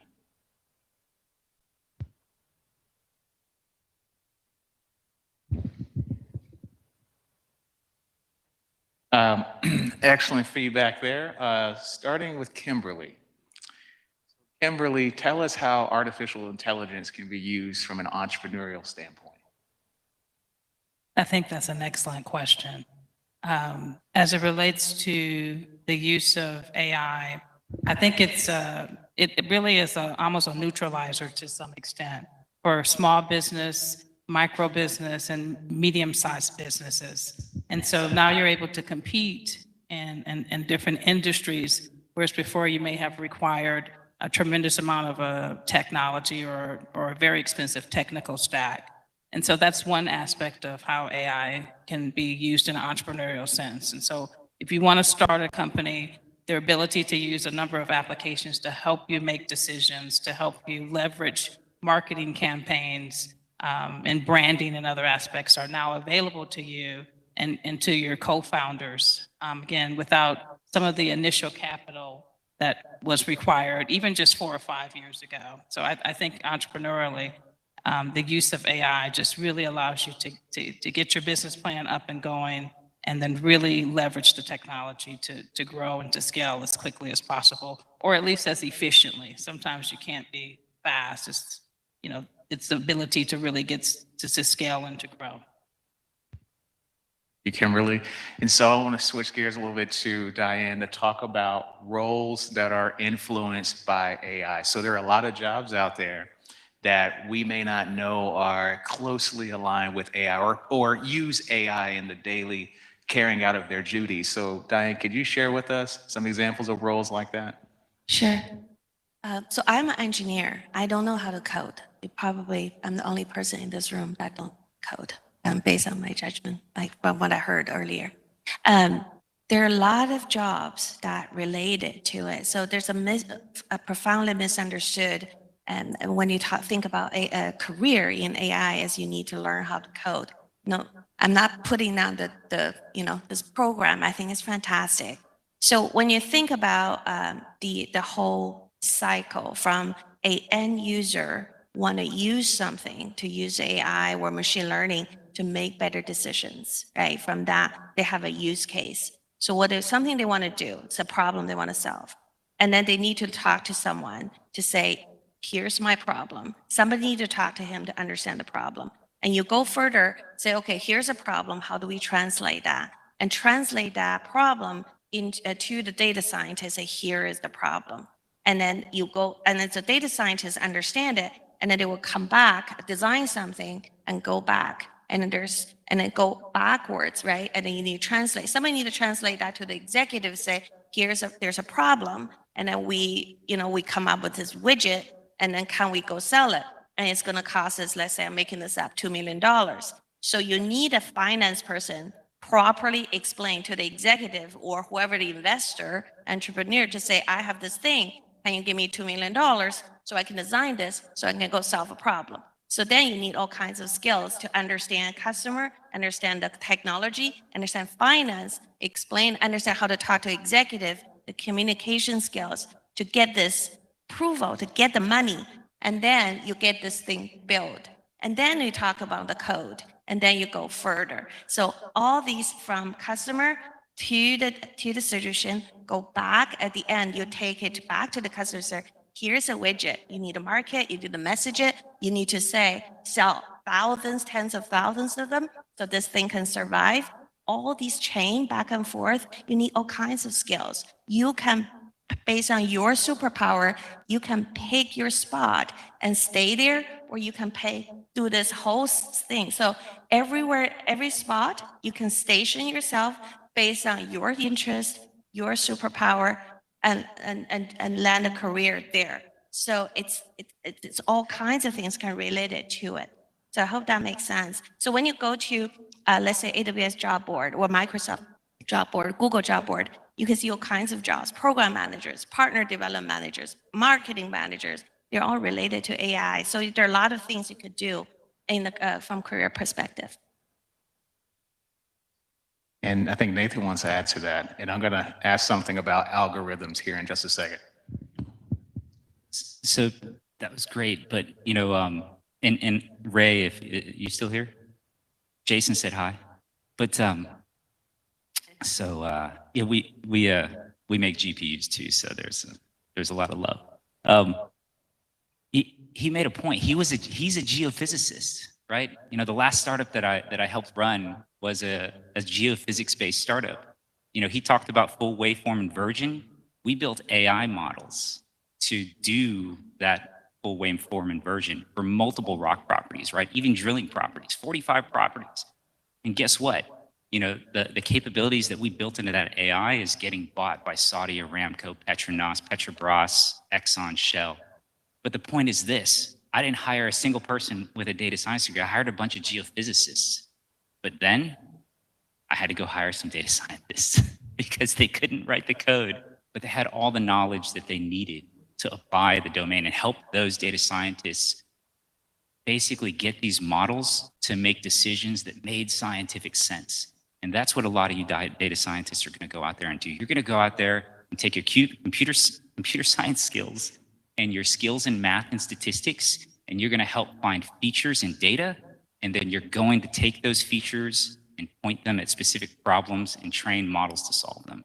And it is profound when it works. And I think even though he said statistically it's pretty hard, a lot of this stuff doesn't make it to production. That's the case with any R&D, to tell you the truth. It is making a difference, and I think you guys will.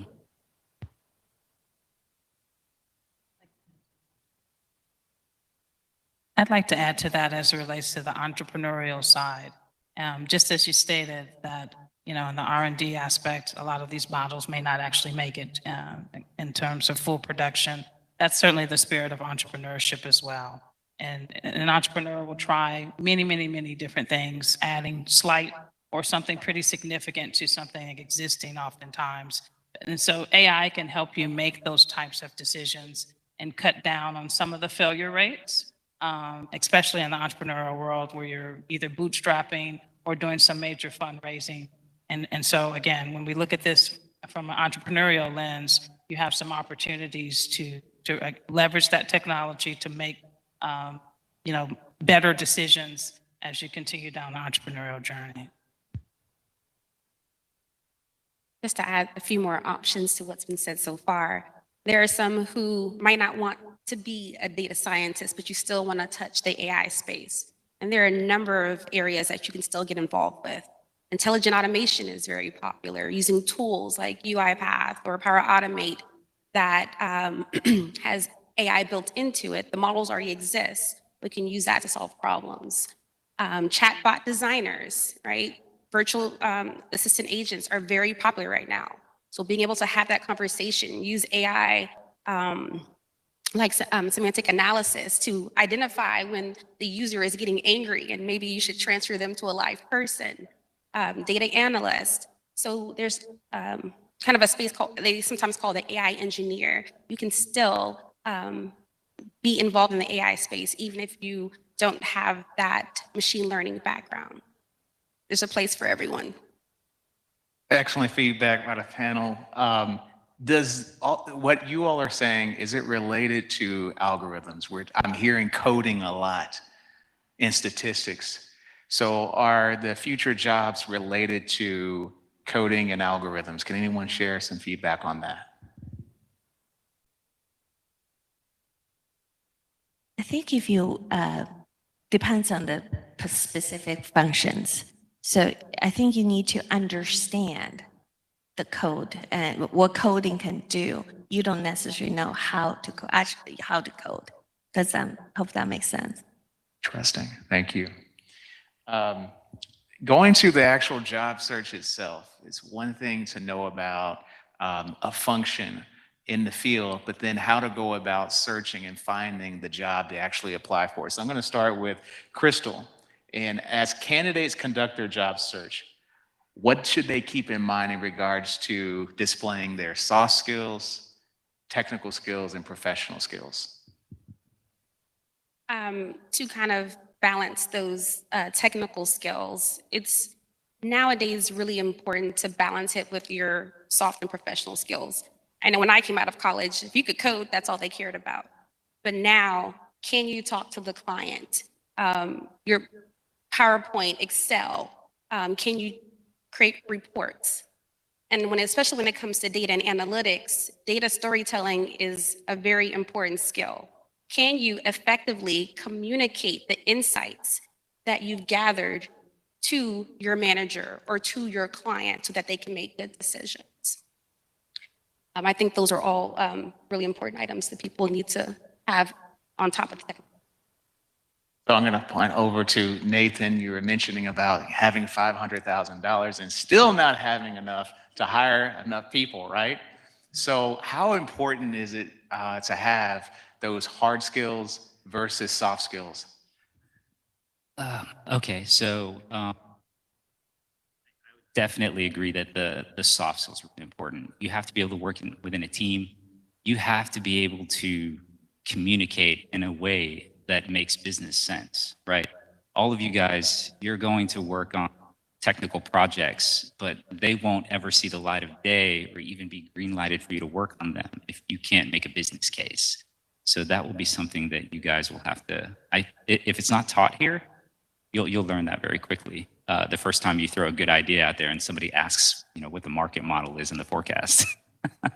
But, furthermore, they're absolutely right. You have to be able to communicate. And you have to be able to communicate in ways that make data sense. The technical side, I think that you will learn these things if you're not already. I think that you need to have, you need to wake up every day and be excited to learn every day, because you will.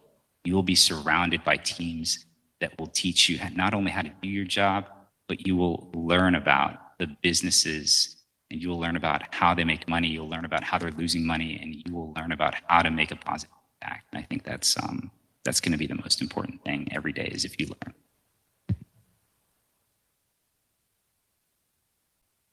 So speaking of coding and AI, I'm going to talk about applicant tracking systems. You know, when we go to LinkedIn and when we go to Indeed, ZipRecruiter, and we find that ideal job and we want to apply, I wonder if the panelists have any feedback or suggestions for students, what they should keep in mind when they're actively applying for jobs, using various job boards or resources to apply. Are there some best practice or tips that you would share with our students? So if you're not on LinkedIn, go there now. Like after, like literally right now, go out. You don't need to listen to this. Go get yourself an awesome LinkedIn profile.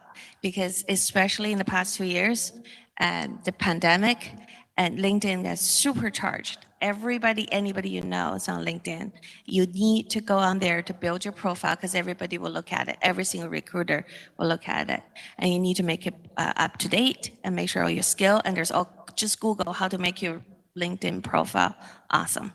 So you need to do that. And also network. You have to network. Even you're introverted, you have to do it, and there's a way to do it. LinkedIn, it's relative passive, right? If you build it right and keep looking at it, you don't have to keep posting if you don't feel comfortable, but follow people, reach out, and type a thoughtful notes. So the way to land jobs, it's not just apply thousands of them and do a apply here, kick button, and then you just do it. Is to do a research on those jobs and go to LinkedIn and research who's doing this job now, which company is doing that, and DM them and reach out to them, asking for guidance, asking for advice, and see if you have any common connections. So that's a super important. I got those every day. I reply to them. You don't, so you see the four of us here, and then take this book and go try to issue a link, LinkedIn connection request to every single one of them, and then DM them and tell them about what your interests are. Do that. And then so my current job with AWS, I just talked to a friend from school, and then he gave me a phone number, somebody at AWS. I called that number, and then I hustle hard, and then I told her about my story and what I can do, and I call after 2 hours after, and then I land that job. So it's most people land a job like that. It's through these sort of loose connections. So that's why you need to focus on that. Crystal, do you want to add to this? Just wanted to add on to what she said. I'm currently hiring for my team, and I finally, for the first time, got to see the recruiter side of LinkedIn. And it helped me realize, if I ever look for another job, kind of what I need to put on my profile outside of networking and actually being on LinkedIn. There's so many candidates with the same degrees, the same certifications. What's extra? What organizations are you in? What service? So if I have 20 candidates, they all have the same technical skills, I'm next looking at service. I'm looking at leadership skills. I'm looking at where they're volunteering. So if you're in CSA, great. Join other organizations, IEEE, SWE, NSBE, SHIP. Join as many, because nowadays, as he mentioned, we're trying so hard to hire people. We can't find people. So we're partnering with organizations. We're partnering with the CSAs. We're partnering with the NSBEs. And we're going directly to these organizations to hire specifically from them. So join as many organizations, and if you join the organization, get a leadership role in that organization. All of those things is going to make your resume look better. Nathan? You said NSBE? National Society of Black Engineers. Oh, NSBE. Okay. I thought it was NSBE. It's North American Energy Standards Board. But all right. So I was like, what? I will echo everything that Diane said, and just from personal experience, I've never landed a job that I wasn't referred for. That's just how it is, right? So absolutely take the time to LinkedIn all of us. As soon as you LinkedIn us, you get to see our entire network, right? Which is in the thousands, right? And any of one of you could just say, hey, do you know so-and-so? I'm interested in a role that he or she is hiring for. Can you make an introduction? And why wouldn't we? So just make the connection, start doing your research. And this is people research. This isn't always, hey, I'm looking for hard skills and things like that. No, it's just doing simple searches for organizations and names. And trust me, people will definitely be willing to lend a hand and help you guys out. And for all of our entrepreneurs, LinkedIn is still a great way to do recon on organizations as well as individuals. And when we're looking at companies such as AMD, for example, and the companies that are represented here today, when they're having these opportunities and they can't find the personnel, that's where you're getting your consulting opportunities by finding out who's hiring and who cannot fulfill these positions fast enough, can't graduate people fast enough. That can be an opportunity for you to network, to use LinkedIn, and again, do some big research on organizations to see if they have contracts, RFPs, and other opportunities as an entrepreneur for you to enter into that ecosystem, scale into some opportunities, whether you want to work for someone full-time or if you'd like the flexibility, and I say that loosely, of being an entrepreneur. Now, I want to just really echo what all of them are saying about LinkedIn, that the reality is AI is helping recruiters, helping companies search for ideal candidates. Literally, LinkedIn bought by Microsoft, using AI and using encoding to helping people who have LinkedIn Premium to find candidates. If you're not on there, you might be missing out. And all of the panelists mentioned networking, connecting with others outside of your circle, growing really every day, opportunities for you to connect with people in your field. That's extremely important. And I want to take this a little further. We talked about, I think some of us talked about, organizations, professional organizations. I want to ask each of the panelists if you have a couple of organizations that you recommend that our students join or just take a look at. Could you just share with the students?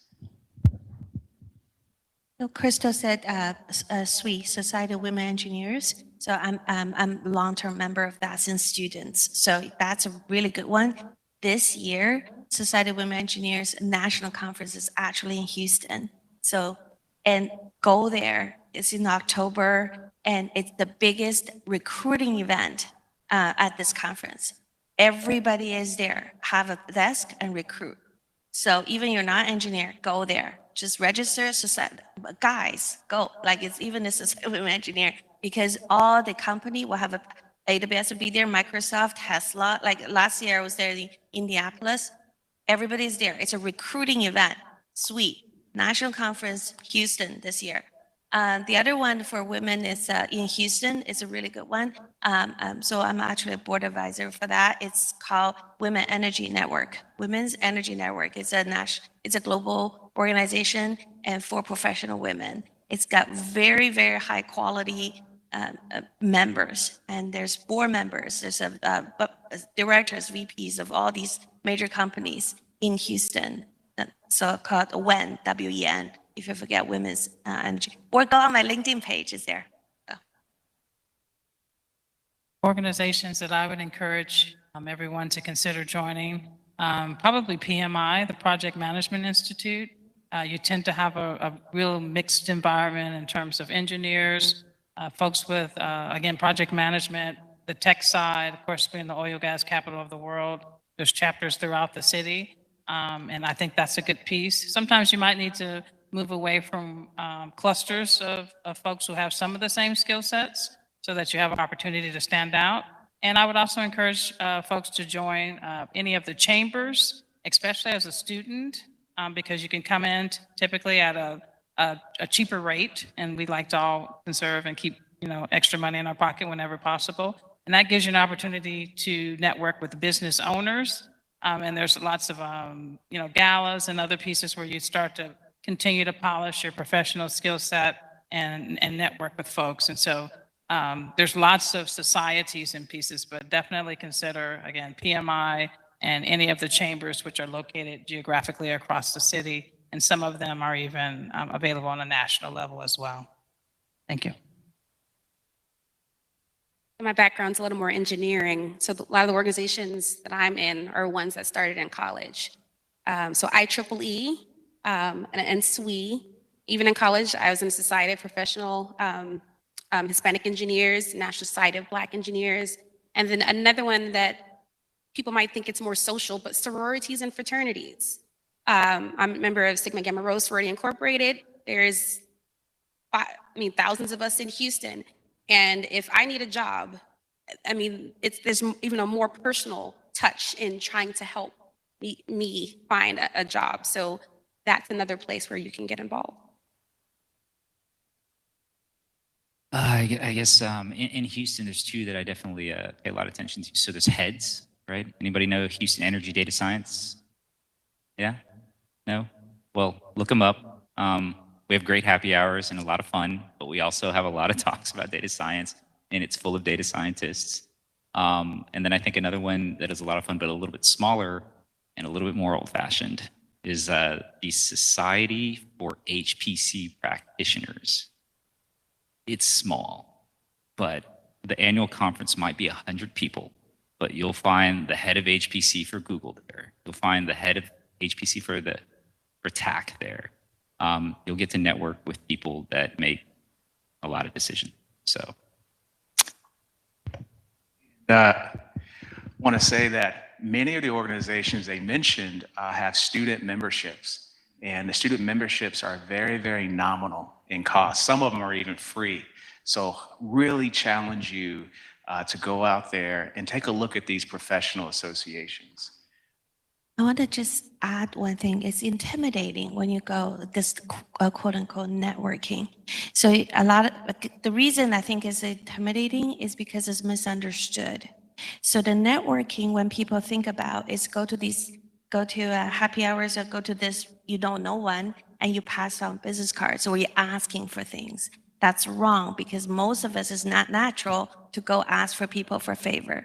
When you go to these sort of organizations or networking event, it's about offering your help. Everybody have your specialties. You might be really, really good at Excel, or you have your time to volunteer. So if you volunteer, you will know people. When you know people, good people, it will offer their help. If you say something that you need you're looking for jobs, you will see people just offer their help. So what can I do? Instead of just go there, say, here's my name, I'm looking for jobs. So do not do that. But it's very natural to say, I can do this, volunteer, help. I can help a professor to do this. When you actually offer, it's very natural for you and you feel good. And then things will come back to you, I promise. Before I walked in here, I just offered someone that I will help her to look for a job. So she's referring to also being intentional, not transactional, being genuine in building those relationships. That's what's going to further your career over time versus being transactional about joining a professional organization. And so we're close to wrapping up our panel, but I want to ask the panelists one last question. What advice would you give those who are graduating from the AI program in May this semester, those graduating here soon? What parting advice do you have for students entering the job market into AI? But parting advice, I would say contact your entrepreneur in residence so you can figure out how to get an organization started, get your company started, and head into some consulting opportunities as quickly as possible. But some other advice I would certainly offer is to make sure you stay in touch with your professors who can help you with opportunities that they're posting and sharing with you now, so that doesn't stop after you complete your degree or your certificate program. And ask for assistance, head over to Career Services and build a really strong relationship with the recruiters there so that you're really able to know what's going on. Your relationship with the college doesn't stop the day that you graduate from the school. So they have alumni services as well, and we certainly can always strengthen those. And that requires a lot of feedback from you all. Thank you. I would say continuous learning. Technology changes so quick. I feel like every time I get a certification, it's like expiring 8 months later and I need to go get a new one. But as soon as you graduate, pick a skill that complements your career path and go learn it. Every year, pick a new skill to learn and just continue to grow, because technology is going to continue to change. I would say don't be afraid to have fun. Work isn't just supposed to be work, guys. We're supposed to have fun. Every single day we have fun. Trust me. Sure, there are things like expense reports, or whatever else that makes me hate my day. But for the most part, look at jobs. Look for things that drive your passion. Look for things that you know you're going to have fun or you're curious about because you want to have fun. And then I think last thing, we have over 120 summer internships on AMD.com. Go take a look. You know, I already told you to LinkedIn me, and you know, I'll throw a referral out there, and I can't promise that it'll help, but I'm willing to find out. So my last sort of things I want to say is, so at Amazon, when we do performance review, the number one question, actually when we hire, and then we will reevaluate a candidate, and also when we do performance review, and then when I have my one-on-one with boss, everybody's the same thing. It's the number one box and number one question is, what is this person's superpower? Because everybody has one. Everybody has superpower. You are special. You have do something better than other people. So figure that out.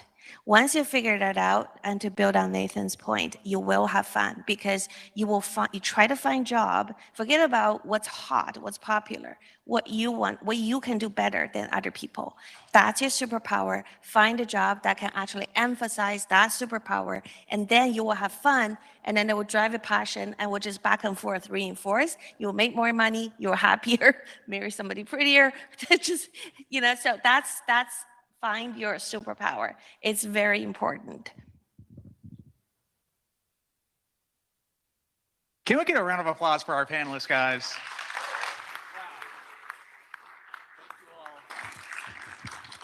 Thank you all very much for your expertise, your feedback. I really challenge the audience again for connecting with each of our panelists on LinkedIn. As I said, their bios are on the pamphlet or in the pamphlet on your table. Please connect with them, follow them, get involved in AI. And I'm going to do one last shameless plug. Get connected with Career Services. I echo what Kimberly said. Get connected with Career and Job Placement Services because there's no student membership fee for Career Services. We're absolutely free. The only thing we ask is for your resume. We want to get you connected with jobs, internships in Houston, so please get connected with us as well. Thank you all very much for your time, and I wish you all a wonderful weekend. Thank you.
All right, everybody, we're gonna just take a quick little break.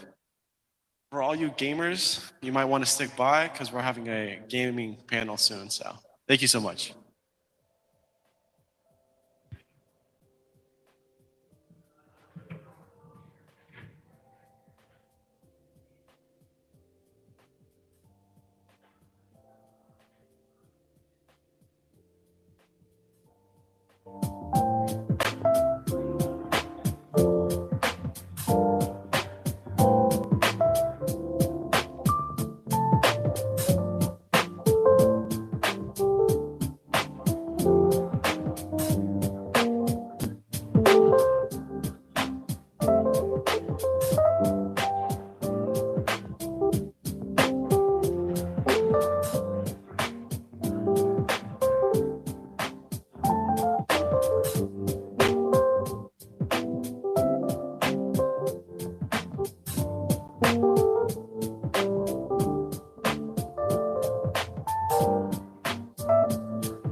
controlling characters to perform a large variety of dynamic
Alrighty, everybody.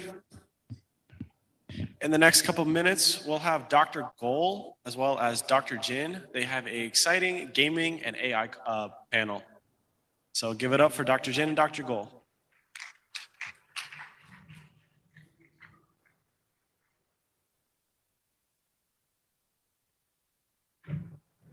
Okay, hello everyone.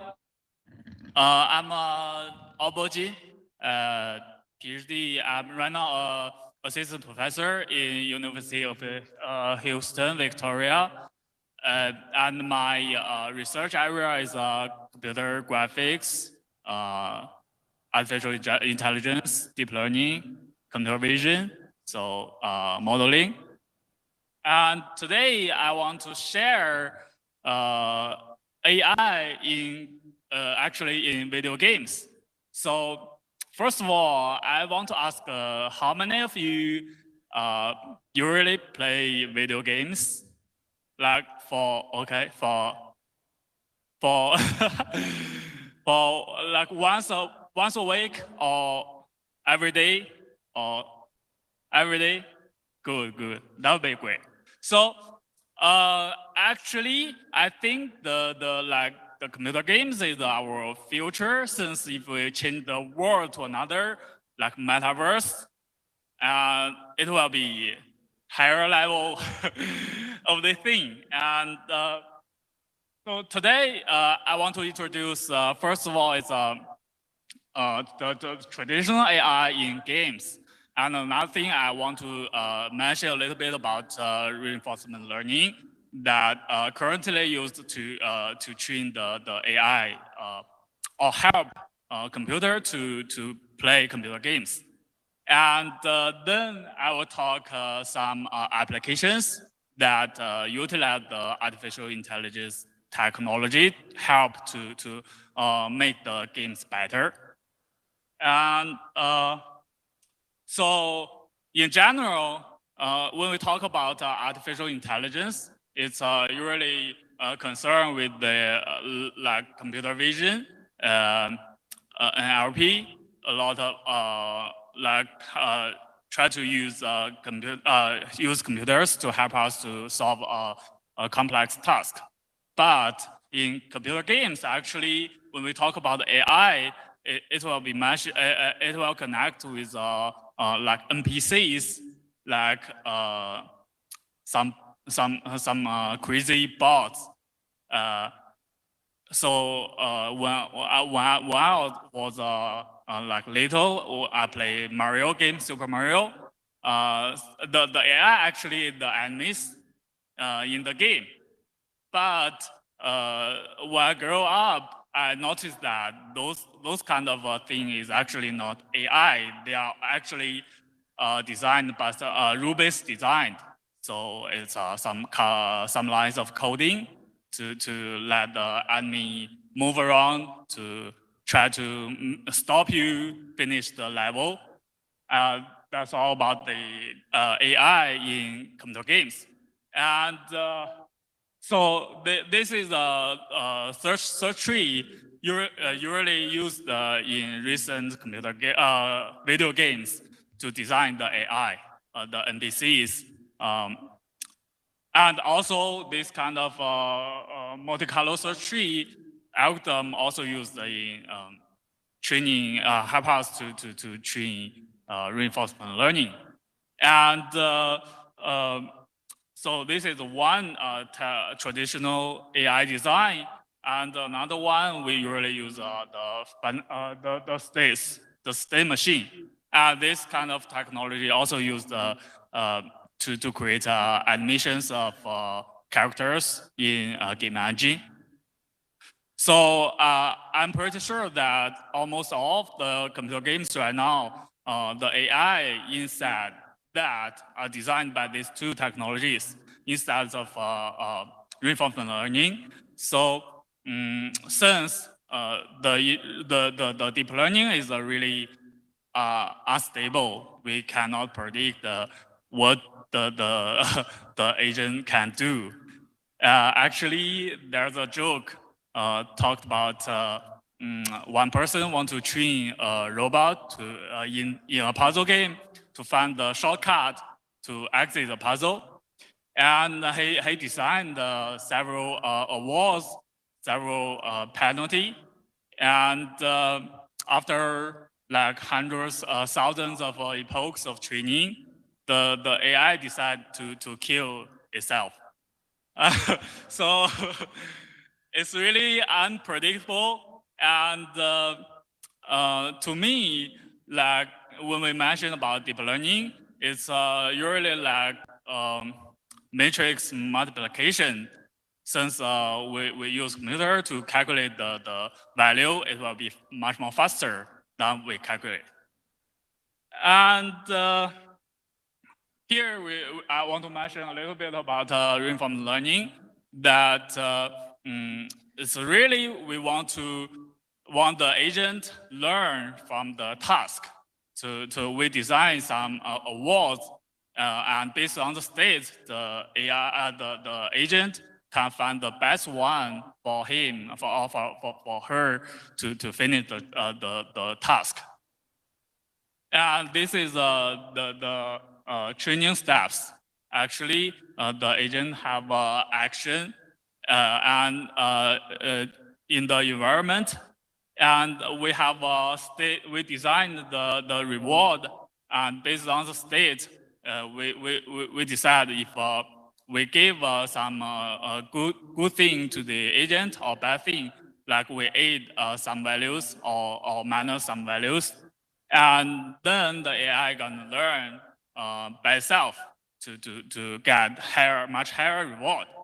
But it's theoretically can work. Then I will mention the thing that AlphaGo. If you heard about that, it's a really unbeatable AI in Go. So I want to mention some training steps. Actually, the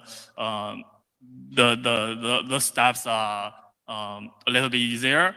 Actually, it's training several networks, and after that, we use the networks to give us a value, to give the computer a good value that is the highest one in the current state, and the computer will move on. So, and also, if you notice that to training this AlphaGo, they took like about 4 to 5 weeks with 40 GPUs.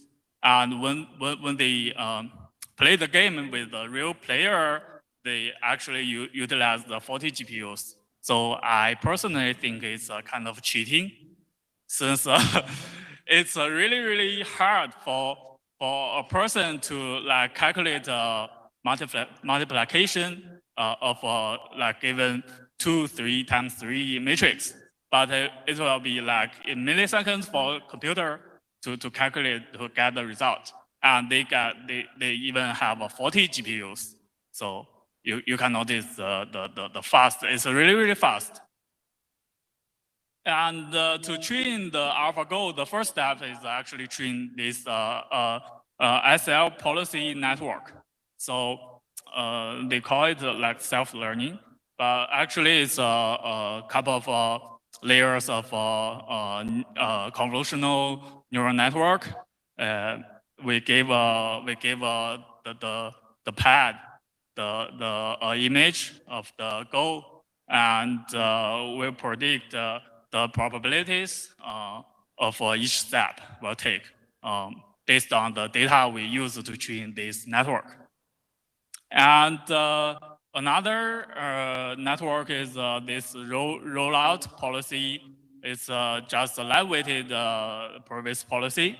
So there's less layers of convolutional neural network compared with the previous policy, and they use the same data to train this network. The thing is, this one is really, really fast since it's lightweighted, but the accuracy is not very high compared to previous one. And with these two policy network, we can actually train the RL policy, like reinforcement learning policy network to train it by itself. So we actually, in this step, we can prepare two computers, have their own reinforcement learning policy network, and play the Go game between each other, and they will finally evolution. So, and the final step is we train this value network to based on based on the image, the current state, to get a value. So if the value is if the value is high, the computer will take the step. If the value is low, the computer will ignore this step. So then here is a multicolor search tree based on the 4 steps to make the motion, make the movement. The first one is the selection. Actually, computer took all the steps, and then they use the SL policy network to find some the possibilities of next steps, and after that they use the rollout policy network to make the game, to make each branch like to the end, to finish the game, and to decide if this step gonna win or not. So actually, the computers play the game to the end with all the possibilities, whether it's a win or not. And the computers already notice every steps if each step's gonna win or lose. So based on that result, computer actually choose a good one to win, and this gonna happen step by step. So as we can see here, it's really complex for a person to predict all the possibilities, but with 40 GPUs, computer can do that. And this is a great work trained by DeepMind. They train computers to play StarCraft 2. And the left bottom corner is the vision of the computer, is that the computer see this image. And based on the image, they have a neural network to help the computer to predict the best step, the next step, based on the value the computer calculated. And it's really great, and I think it's unbeatable right now.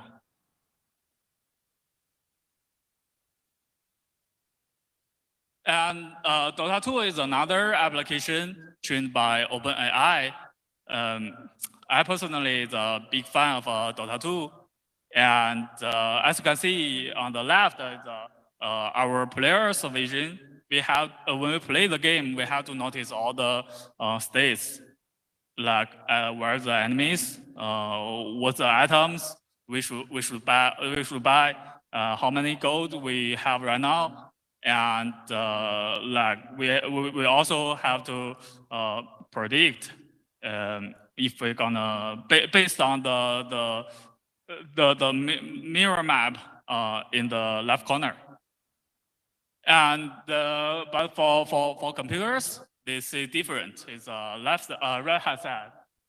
There's a couple of vectors, so we can say it's like features represent all the states, and based on all these features, computer can predict the best move.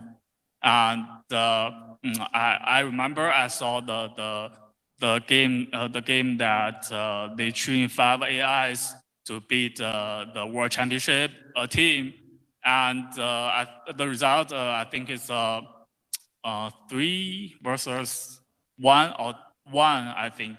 So the championship team only won once. in the 3 out of 5 games. So actually, AI is really good, but they took a lot of time to train this kind of robot AI, and also and so then I want to mention some applications that AI can help in the computer games. So help us to make really great games. And we all know that to make a computer game, there's 3 main parts. The first is modeling. We have to have the greatest models to represent the characters or the enemies we want or the background. And then we have to render the model to the image. And this is a rendering part.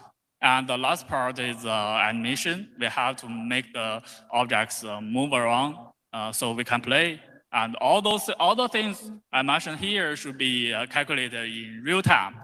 That means it's 1/30 frame rates, so we can actually play. This work is actually based on the video to generate a 3D human model.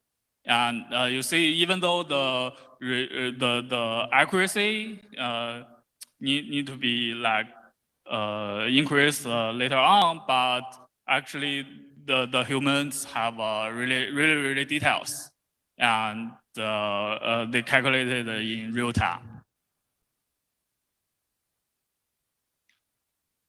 And to the human face, actually, we can with AI, with the help of AI, we can create really fantastic face models. Like we can even create the wrinkles. And with this one, so we can change our face with a give image. And I think there will be a lot of applications with the 3D models of your face. This one is actually one of my research work. I try to model, I try to generate 3D models based on Sketch. So this work, the first step I took is to generate a voxel representation of 3D models based on the Sketch, and then I do the post-processing to make the voxel representation to mesh. And since I utilize voxels, since it's really similar with pixels and can be directly used in convolution operations.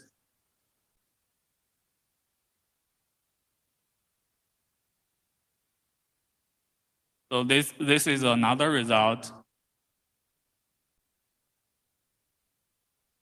And to do this work, I actually want like rookies like me to can create something by myself by some simple drawings.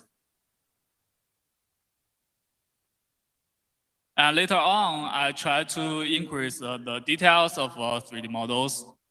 Here, since the previous work, the voxel representation have limitations, a lack of details, then I try to use the graph neural network to handle the extract features from 3D model and to increase the details of 3D models. I will show a couple of examples here.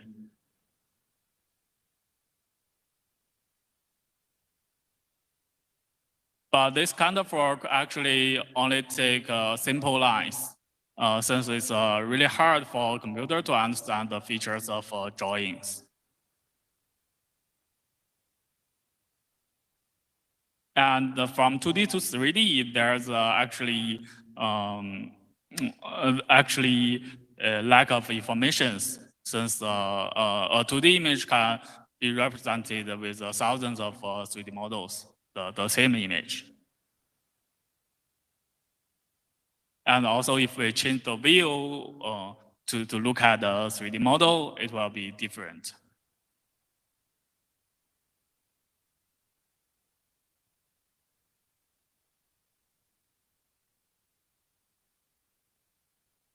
So as you can see here, the model, the result has more details than previous work.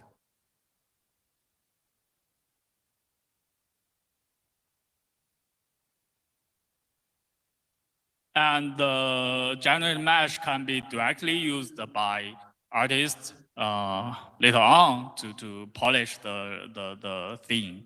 Since it's hard to create a model, a simple model, by like it will take some time to learn to how to create a 3D model.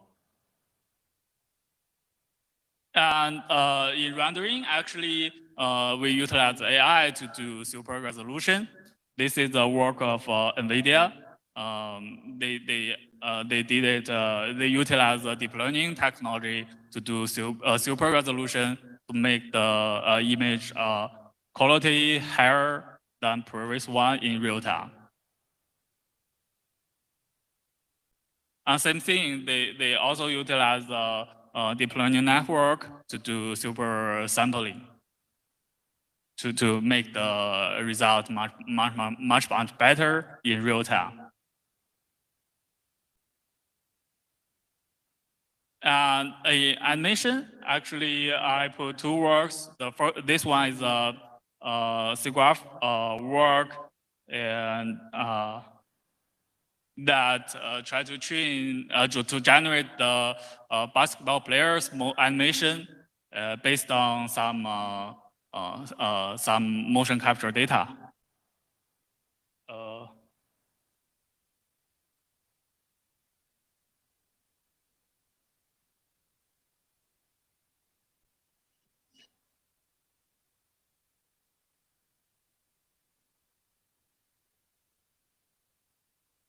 So actually, it's controlling characters to perform a large variety of dynamic, fast-paced, and quickly changing movements is a key challenge in character animation. In this research, we present a deep learning framework to interactively synthesize such animations in high quality, both from unstructured motion data and without any manual labeling. We introduce the concept of local motion phases and show our system being able to produce various motion skills such as ball dribbling and professional maneuvers in basketball plays, shooting, catching, avoidance, multiple locomotion modes, as well as different character and object interactions, all generated under a unified framework. Different research has showcased learning basketball plays, but still achieving realistic body and ball movements, high level of detail, and responsive character control from a single model remained unsolved. Our system can satisfy those criteria, and the generated motions appear more fluent and visually appealing. In order to align character movements, a start and end reference pose is usually defined to obtain a global phase parameter. However, using such framework quickly results in mismatching poses when further movements are added. In addition, there can be numerous actions for which it is very difficult or simply unclear how to define a global phase parameter. To overcome such problems, we introduced the concept of local motion phases to align character movements at bone level in an asynchronous manner. For each bone, we first extract the contacts with the environment, followed by a window-based normalization, and apply a frequency low-pass filter to that signal. We can then fit a sinusoidal function, which returns the optimized amplitude and phase parameters to compute the motion phase vectors. This technique works in a fully automatic fashion and does not require the animator to define handcrafted rules for each type of motion. We can apply this method identically to very different as well as non-uniform movements in our data. Ultimately, the combination of local phases jointly represents the wide variation of timings for each particular motion. We utilize a deep neural network architecture to learn and control the character motion. Given the user input, our system predicts the character state from one frame into the next in an autoregressive fashion. During preprocessing, we first extract the local motion phases using evolutionary optimization and then feed the complete set of features for the character state and control variables into a mixture of experts model. Here, the gating network dynamically computes the weights of the motion prediction network from the current phase space of the character. We further developed a generative control scheme that enriches the variety of motions that can be generated from high-level user control signals. Our complete network is trained using 3 hours of motion capture data. To train the network, we first extract the locomotion trajectory as well as different action labels from the data. We further compute the contact labels for the ball and end effector joints. We also compute vectors around the character to control various ball interactions and maneuvers. Finally, we extract information about the relative pose and trajectory of an opponent character to learn different player interactions.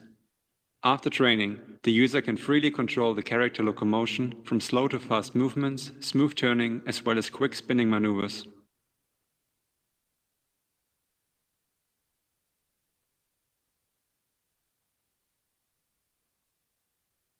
The network can also generate very sharp turns and is robust to quickly changing user control inputs. The character control is responsive and allows the user to immediately speed up or stop moving. Using the generative control scheme, we can further create different dribbling behaviors from randomly sampled noise vectors. By controlling the interaction vectors around the character, the user can create different motions of switching the ball between hands, in front or behind the body.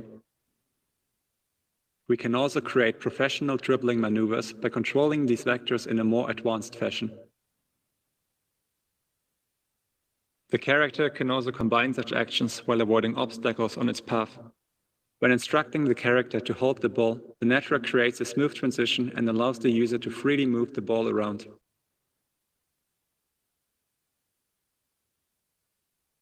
We can also make the character collect the ball from the ground while running. In order to let the character shoot or catch the ball, we simulate the ball movement via physics when it is not controlled by the character. Our system is then also able to naturally adapt the motion to different physics-generated ball trajectories. The character again can avoid obstacles on its path while running after the ball. The network also responds well to sudden or unexpected changes in the ball movement. We can also make the character perform different movements before shooting the ball into the basket and catching it again. When the player gets close to an opponent that is controlled by another player, both characters will naturally adjust their movements. The attacker can then attempt to steal the ball from the dribbling player. The characters can also create behaviors to block an opponent or to protect the ball from the other player.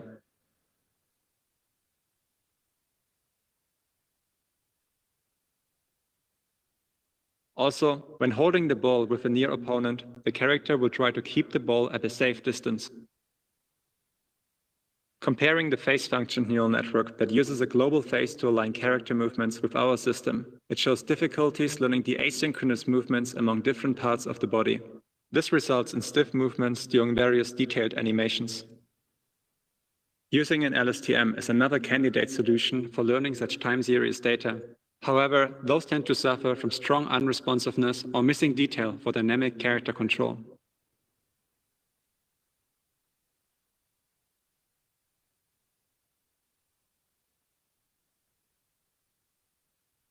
The mode adaptive neural network cannot model back or side walking well as it has no access to the face, although moving straight forward produces plausible results.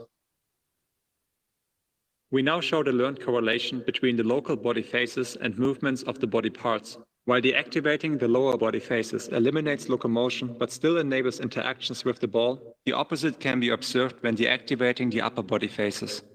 We can now also apply the same framework to quadruped animation, and our network can learn with different modes of locomotion, including pace, trot, and canter in high quality. The local motion phases are automatically extracted from the data, and the network can smoothly transition between modes from the given velocity. We can also make our system learn character scene interactions, like approaching and sitting on chairs, by additionally including a phase for the hip movement. Learning the phase space to pick up an object, carrying it around, and again placing it down at a chosen location is doable as well. In summary, we present a unified framework to learn various contact-rich and dynamic character movements, as well as actions and interactions in high quality using local motion phases. Okay, so actually this work, the network actually they mentioned is not so complex, but the real-time consuming part is data labeling. So when we mentioned about deep learning, we also actually mention, always talk about the data. In my experience, when I dealing with the motion capture data, like my previous colleagues took about 1 year to handle like 2 hours motion capture data to make the data clean and can be used during training. So I think that's all I want to mention today. Thank you so much.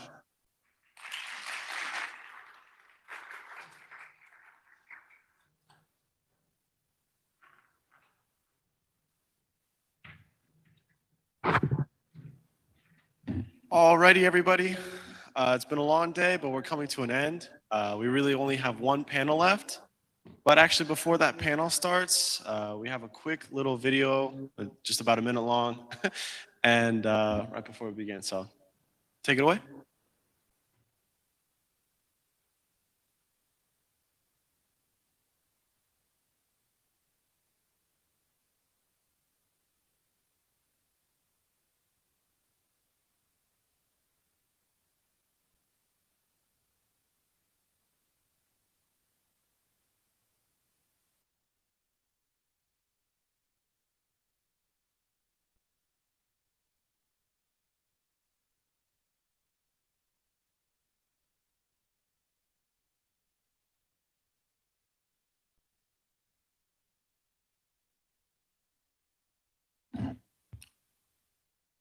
Oh, and before I forget, we have a lot of extra food. So if you guys are, if you guys want, you guys can, are more than welcome to take some home as well. So, alrighty, looks like we're ready to shoot the video now. Hi, everybody. My name is Clark Korak. Hey, yo, my name is Yusef. My name is Mario Aguilar. This is Salvador Bacalid. I would like to welcome you all to our annual kickoff. I just want to welcome each and every one of you to the annual CSA kickoff event. We've got a lot of great ideas planned for y'all this semester, so I know that you're going to be glad that you came. A lot of us have spent a lot of time and energy making sure this is a possibility for everybody to enjoy. Especially the AI conference we got lined up on April. And I found lots of wonderful opportunities that are available to us all as students here at HCC. So I look forward to meeting all of you, and I hope you have a great time today. I am here to assist you and as much as I can to help you get through the school year. Thank you. Well, I just hope you enjoy the rest of the kickoff. Thanks. And thank you so much. Thank you. Ciao. Alrighty, everybody. Without further ado, it is my honor to introduce the people that took this from an idea into an actual event that we're all here today. I'd like to welcome the leaders and the mentors of CSA. We have Denzel Wilson, Samir Saber, and Neethi.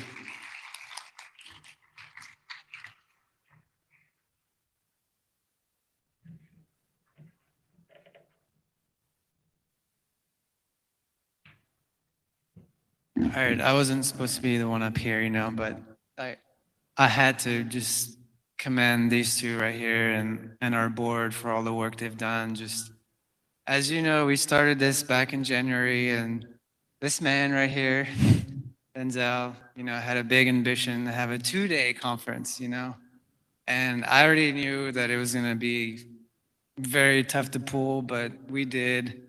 Thanks to really the wonderful board that we have, Igor, Clark, everyone here, Ayo, Neethi, of course. I call her the machine. She's our VP.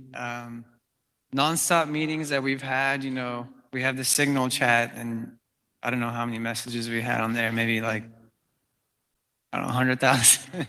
But we've had so many meetings, and it took a collective effort, it wasn't just a club, but really all the legwork was the club. And then once it got momentum, then the college kind of just wrapped all its services around and took it to where we are right now. And so, this is the first inaugural event.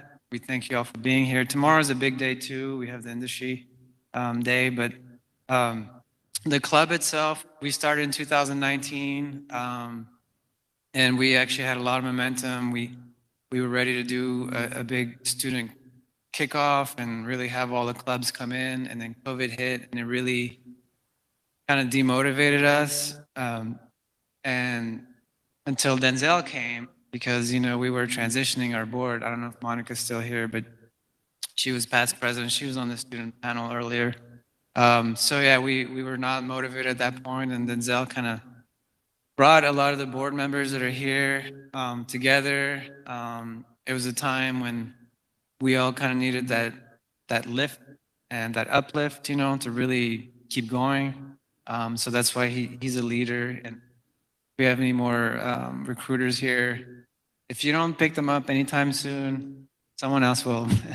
And of course, so Denzel, I call him the coach because he just knows where to put everyone, and he was able to just put that board together, and the rest is history, right? And then Neethi has just been incredible in getting so many of the top names that we have here today. So she never quits, she never stops. She needs more cushion for her chairs because she's been sitting on there for I don't know how many hours.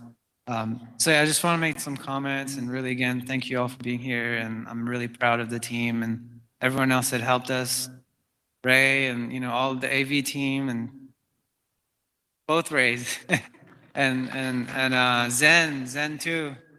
Zen, so much work has been done by this man right there to do all the slide decks, all the programs, just long hours he spent. So him and his team, you got Kwong in the back, you got Robert. It really took a big effort, Dina, thank you. Thank you, Christina, in the back from our foundation, getting all the sponsors aligned and all that. Thank you so much for that. So many, many things I could do. I could go on all day, but I'll let these two talk. And again, I'm so proud of y'all.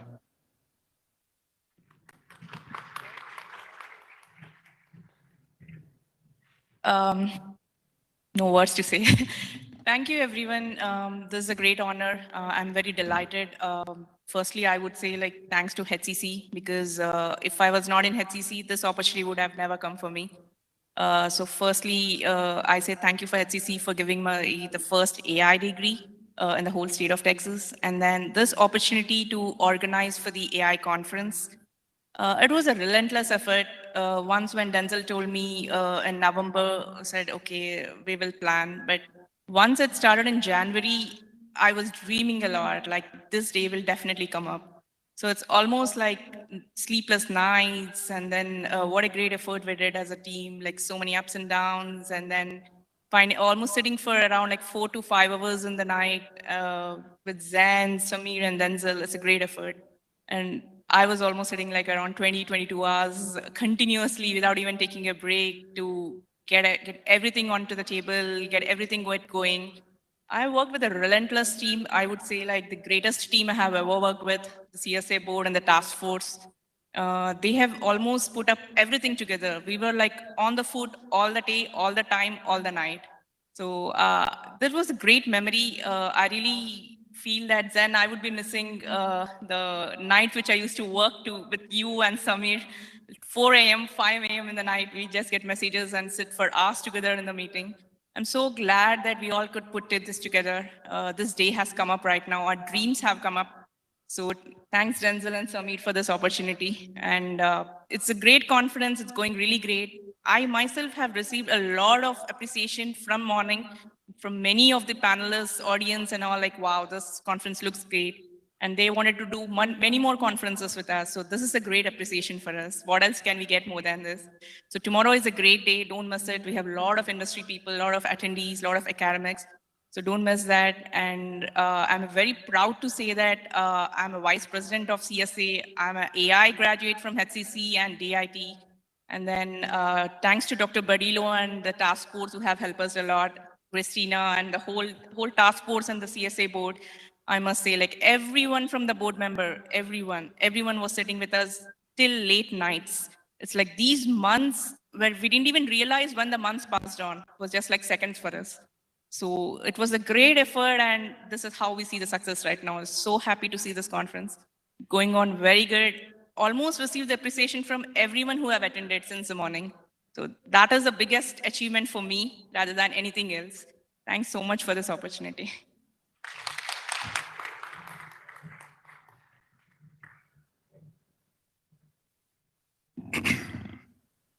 It's a beautiful day in the neighborhood. I just want to thank everybody for coming.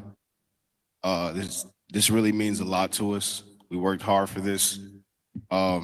Usually you want to plan things like this 6-7 months ahead of time. Instead, we took the hard route and did it like 3.5 months ahead of time. We'll never do that again, I promise. But this isn't about me. This is about the students. This is about all the students that came together, took out time out of their days, their schedules. A lot of us work full time. We go to school full time. And somehow, some way, we still found time to plan all of this, to still reach out to all these amazing speakers we had today, the amazing speakers we'll have tomorrow. And really try to do this for the students because we knew how much benefit there was for it. The idea for this conference really came because, like Niti said, me and her will be some of the first to graduate with the AI degree. And we got tired of going around and, I did an internship with Rice last summer and everybody there would ask me, hey, what's your major? I say artificial intelligence. They like, what school offers that? Like, who has an AI degree? I'm like, HCC does. Like, really? And to me, it wasn't disrespect, but it was like, there's no way people should know about this degree plan. There's no way people should know about this type of technology. So why don't we create something that can bring everybody together so they can really learn? And I've seen a lot of people's faces today, a lot of their expressions at the information that was being presented. They were just amazed and shocked. They had no idea about some of this stuff.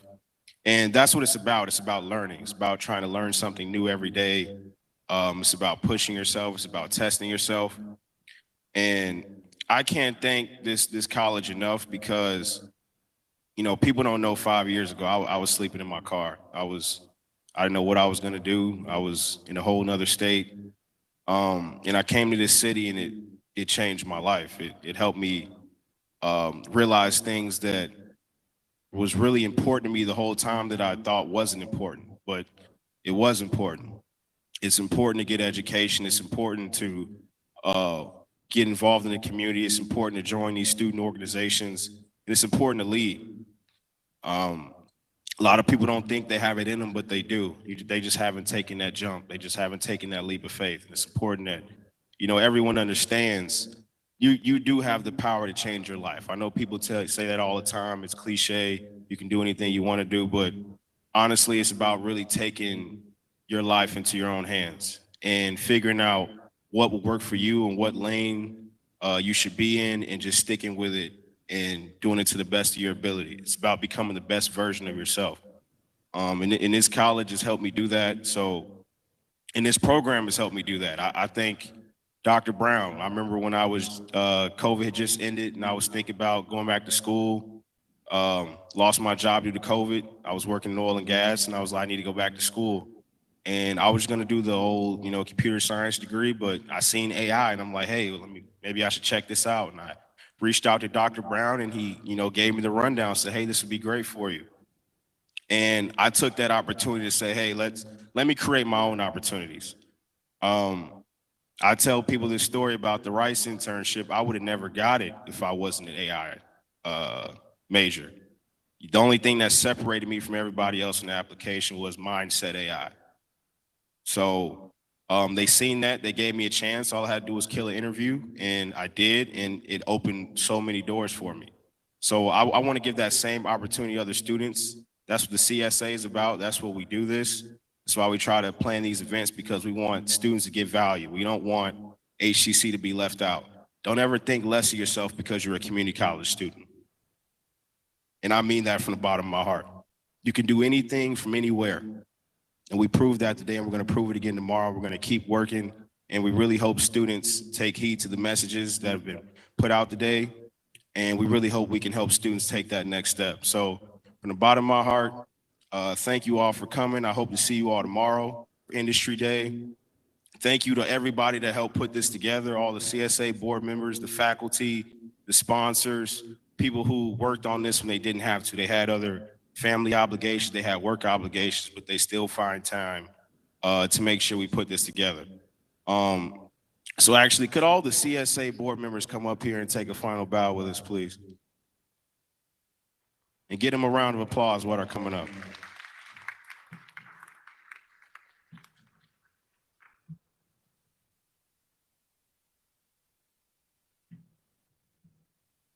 These people work relentlessly. I mean, 24 hours a day, 7 days a week type. Neglecting homework.